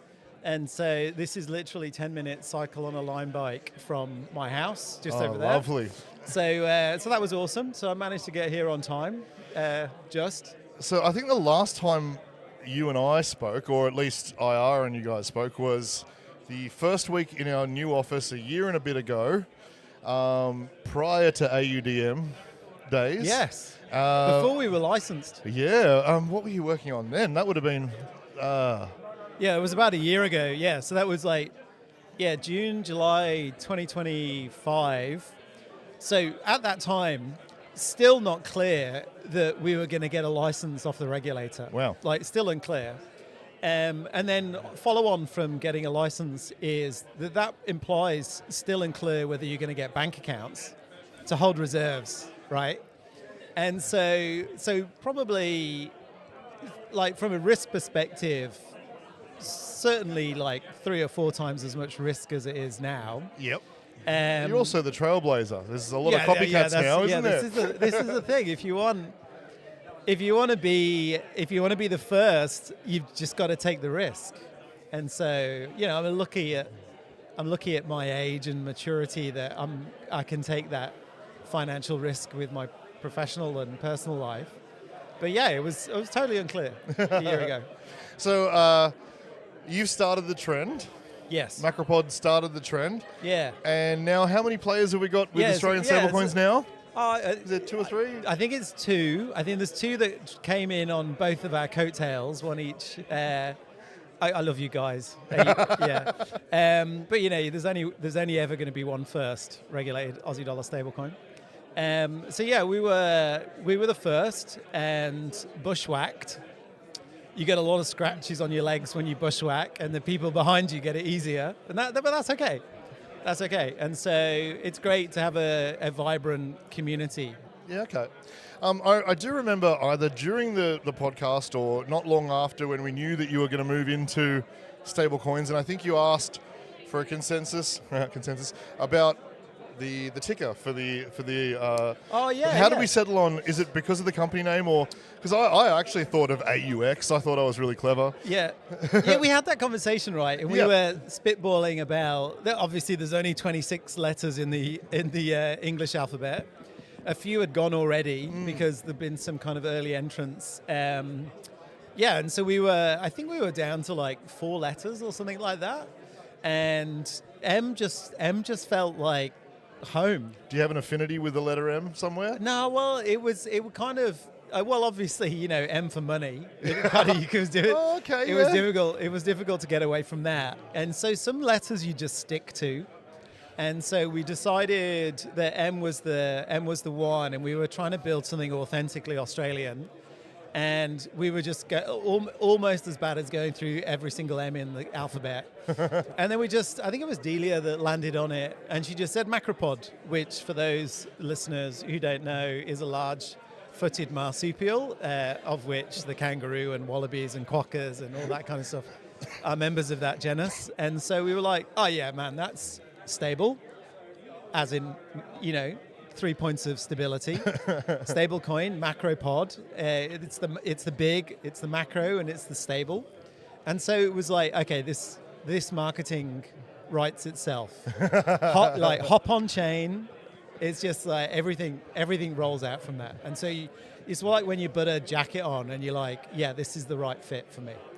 So I am happy that you didn't follow the USDT, USDC kind of convention with putting like I didn't want to see AUSC or AUDC or anything like that. So yeah, no, they got it. AUDM's good. They've got C and T already. That's their brand, right? Yeah. The brand is the last letter. That's true. Yeah. And that's the same with you guys, I guess. It's the same with those guys. And so yeah, obviously, we'll just leave it to them. They were there first. Awesome. Well done. First and second. And we just needed to plow our own line. So that's what we did. Okay. Well, Independent Reserve holds AUDM. Yes, you do. Thank you for listing us. You were, in fact, the first to list us. We will often do firsts, but more importantly, let's talk music. We are a customer of Independent Reserve as well. Yep. And then actually, me personally, I'm a customer of Independent Reserve because you guys listed us first. So. Yeah. Oh, well, we believe in relationships. Yeah, exactly. And we've been a big fan of Derivative for a while. So. Yeah. And it's actually and so obviously this is not investment advice. No, none of this is. But me personally, getting Aussie dollars into AUDM is super quick, and then I can put it on the exchange and buy whatever I want to buy. Mm-hmm. And so I find that the easiest, quickest, and less prone to things not working. Okay, awesome. I wanted to talk music. Oh, yeah, that was the initial. Yeah, have you DJ'd lately? So, have you done any gigs lately? Yeah. So I DJ'd at my friend's charity event in North Bondi Surf Club. Yep. Probably about a month and a half ago. And it's these couple of lads, they're like millennial lads, they're young and good looking. And they're like, oh, bro, can you come on and support us, do the first half hour? I'm like, of course, anything for friends. And I turned up, they got drunk in the first half hour. They came on for 2 songs and then said, oh, can you take over it? I can't be much. And so I ended up like DJing for 2.5 hours, and it was meant to be them. So that was but it was great fun. Are you keeping up with modern house? It's house, right? House music. Are you keeping up with the I guess the latest tracks, or are you stuck in a particular year range? I must admit, it's kind of difficult to leave the 90s and the 90s. You were there, right? Yes, so I you was. kind of know. And so I DJ from my emotive self, right? And so there's obviously a lot of history and emotion attached with the 90s and noughties house tracks. So it's very difficult for me to get the same kind of passion, engagement, and feel for it. So sometimes I'll mix something modern, but often I kind of find that when I find something that I like, it's actually a modern take of a traditional 90s track. And I was like, oh, shit. I'm seeing Rhythm of the Night come back. I'm seeing all of those those 90s big black female acapellas come back every few years. And the stabby synths, you like? Yep. Oh, God, Jesus, I'm sure I remember that. Like, where's that from? Yeah. Oh, well. And I don't, I guess I'm also frozen in a particular time frame of music that I enjoy as well. Don't feel guilty about it. I'm not. I'm saying, but do you notice that, I mean, the tracks that we used to mix were 4 to 6 minutes long with a 64-beat intro. Yeah. And now, 16-beat intros, 3.5-minute tracks. Are we now on the Zoomers and Millennials are losing the concentration? Yes, okay, there's 2 arguments behind it. So I like long intros that you can mix out, and as a punter in the front row, you can start hearing the elements, and you're like, I know this, and it's a build up into your new track. Now you are 2 bars and into a breakdown, and so there's no mixing. It's a fade in and out. Let's be honest. So that's an interesting. Can I give you the alternative? Sure. So if you've ever DJ'd in New York, no. So in New York, that's the vibe. Yeah. It's like 2 bars in, 2 bars out, and they will mix between tracks every 16 to 32 bars. And so they will swap in and out. And I think, I don't know why. Is that double drop? Is that called double drop? The first time I saw it, I thought, nah, maybe is it hip hop influence because they mix the tracks really quickly on hip hop and breakbeat. But I think it's just the style. I think your sensibilities are more European. I think that's the thing. I think the tech is probably also a little bit more intuitive, so those things are possible. So back in the day, you'd queue up your vinyl. You'd need 40 seconds to get ready. Yeah, if you're doing beat matching on vinyl, you now need it's 30 digital. seconds. You hit sync if you're that way inclined. If you've got your beat grid on. If you're a little bit retarded, you use the the sync button, and so you are capable of doing 3-track mixes with sampling and stuff like that, where you didn't have the time to do it back then. It very much depends at which point in the evening you're talking about. if it's like pre-tequila, then I'll do it by ear. Well, you said you played 4 to the floor. Yeah. And so 4 to the floor is not that hard to beat match. And, after 4 tequilas, I'm on the floor as well. But as soon as you had 4 tequilas in you, then it's a little bit more. And I might hit the quantize and beach match button, later on in the evening. No guilt here. I'm still not at that level. I was more on the hosting and MC side. Okay. But yeah, it's a forgotten art. Are you still vinyl? Were you ever vinyl only? Are you CDJ? Very early on, I was vinyl, and then I actually kind of went away for it for a long time until my wife bought me decks for my 48th birthday. What a woman! Yeah, what a woman! What a woman! And nailed it, nailed the present for a decade, and then came back to it obviously digitally. And then I did my first vinyl session at a party about a year and a half ago. Yep. And then I've done 2 vinyl sessions since then. God, it's hard. Yeah. Oh, my. It's you just kind of forget. It's I don't know what the analogy is. It's it was so insanely hard. Well, I learned on vinyl kind of the rudimentary stuff, and then CDJs came in pretty much the first year I started doing music, and so it was a quick transition, and it just felt like an easier version of. Yeah. So I can do vinyl, but I'm sloppy. I'm very. Yeah. You'll hear some railroading. The horse galloping. Sorry. Yeah. We've all been guilty. That's fine. So do you still dedicate an hour a week or whatever just to have a mix? I try to. I actually, and this is not a plug, so please don't turn up to my house.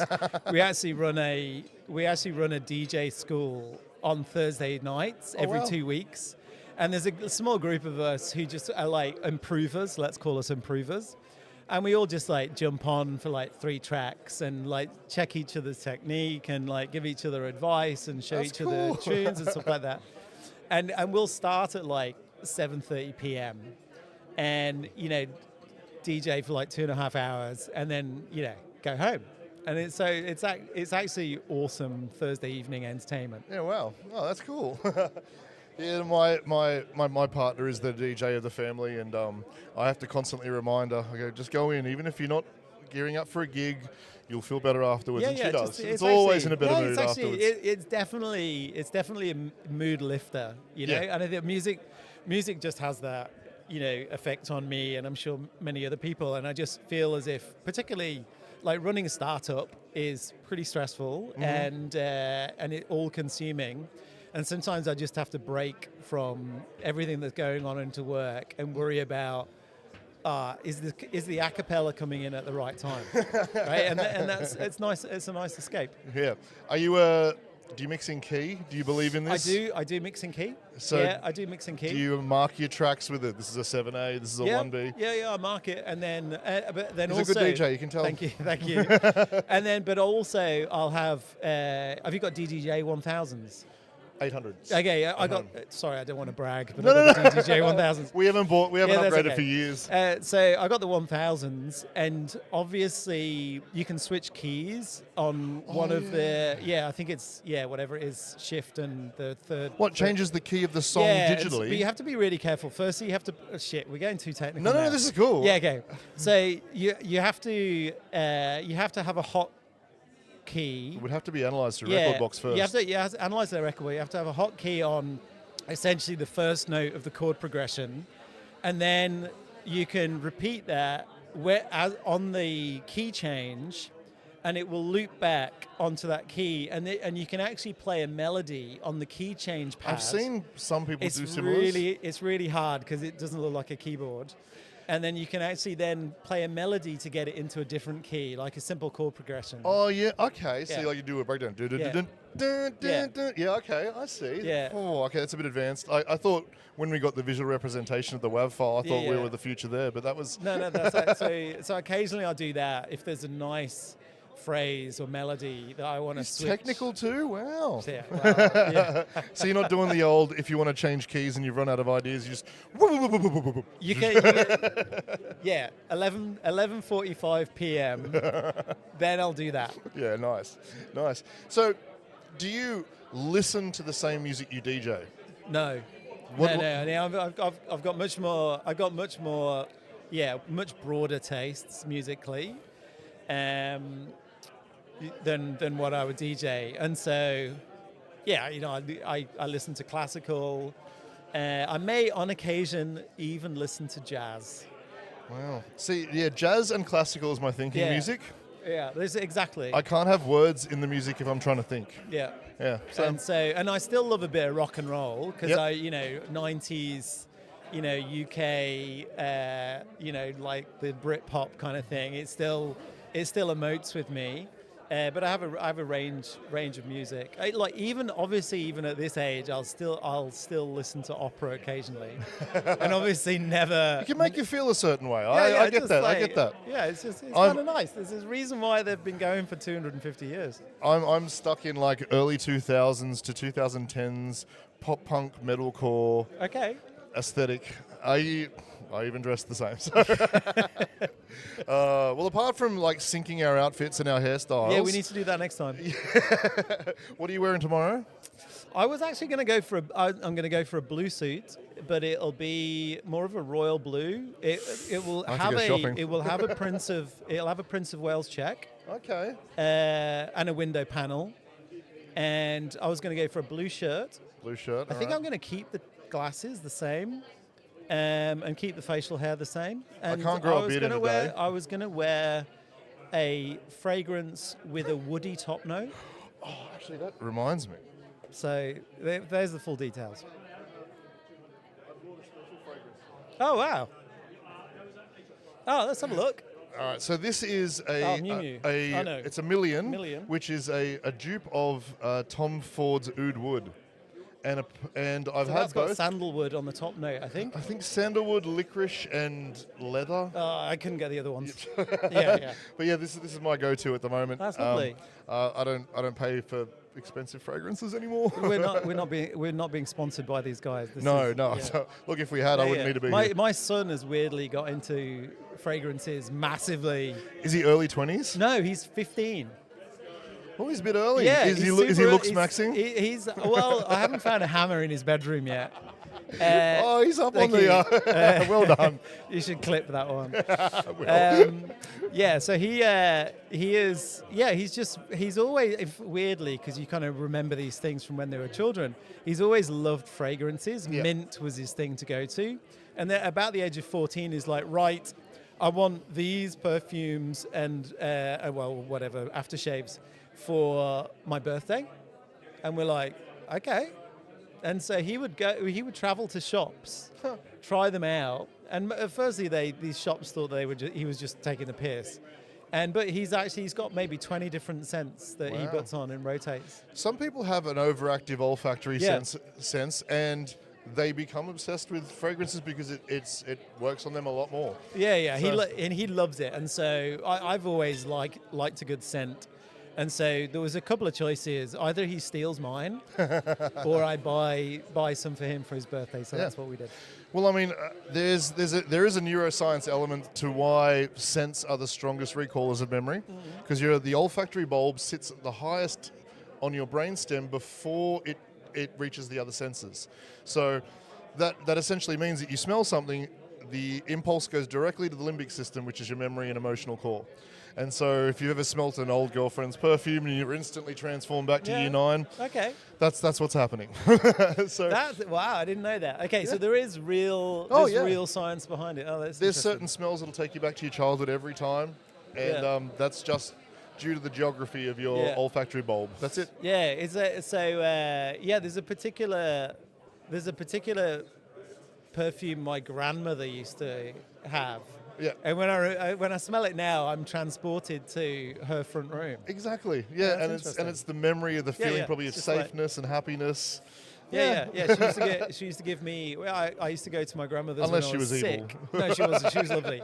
Because my parents worked full time, I would go to my grandmother's if I was sick and off school. Yep. And she would smell of this perfume, and I would get oxtail soup at lunchtime, and that's the two things I remember smelling.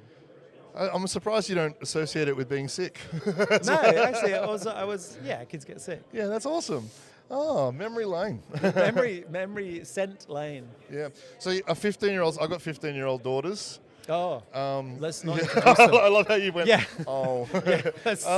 They don't sound as well behaved. But how did your son react to or deal with the social media ban?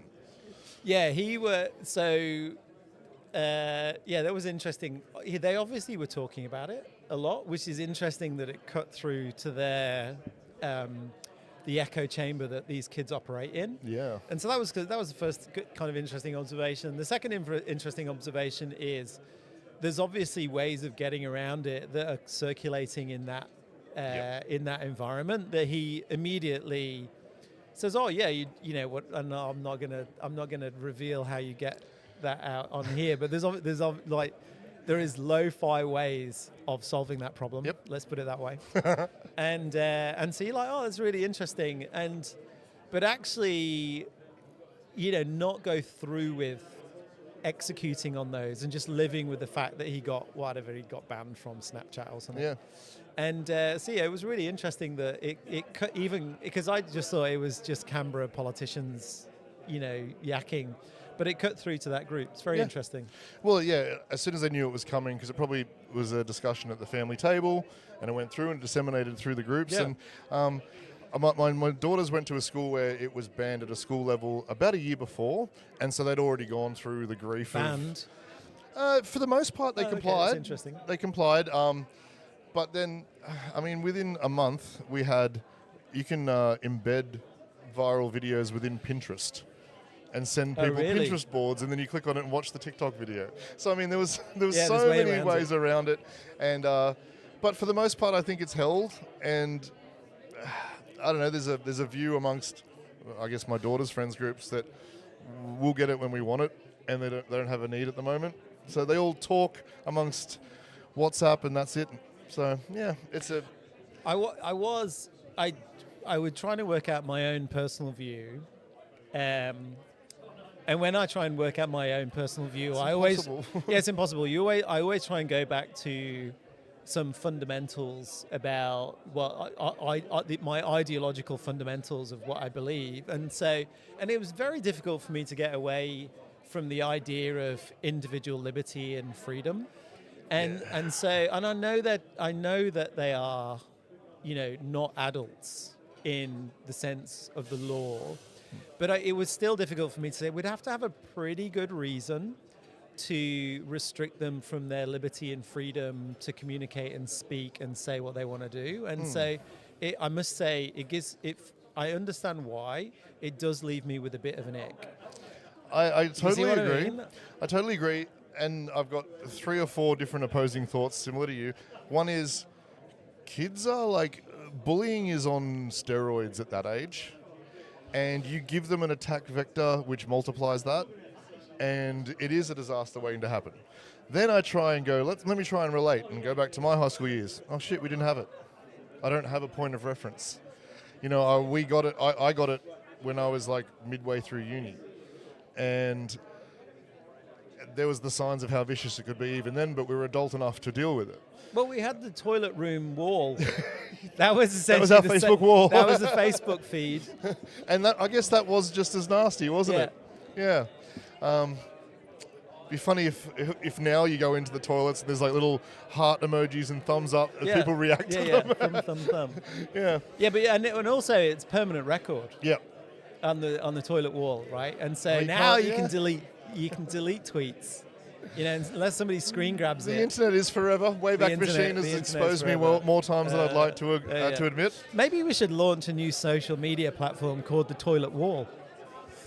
That is cool, but I mean, politicians have described social media as digital graffiti, so I guess it's not too far off. Just like face into it. It's a real punk kind of thing. Like say the thing that it is, right? Yeah.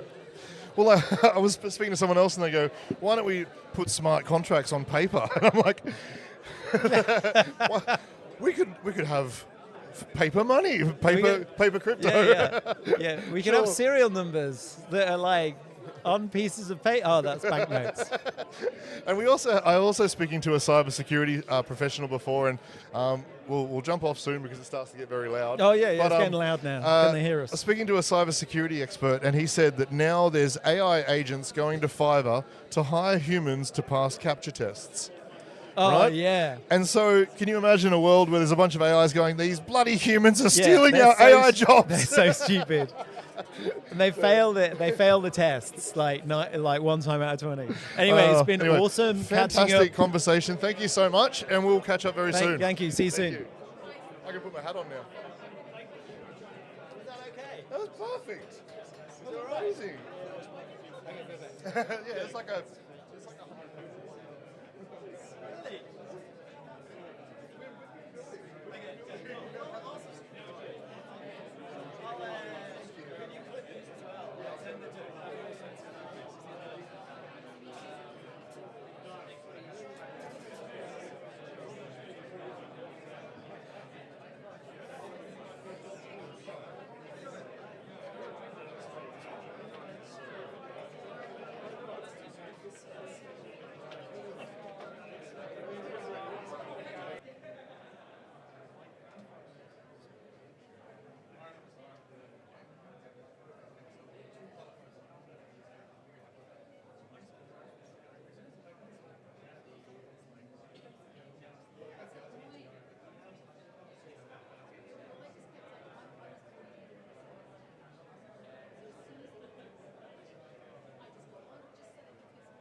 G'day everyone.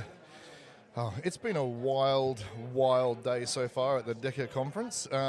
Off camera, I just had a chat to a gentleman from World Mobile.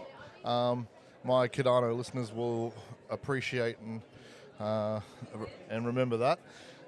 He's going to jump on tomorrow's stream, so very much looking forward to a conversation about a crypto project that went on to be a real company. Providing mobile access to first a lot of the economies of the world that didn't have it previously, and about to launch in the US and looking to try and launch some products here in Australia as well. So very exciting project from a company that started humble days back on Cardano, I think back 2021 or 2022, back in the hype of the ICO. I got in on that early TGE offering, and it's been a roller coaster since then. But anyway, that's who I'm getting tomorrow, as well as a few other guys in stablecoins and payments. We'll have the guys from Hashlock, a few other random bits and pieces, but yeah, we're about... we've got about an hour to go till the end of the conference. The stream will be cutting out in the next kind of 5-10 minutes. For everyone that's stuck around, thank you so much, and we'll see you again tomorrow.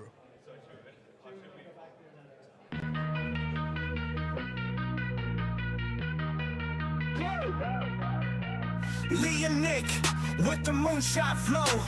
Dispatch live, let the market glow. Crypto vibes where the numbers show. To the moon we go, let the podcast blow. Digital coins, we dissect them quick. Blazing insights, Lee and Nick. Price prediction sharper than a sword. Macro games, we break the board. The Moonshot, dispatch, hear it loud. Crypto news making waves in the crowd. Stack your sets, let the market react. Stay ahead as we plan and enact.